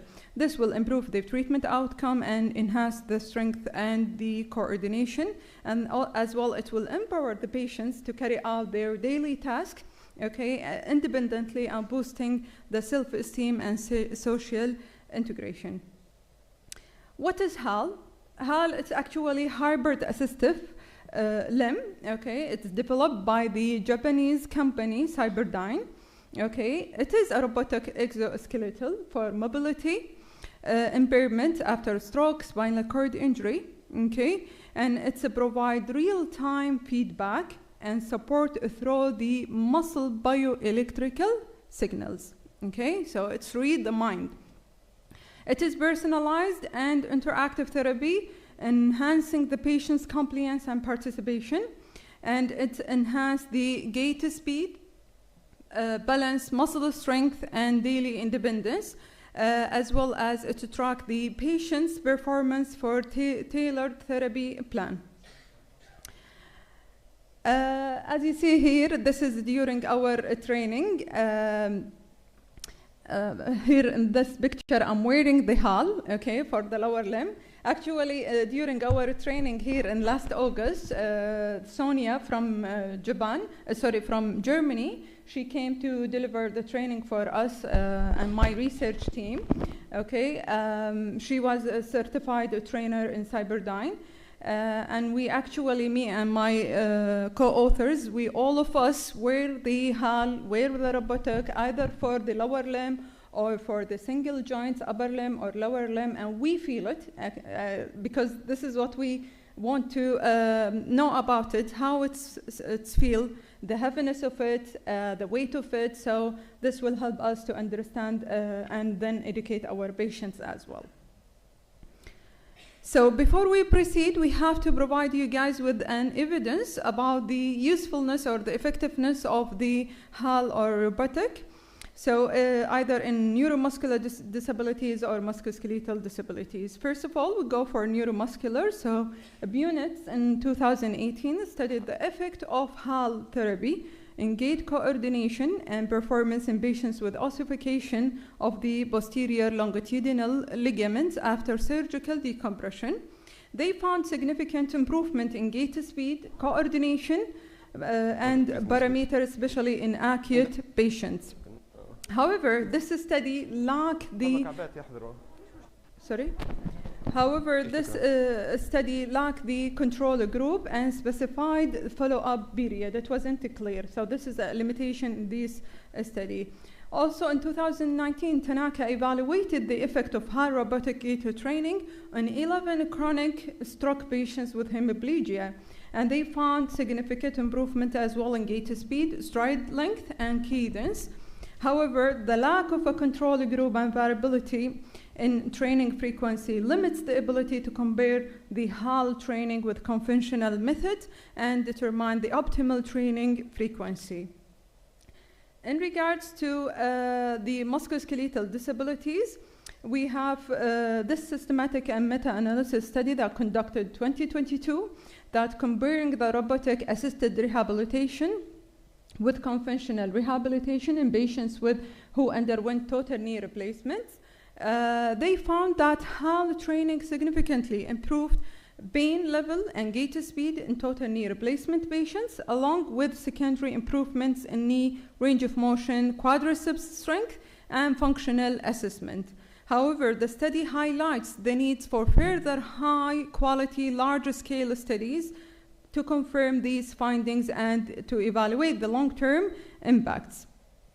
So from this, we can recognize that the existing literature indicate that HAL enhanced the gait speed, balance, muscle strength, and daily independence, though the methodological flaws or limitation which affect the generalizability. This is why we come up with this study, which is randomized controlled trial, to overcome these limitations in the previous studies, okay, and aiming to assess the impact of HAL training on functional, cognitive, and quality of life aspects in people with neuromuscular and musculoskeletal disabilities.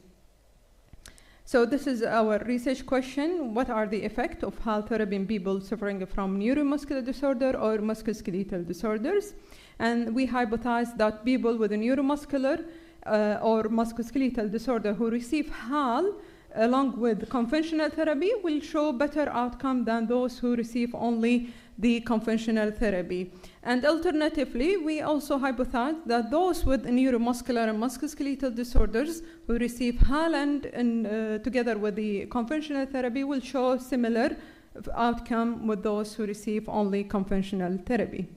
As a method, as we said, it's randomized controlled trial. We utilize a pre and post measurements, and it will be conducted in different physical therapy department within the hospitals of Ministry of Health.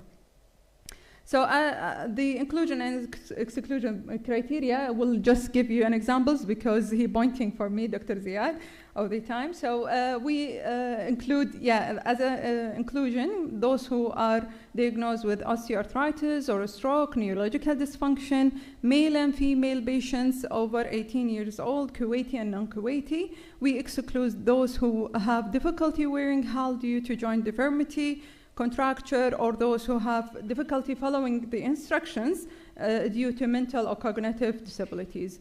Our sample size we calculated using G-Power, and we have 4 groups, as we said, and 6 measurements. I will talk about them in a bit. So the total sample size is 60, 15 in each group. So there will be an announcement distributed through the appropriate channel to all hospitals, and the participants who are interested will contact the research team, and we will arrange for that. The ethical approval, we got ethical approval from Kuwait University, conditioned with the Ministry of Health approval, and we are waiting the Ministry of Health approval, and this research is funded by KFAS. So as a measurement, as we said, it's prior to the treatment and after the treatment, which will take 16 weeks, approximately 3 months. So this is the groups. So the participants were randomly assigned to one of the 4 groups. Okay. So we have 2 control groups, one for neuromuscular and one for musculoskeletal, who will receive conventional therapy only.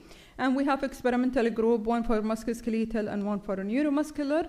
Those will receive HAL together with conventional therapy.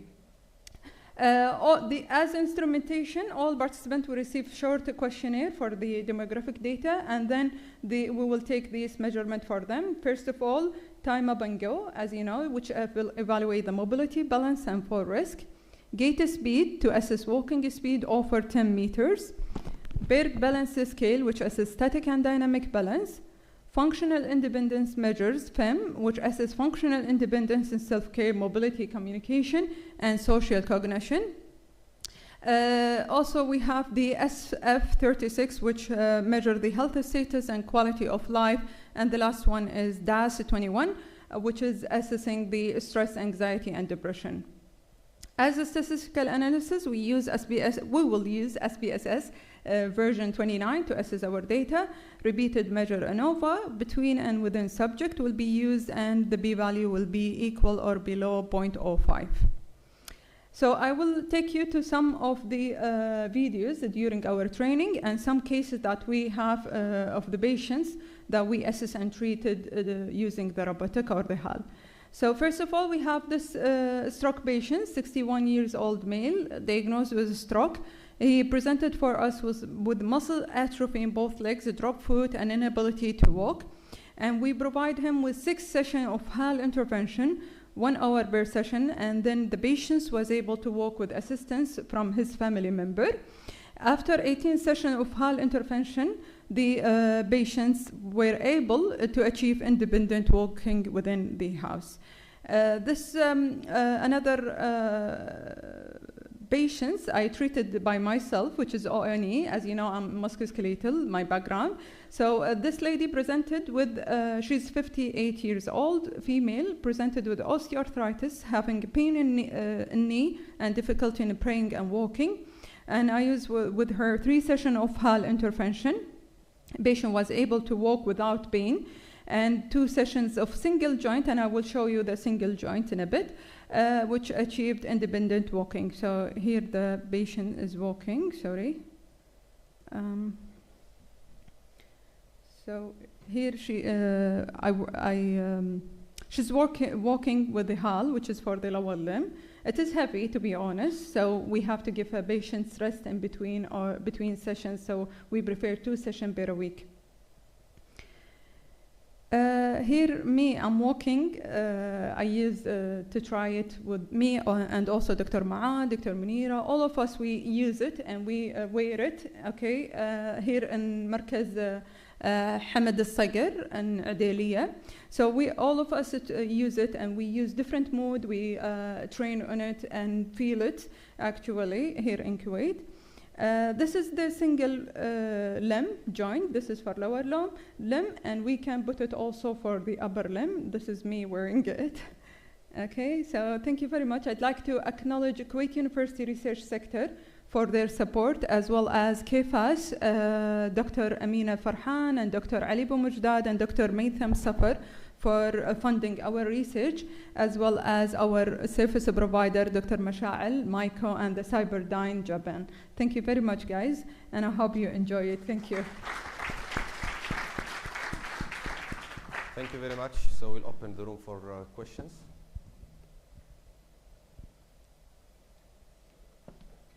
Get your mic for.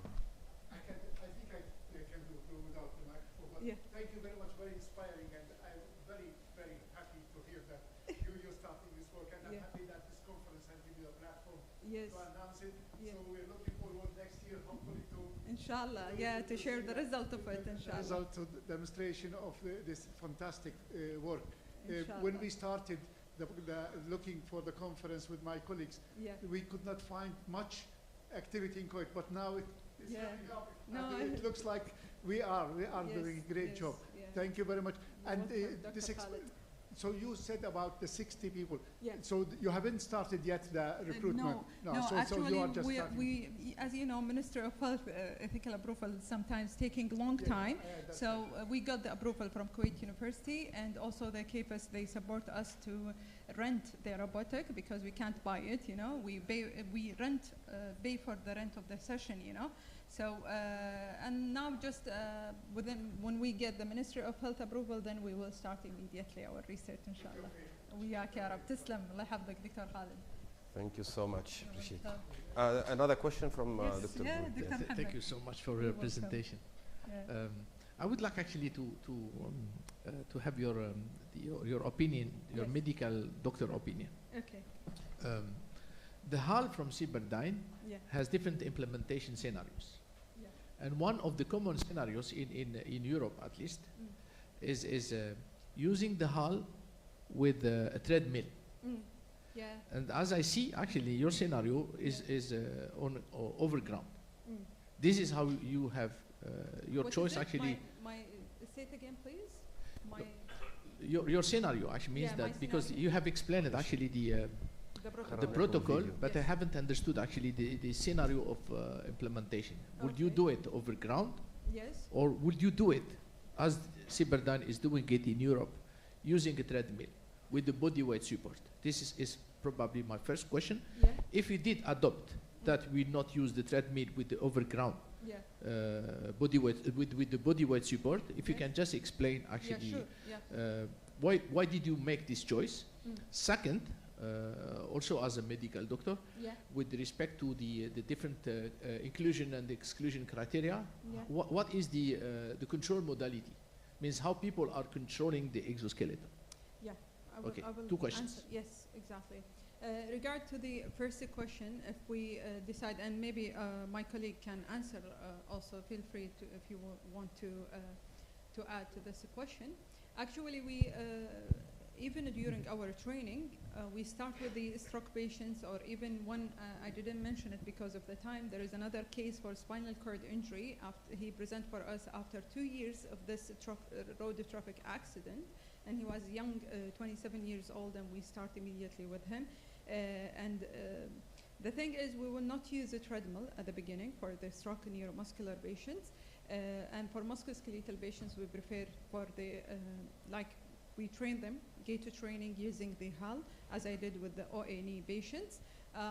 Actually, the important things is to know all the, because maybe I didn't make it clear, there is a harness, okay, to for the patients, especially hemiplegic patients or paraplegic. This is what I call body weight support. Yeah, this is the thing that, yes, we actually use it during our training with the stroke patients, those who haven't yet the balance, because for the safety of the patients, you know.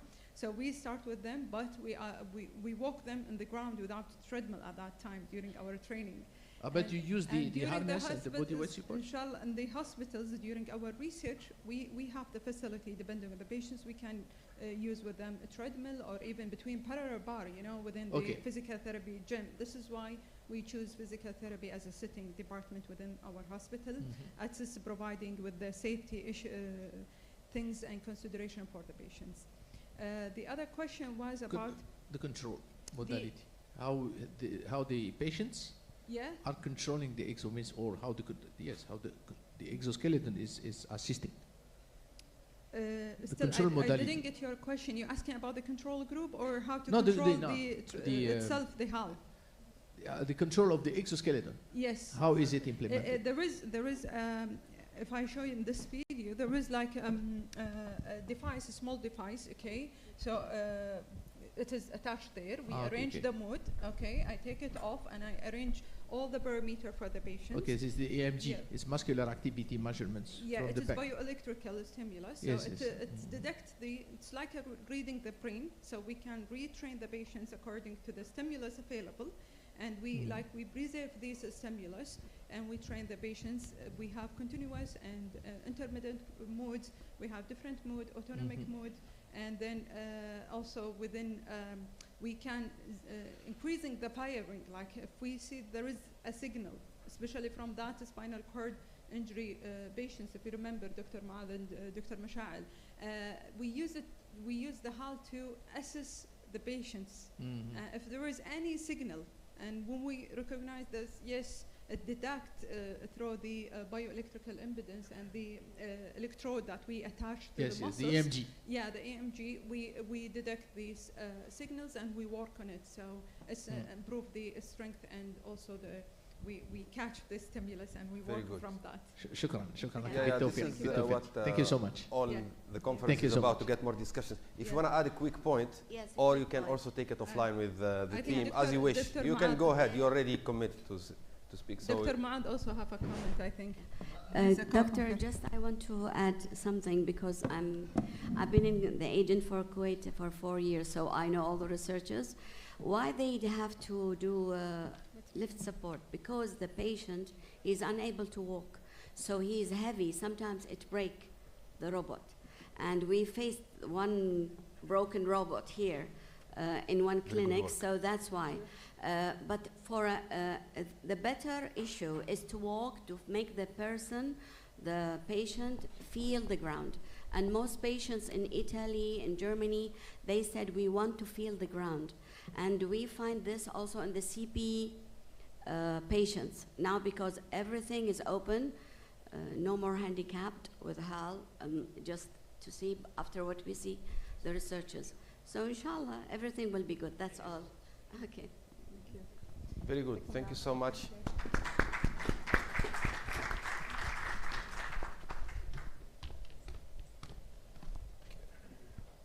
This is your phone. Dr. Buri, your phone. Okay, we'll proceed with our second presenter, Remia and Dania, if you can join us on the stage for your presentation about piezoelectric.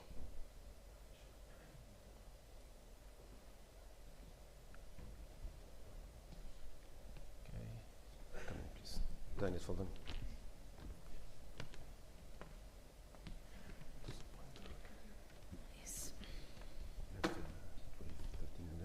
Good afternoon, everyone. Today we are going to discuss about the scope of piezoelectric nanofibers towards IoT applications that can be utilized for assistive technologies.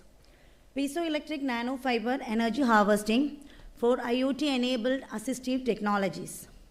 So the outline of today's presentation is fabrication and analysis of piezoelectric nanofibers for energy harvesting, integration of IoT devices with nanofibers for assistive applications, specific solutions for categorized disabilities using IoT nanofiber technology. So objective of present study towards development of assistive solutions at the crossroads of piezoelectric nanotechnology and IoT, enable independence, safety, and enhanced quality of life for people with disabilities through innovative low energy IoT applications. So background about piezoelectricity. What is piezoelectricity? Pressure induced electricity. So the mechanism of piezoelectric transduction is a mechanoelectric transducer that allows mechanical energy such as pressure, vibrations, bending, and tension strains to be transformed into electrical energy. It can be considered as a single source for capturing renewable energy. Relevance in numerous energy-related fields, including wearable electronics, smart textiles, biological sensors, and health tracking. Focused on a variety of organic and inorganic piezoelectric membranes or sheet, our main focus is on organic PVDF-based piezoelectric nanomembranes. Why nanomembranes? Our focus is on nanofiber membranes. One-dimensional nanofibers are attractive due to many of its fascinating properties such as large surface-to-volume ratio, easy reusability, high mechanical strength, high porosity, small pore size, robustness, advanced functional materials, and high thermal properties. Here it's visible we are comparing a single human hair with our electrospun nanofiber. It's clearly visible how small our nanofiber while comparing with a single human hair. So our primary material we use is PVDF TPU, polyvinylidene difluoride, blended with thermoplastic polyurethane. So this PVDF in nanoscale transformation for high surface to volume ratio and tunable properties, and these nanofibers are fabricated via electrospinning technique. So electrospinning is a electrohydrodynamic process where the polymer solution droplets are electrified to generate electrical jets, and these electrical jets are finally stretched and elongated to produce ultra-fine thin nanofibers. So these nanofibers is having piezoelectric property. The main phase behind piezoelectric property is beta phase.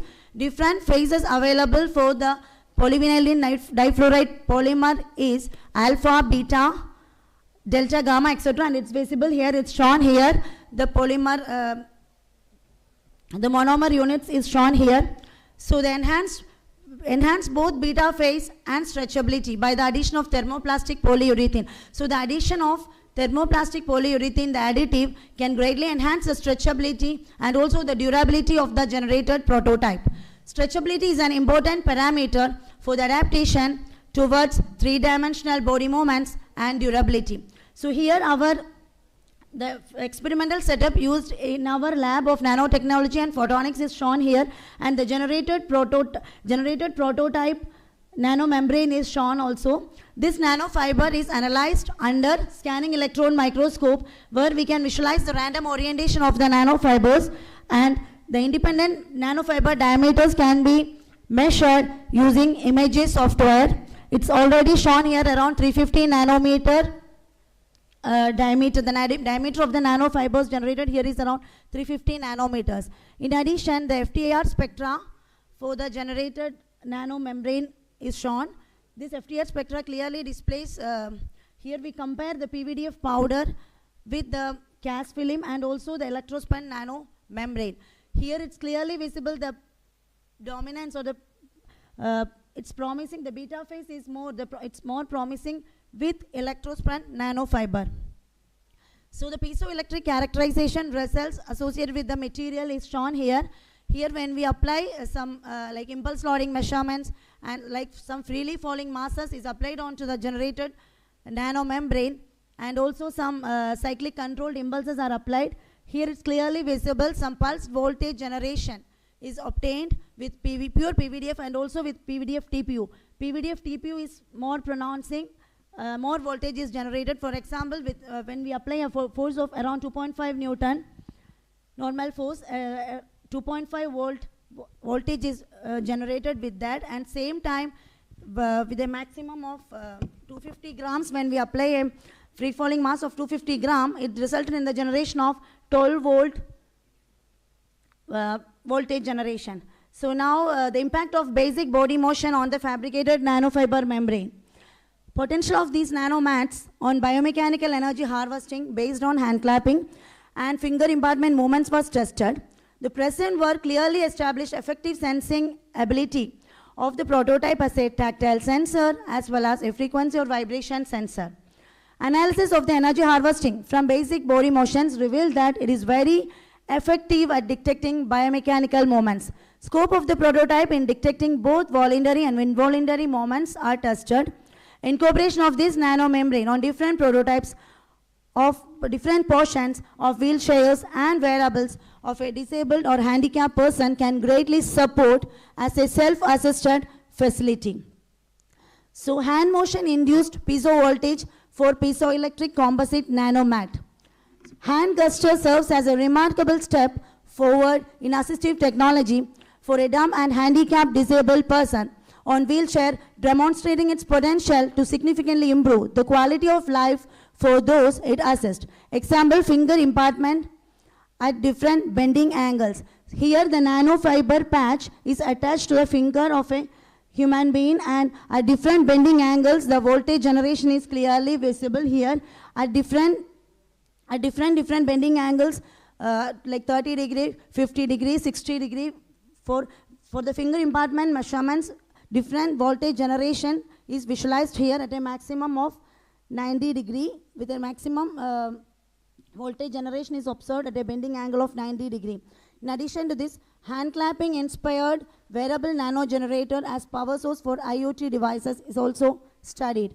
Embedding nanomembranes on hand globes can harvest biomechanical energy from hand clapping to eliminate need for batteries to drive portable electronic devices for self-assisted technology. So here we developed a maximum impulse voltage of 16.5 volt here at our lab of nanotechnology and photonics at KCST.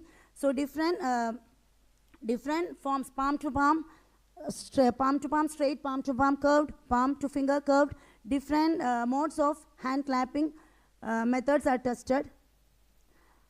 In addition, previous experimental activities proved the scope of the developed prototype in the field of vibrational sensing or energy harvesting in the range 1 to 30 Hz.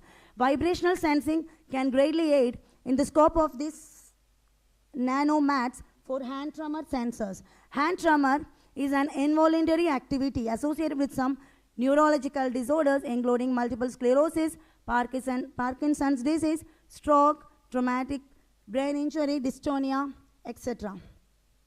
So now my colleague will discuss about the IoT integration and application towards this prototype, how we can utilize this prototype for assistive technologies. Thank you. Thank you, Ms. Remia. Okay, so essentially you've now observed or it will become more clearer now how the convergence between IoT devices and the nanofiber technology is actually bringing about more advancements in the field of assistive technologies. And this is especially true when more than 18% of IoT devices are becoming increasingly applicable in assistive technologies.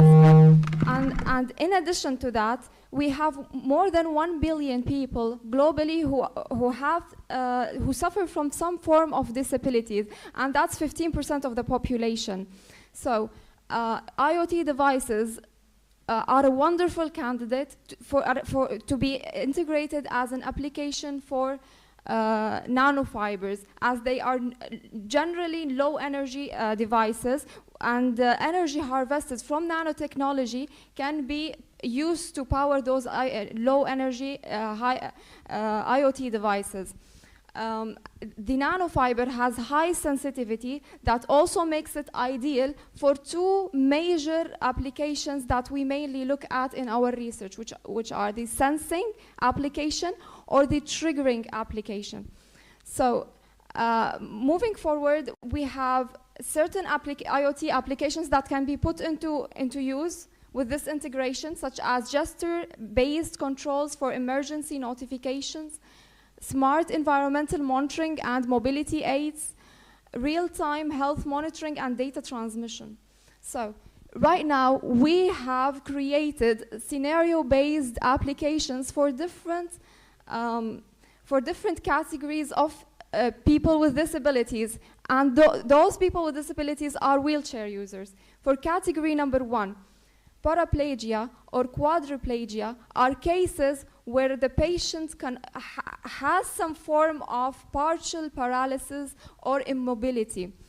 Paraplegia is the case where the patient is unable to move the legs, and quadriplegia is the case where the arms are immobile. In these cases, nanofiber technology can be used for the purpose of sensing, and in this case, it's for the case of paraplegia, where the hands are mobile. We can place the nanofiber mesh mats over the handles of the wheelchair. This is for the triggering and sensing application, where any pressure that is applied directly to those handles that are exposed with the nanofiber technology can then trigger some stimuli to an IoT device that can then be used for the purpose that the patient needs, and especially for the purpose of emergency signaling for assistance to the people who are the caregivers or the healthcare providers. Also, at the same time, real-time monitoring of pressure and the duration of the force is monitored. This is to detect the urgency of the case.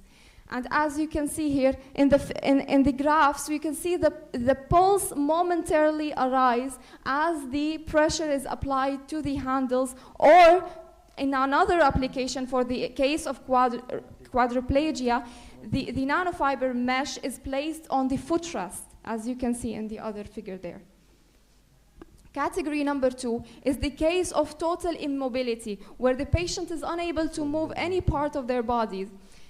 In these cases, nanofiber technology can be placed on the seat of the wheelchair or the headrest of the wheelchair. This is for the purpose of sensing any motion that could happen. Essentially, in this case, motion is not expected to happen internally. In this case, motion or any movement is supposed to be coming from an external trigger or stimuli. So this is a case where the patient can maybe in a form of an emergency where he's about to fall, or something is about to happen to this patient where he's not associated with the particular caregiver. And then this trigger is sensed through those IoT, through the nanofiber that is also sending triggers, real-time triggers and alarms to the IoT connected devices. This is an illustration of how this happened from the point where, from the initial position until where the stimuli is beginning to exist, and then where the patient is about to fall, and instantaneously the pulse is generated and the signal is sent to save the patient. Okay.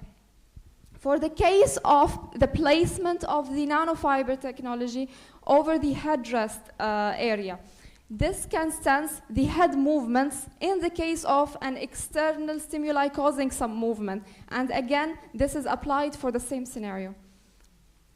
Category number 3 is the people with disabilities that also suffer from diseases, chronic diseases. And in this case, we're talking about Parkinson's disease, or the diseases that involve repetitive limb vibrations. In this case, nanofiber technology is used through embedding it within wearable gloves.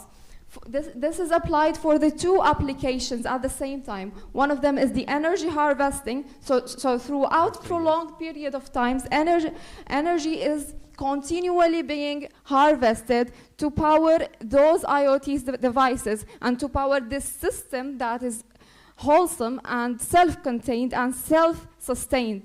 And the other application is the sensing or triggering application. It's where the patient can perform some hand gestures in order to trigger some commands or some instructions to take place that would help with the lifestyle of the wheelchair user. Category 4 is also about people with disabilities that carry on some chronic diseases. And for example, here are the respiratory diseases, chronic obstructive pulmonary disease, asthma, or even simple repetitive coughing or sneezing. In this case, nanofiber technology is embedded within face masks, and any respiratory activity such as sneezing or coughing is detected and then used for the purpose of energy harvesting. And this is especially true when coughing or sneezing are repetitive in those well-known diseases. And then this power is used to supply the IoT devices connected for the purpose of health monitoring, airflow sensors, and respiratory rate trackers. Category 5, which we have studied, this is our last category. It's where we're looking at wheelchair users who are also athletes. In this case, the wheelchair is heavily being relied on and heavily being consumed by those wheelchair athletes. In such a scenario, the nanofiber technology can be used and can be embedded within the lining of the wheels for the purpose of continual energy harvesting. And then this application can provide really great amount of energy over time. And then this can be used to power the heart rate variability sensors, the muscle activity sensors, and all sensors that those athletes rely on as they perform. So this concludes our presentation today on empowering lives through nanotechnology and IoT. This project and such similar research projects are continually being studied and looked at and developed at the Lab of Nanotechnology and Photonics here at KCST. Thank you so much. Okay, we are always proud of the KCST team and with Dr. Nader in this project. So we open the room. I think we don't have room for questions. We have you here, so we can ask you anytime and offline with the guests. So we'll move for 3 more presentations. So we'll be done with the session at 3:45, and then we'll start the closing ceremony directly. So our next speakers are online. Please, Vijay, if you are if you can hear us, if you can unmute yourself.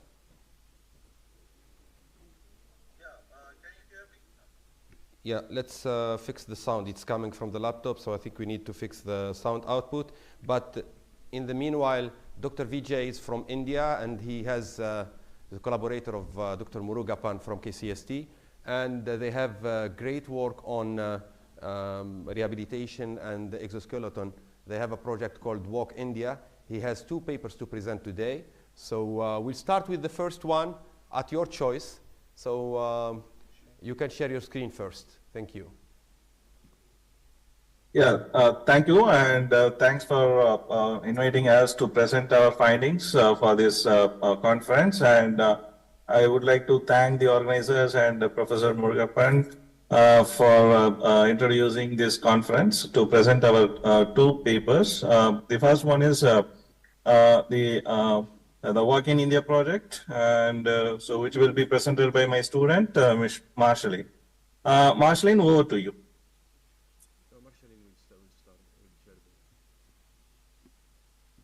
Yeah, Marshalline, please, if you can unmute yourself and then share your screen.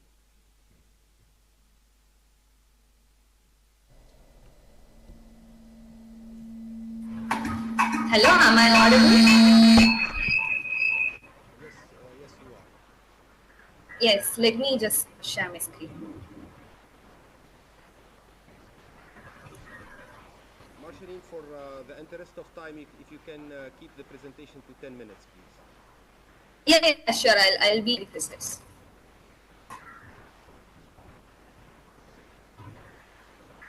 So is the screen visible?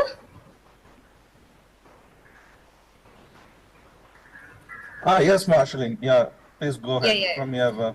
So a project about Walk India 3D scanning based personalized prosthetic for rural amputees.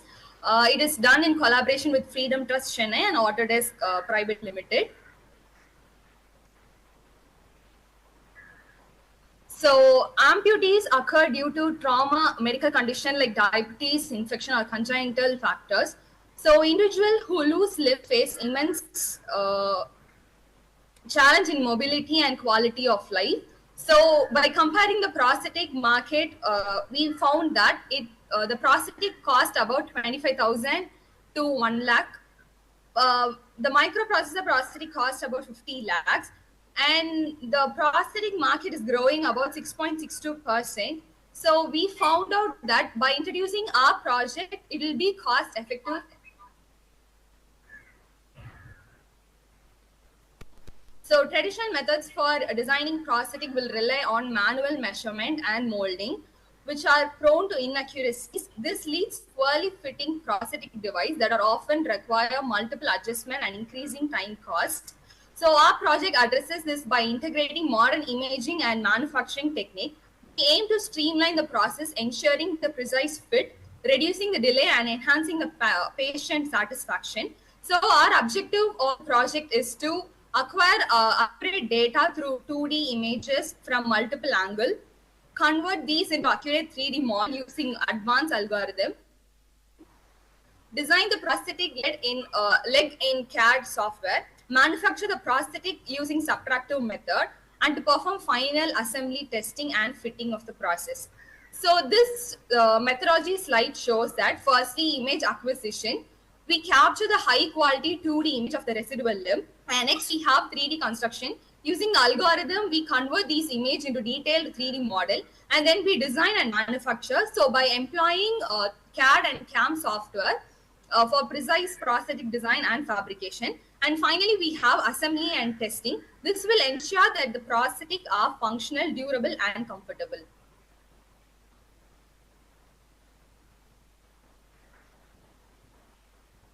And by using Adobe Sampler, we do image acquisition and advanced. Next, we have for CAD designing. The CAD designing, we import the data and the surface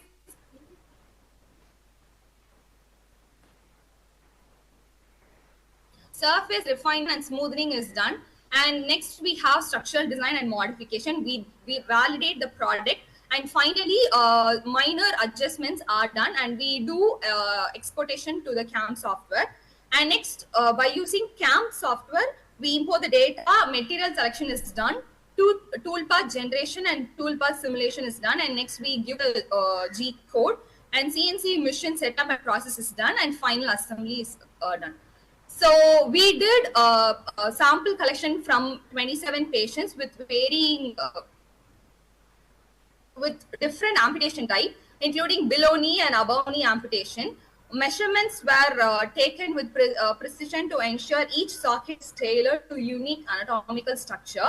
And these are the measurements we took from the patients.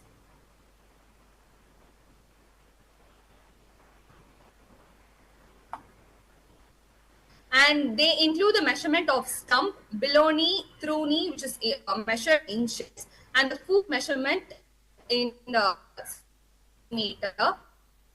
We also collected details like amputated and whether they need to, whether they had used the prosthetics before.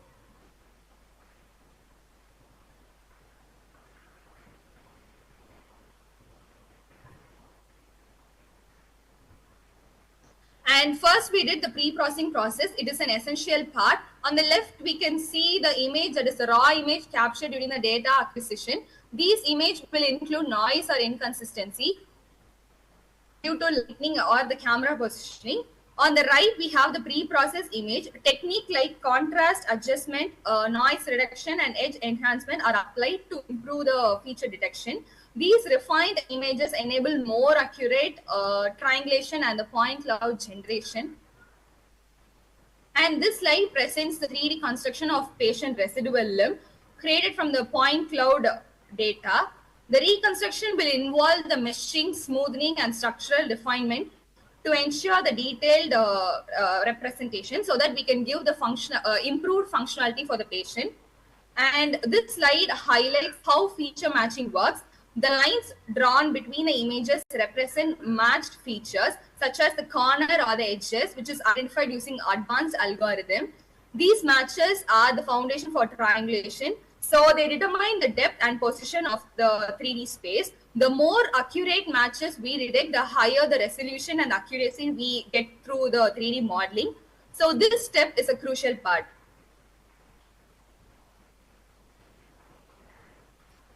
And finally, we have triangulation method. So by using this, we identify the common points such as edges or features on the residual limb. By applying triangulation algorithm, we compute the depth and the spatial coordinates of these points. So by converting them into 3D data set, each triangulated point contributes to the accuracy of the final data model. And this process will ensure that prosthetic design will align closely with patient anatomical structure. And we see how triangulation is then implied to the features which is given. Once the triangulation is performed across all image pair, the data is then combined into dense point cloud. So that a point cloud, which is essentially a collection of points, will represent the geometry of the limb. So this cloud forms the basis of 3D modeling. Each point is a spatial coordinate, and they together will provide an accurate representation to the limb's dimension. So in conclusion, our project will significantly improve the prosthetic design and accessible for rural amputees. So by using 3D scanning and modeling, we have streamlined process and reduced the cost and also enhanced patient outcomes. So for future development, we aim to enhance our algorithm for even more higher accuracy, incorporate AI for remote customization and scalability, expand the reach of this project to rural areas. We are confident that Walk India will pave the way for more inclusive and affordable assistive technology.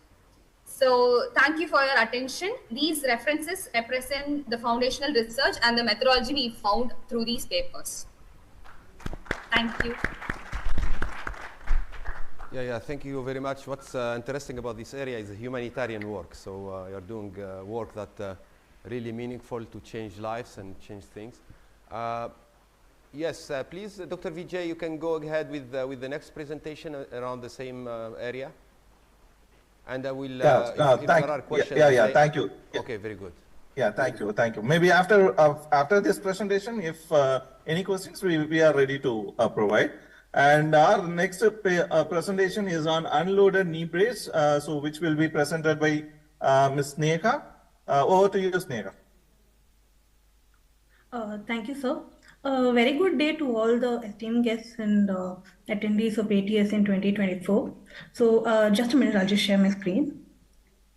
Thank you.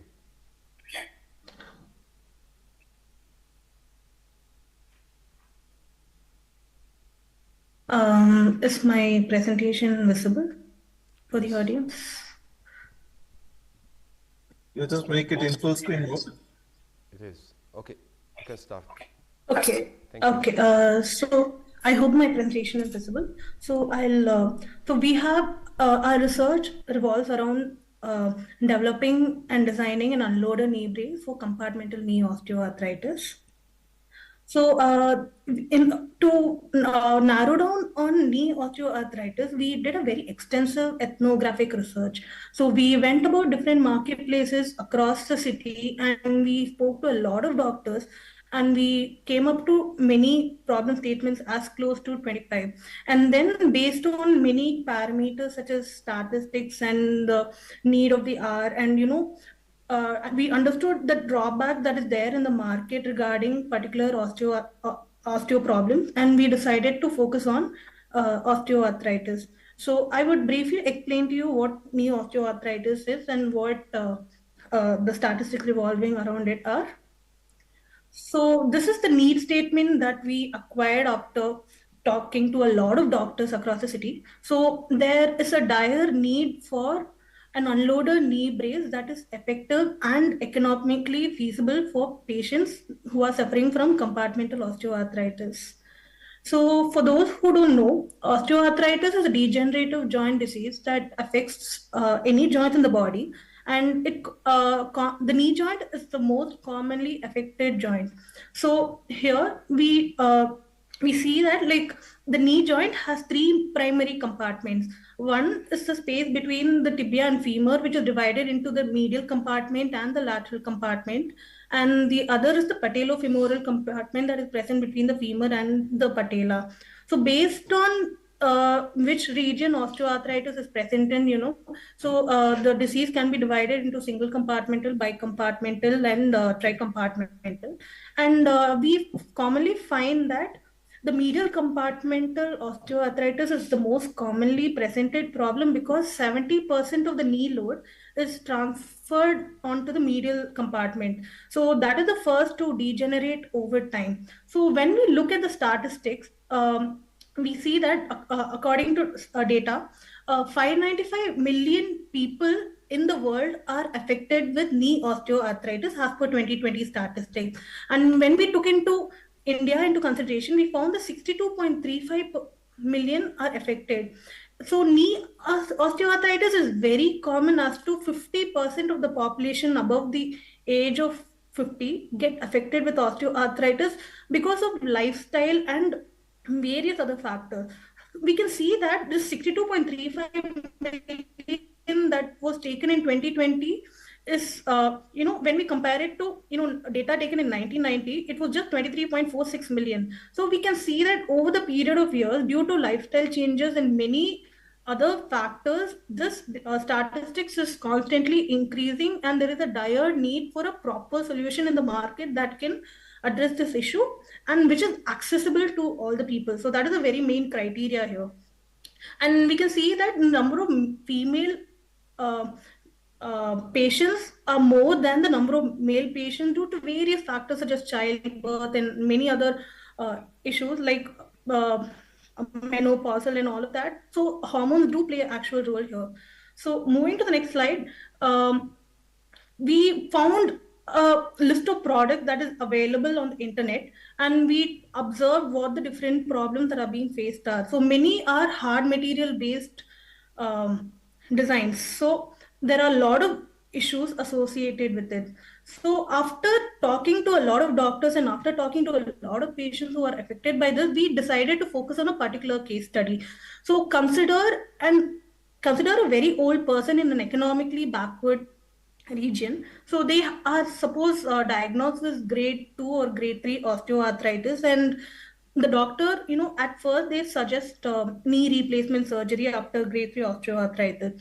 So, but the patient, due to their old age, they do not want to go for surgery, but they are facing severe pain. They want to go for another solution. The other solutions are the expensive, uncomfortable braces that are available in the market. So the next immediate, if we were to take these people into consideration, and if we consider the psychology, the mindset of the people, anybody wearing a very simplified knee sleeve is like, people wear it for much larger days. It's very easy for them to wear a knee sleeve as compared to a hard brace, which people just wear it for 1 month and they just don't use it. So so we designed something called the functional requirements after studying the population that we are addressing. So our brace that we designed shall reduce medial compartment load. It should reduce cartilage compression. It should increase the stability of the knee joint, and thereby it should reduce pain and stiffness of the knee. We also designed a set of constraints by which we have to design our brace, such as low cost, the design should be user friendly. It should be a very minimalistic design that can be worn by many people, and a single sleeve can be worn by many people. So we developed a lot of constraints. After going through a lot of papers, we found something known as the 3-point mechanism. So if we apply force in a very specific way around the knee joint, that is over the medial compartment, medial side and the lateral side in a very specific way, we find that the load, the compression on the medial side cartilage reduces. So we use this mechanism to design our, come up with various design and address our issue. So these are some of the designs that we came up with, and which we reviewed with a lot of physiotherapists and doctors, and we decided to develop the one that is pertaining to knee sleeve. So this is the basic prototype that we designed of our knee sleeve. So I'll explain the components over here. So we have 3D printed certain components, and we have placed them on the medial side of over the thigh and the calf, and a component that is placed over the knee or lateral side. And also we have a hinge that is present on the medial side. So the hinge takes over some load from the medial compartment, and the component that we placed on the thigh, calf and knee helps in reducing the compression over the medial side. So we have also placed various other design features that helps the user to comfortably wear the brace, such as adjustment straps and buckles that can help in tightening the components over the knee.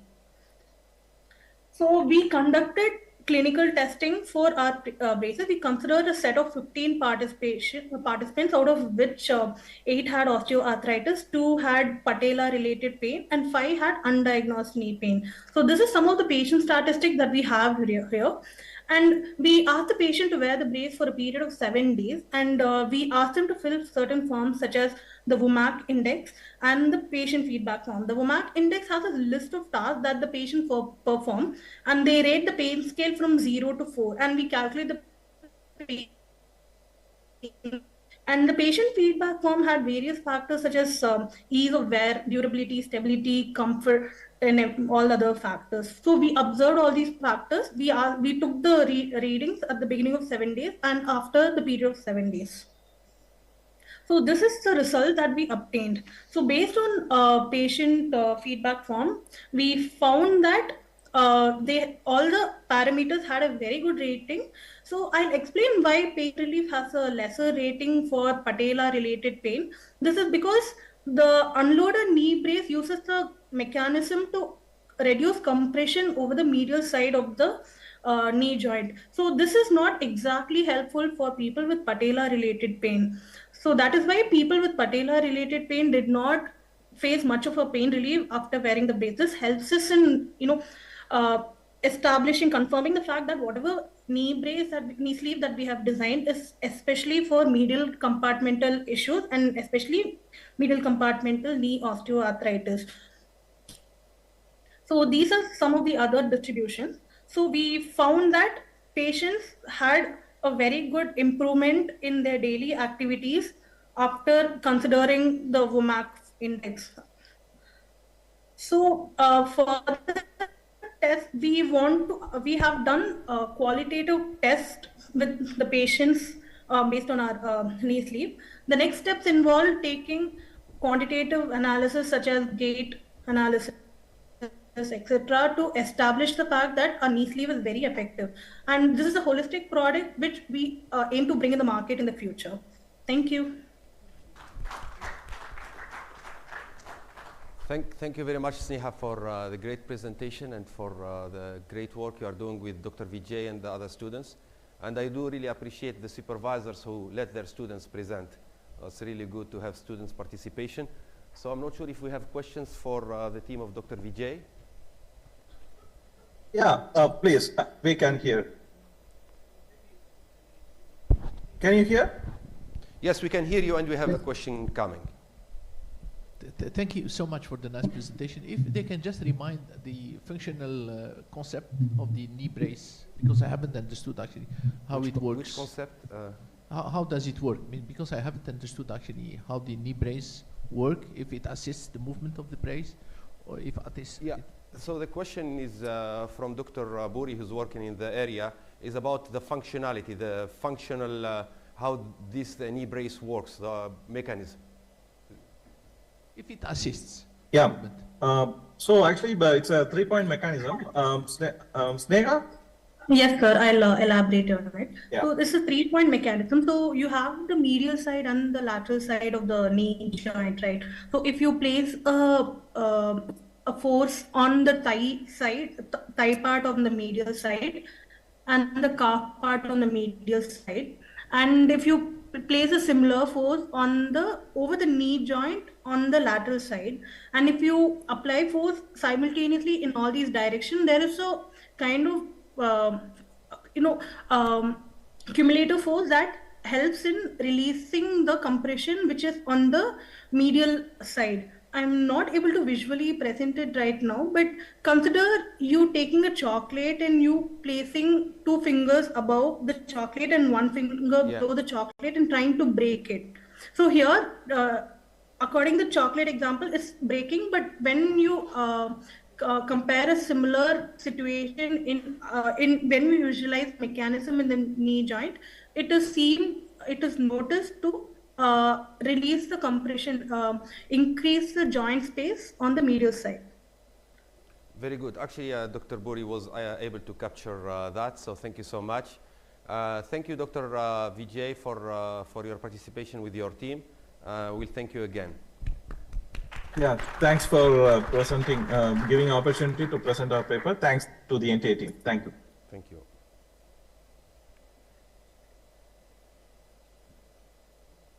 So I think we don't have to share. We go with our last presentation of the conference.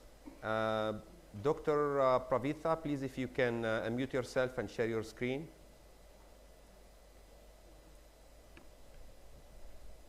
So while she does that, Dr. Pravitha also participated in the parallel session. She already proposed the work for those who didn't attend on a personal trainer at home. If you are doing the exercise, you don't need a trainer, so the machine learning algorithm will help you to do the exercise at home correctly. That's a very nice job.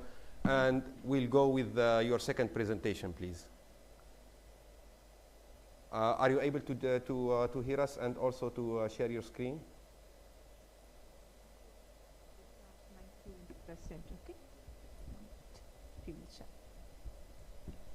Else we can share your, okay, it's sharing, but we don't hear you. Can you hear me? Yes. My name. Yeah. Can you speak again, because I think you need probably to speak a bit louder. Yeah.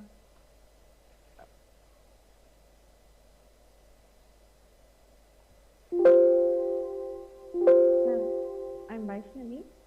I'm going to present the paper the name of Enhancing Human Pose Estimation Accuracy through Key Point Detection and Joint Angle Refinement using Deep Learning Techniques.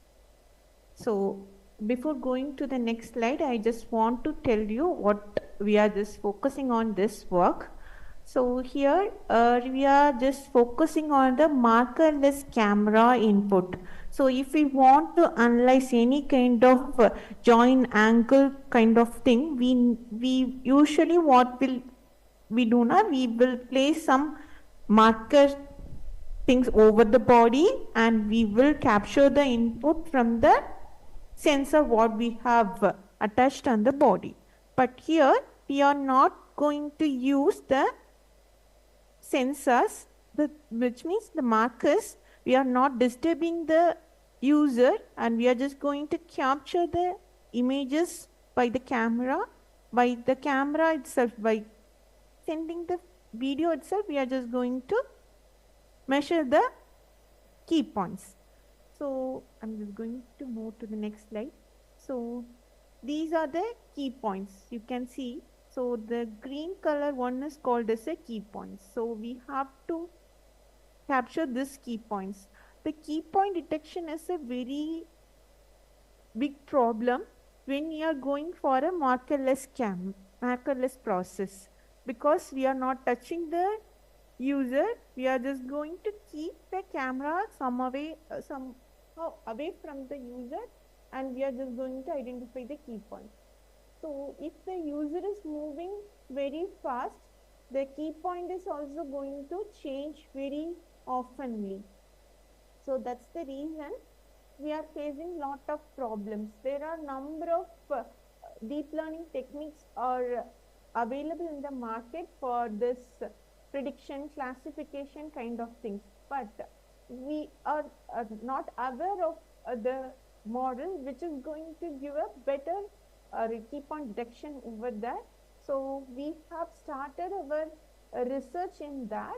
So we have done a literature survey on that particular part and we have identified the best performing models for the key point detection and other process, and we have... Dr. Pavitra, I think your sound is coming a bit deep, so it's not very clear. If you can fix the mic, thank you. Yeah, so we are just going to take a model which are best performing on the classification and this work key point detection, and we are just going to compare all the three models and we are just going to take the model which is giving the accurate result for our work. This is our workflow. So you can see this thing. So we can use this markerless capturing thing for n number of application. So from the sports to the rehabilitation. Okay, so if we want to measure the endurance of a sports person, we can use this markerless thing. So now we can see if they are changing. Okay, so in this scenario, this person is going to change the pose very frequently. So if we are using the proper key detection thing, only we can easily identify the changes and we can plot a graph according to that.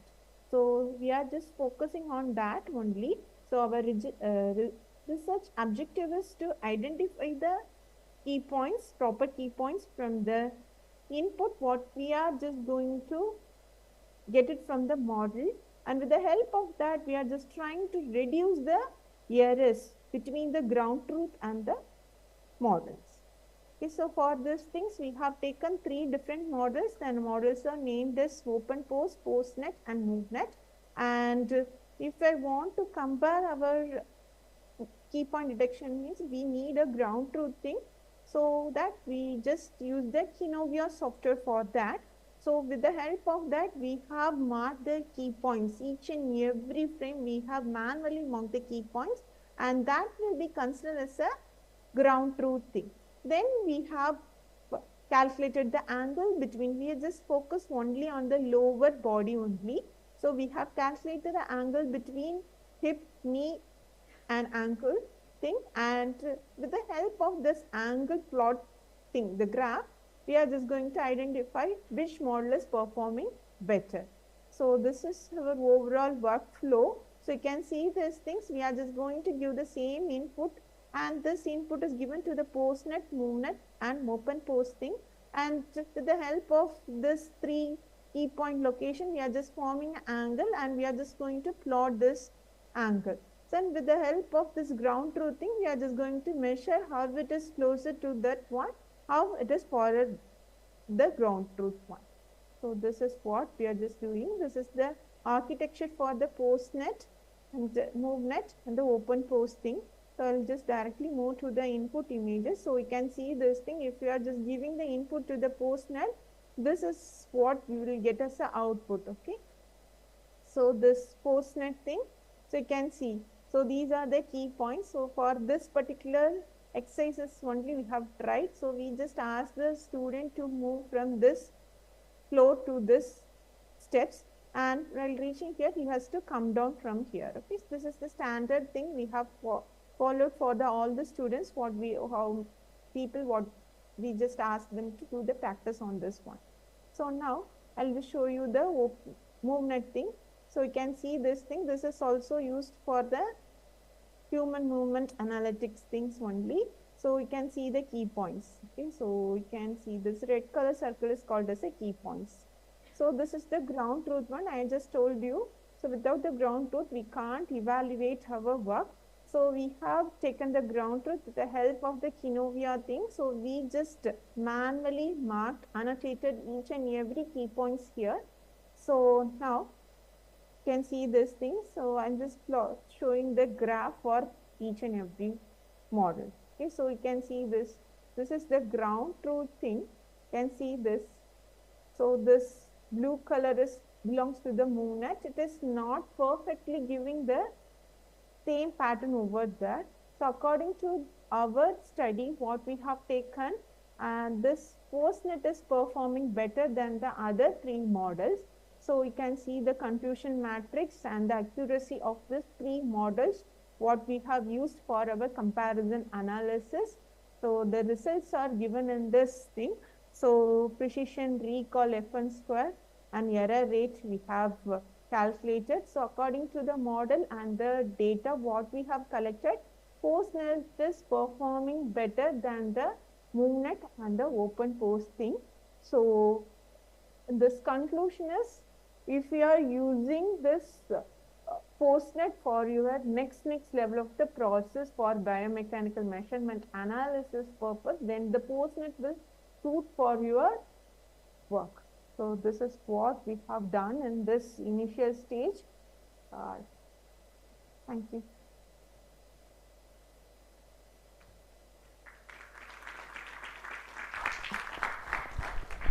Thank you very much, Dr. Pavitra, for the great work on both papers. We'll see if we have any questions. So we don't have any, but we have Dr. Murugapan here. So if you inquire about anything related to your work, we'll contact him. So I think thank you again for attending the second day.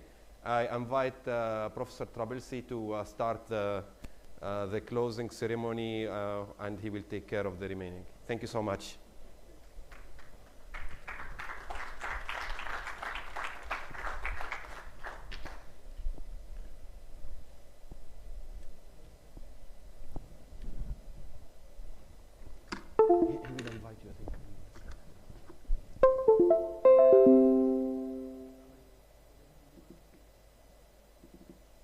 Yes, we forgot something very important for this session, because we went like 3 online presenters.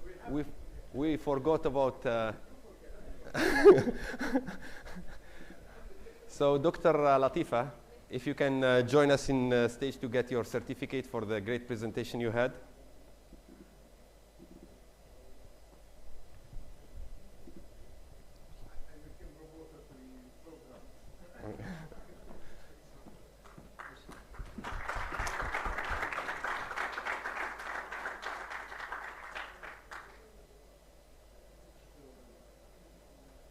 So, For the second paper, we have Rimia. Yeah, Rimia, come in, please.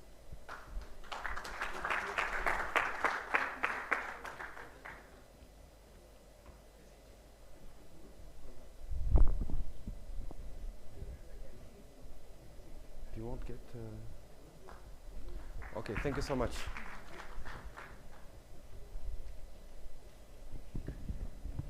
Thank you, Professor.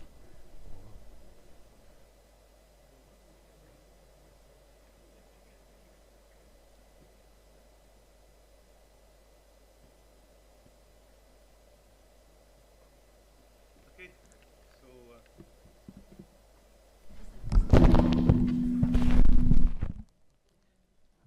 can you hear me? Yes. Thank you, everyone. So as we conclude the second day of the conference and the final day of the first international conference and forum on assistive technologies for special needs, ATSN 2024, I want to express my heartfelt gratitude to everyone who contributed to the success of this event. So now we'll start our awarding ceremony. So here, basically, we are awarding only the posters contributors. So the oral presenters already received their token of appreciation and their certificate of appreciation. So here, we would like to also appreciate the contribution of the posters authors. So here is the moment you have been waiting for. So we are now announcing the winners for the posters. We'll start by the third position, which goes to Mariam Tahir, Shuruq Khan, Fatima Al-Qattan, Tala Shamouri. And so this group of students, they are supervised by Dr. Ismail Al-Raydawi for their work entitled Metaverse-Driven Immersive Therapy, Reducing Air Travel Anxiety for Individuals with Autism. So please, the authors, if you are present in the hall, please join us on stage. Dr. Ismail, yes? Dr. Ismail, so you will receive the, you will only receive the check on their behalf, but please don't, don't spend it. So please join me in giving a warm round of applause to Dr. Ismail and his students.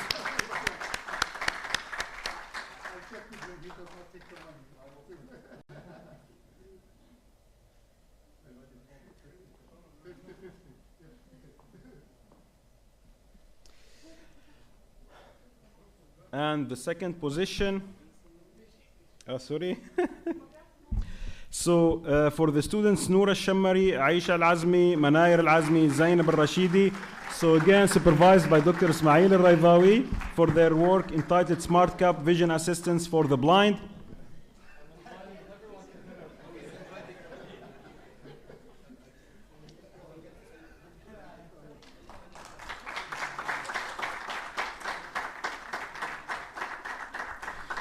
Dr. Ismail, hope that you will take into consideration that I am announcing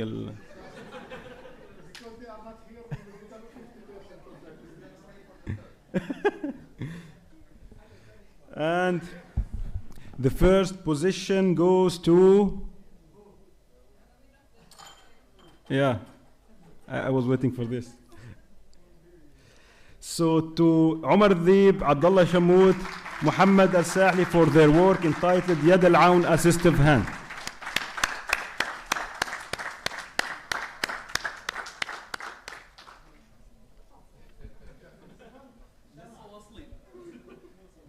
They were representing us in Egypt for a competition.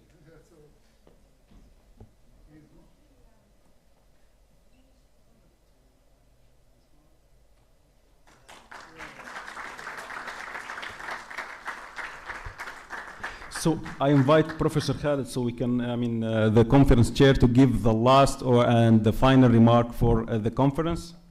Thank you, Muhammad. How great to be in a position on the second day or last to speak after such a wonderful conference.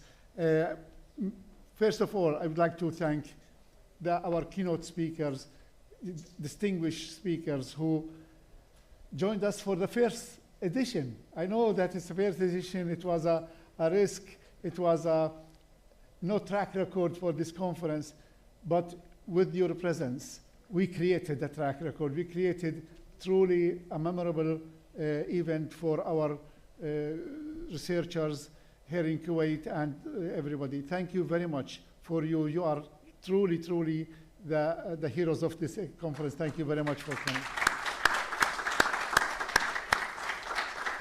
And Dr. Nouri, you understand now why we kept this session to the end. With this presence, everybody, we kept the best to the end, so to make sure that the conference ends at as high as we ending today. Thank you, everybody. Allow me not to say long about this. This conference was an idea that came in this university. After we researched, we found that there is a gap in the Middle East about such activities. We know that there are efforts, as we saw in Mada, Qatar. In Qatar, there is a great work done. But there is no conference or a platform where we bring many contributors together and we try to create a movement. And so this conference hopefully will be remembered as the event that started a great activity that will span over Kuwait, bringing together, like we have met Dr. Fatma. That's a great thing with Dr. Mariam, Dr. Zainab from Kuwait University. You are all great colleagues from the NGOs. We would like to bring together efforts in Kuwait to make sure that this movement has more impact on the government strategy and implementation of the strategy. But also we wanted to become a regional effort to bring colleagues from all GCC and the Arab world and Europe together to make sure that we serve this community to the best of our ability. This conference, I said, started as an idea, but what made it happen is that a group of people at KCST with some colleagues from Kuwait University, Dr. Zainab in particular, I mentioned here, from day one she was with us, she supported the idea, and of course the supporters from UNESCO, from United Nations and the government, KFAS, they were amazing. Just mentioning the idea to them, we didn't need to say it twice. Everybody jumped on helping the idea to become true. But most of all, I would like to ask a wonderful team that I have here. I'm so proud. And during this conference, I felt even more proud of the team that I have at KCST, distinguished researchers from all areas. And of course, we will have a tour in some of our labs. And now we delayed your bus, especially so that you have an idea. So we are not starting from scratch. There has been a lot of activity, research activity in all areas in the college over the last few years since inception. And we wanted to crown this with activities like we are doing now, and we are doing it continuously. In October, we had the 6th cybersecurity conference, which became a big international conference. Last week, we had a EU ambassador's visit to KCST. In February, we are hosting the conference of different type, TEFL, Teaching English for Foreign Languages, the international conference that we host for the second time. And of course, I cannot forget that in May, we are hosting the S4 IoT. It's a secure, smart, and sustainable IoT devices and their utilization in all areas. So we are trying to be active. So I don't want to spread the message to speak about individual too much, however, because I will forget someone, but I cannot not mention Dr. Muhammad Tarabilsi, who took the leadership in organizing the conference, Dr. Naji, also Muhammad Naji, Dr. Zaid Boudia, who has been the star of the conference. He has been with us for less than 1 year, and he has done probably more than I did over 8-9 years. So thank you for all that. Of course, we have Dr. Ahmed Arafa, Dr. Omar Adam, the colleagues from the computer science department, colleagues from the electronics and communication department, and the amazing work done by the support departments, the procurement, the marketing, the finance, of course, facilities, and of course, everybody. I will forget someone. I said, so everybody knows who contributed. And of course, the dynamo, the person who makes things happen, my boss during conferences, Marchesa was amazing. What makes Marchesa distinguished that even the visitors ask, who is this? What is the name of this person? They see the energy that she is putting into it. So apologies for anyone who was forgetting by listing IT. We always forget you. You are the most important people. Without you, nothing happens. So thank you very much. You are great. You did an amazing job. So thank you very much, everybody. I don't know, you have something to say, Dr. Shibri? I'll ask the president to remain on stage. Yes, I will. Okay. We would like to, hello, everybody. We would like to thank the KCST team, our professors, for their exceptional efforts in making this event happen. So please join me in giving them a token of appreciation that will be delivered by the President. Professor Trabelsi, please.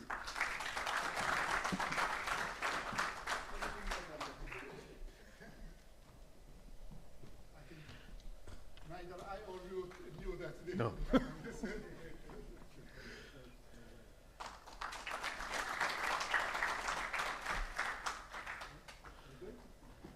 Dr. Muhammad Naji.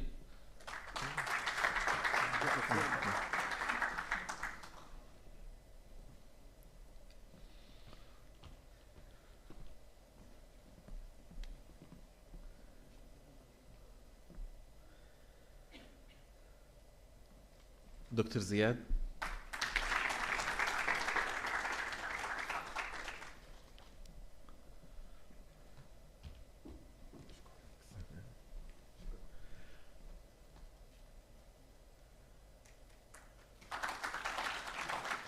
Professor Murugapan.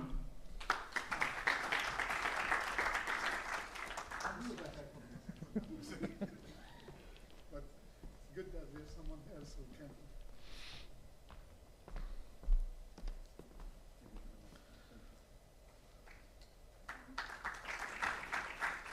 Dr. Omar Adam.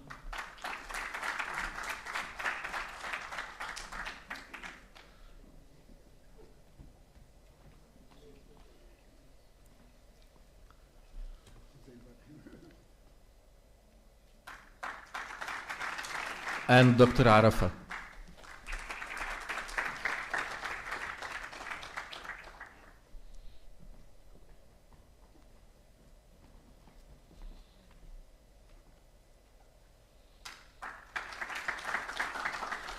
Thank you all. If you can please all stay on the stage for a Yes, I said, Dr. Zainab, we will not give you another one, but you, because you received already.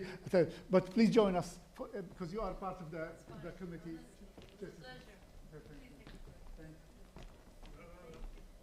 Based on what I saw here as learned expert in the nanomaterial and the fibers, one of the first users at the world level, based on what you show in this conference, you get credit #1. Thank you. Speaking with the fiber, the carbon, not necessarily the carbon, the nanofibers, the mechanical shocks, it's very difficult. I was thinking to ask this question, but it's you who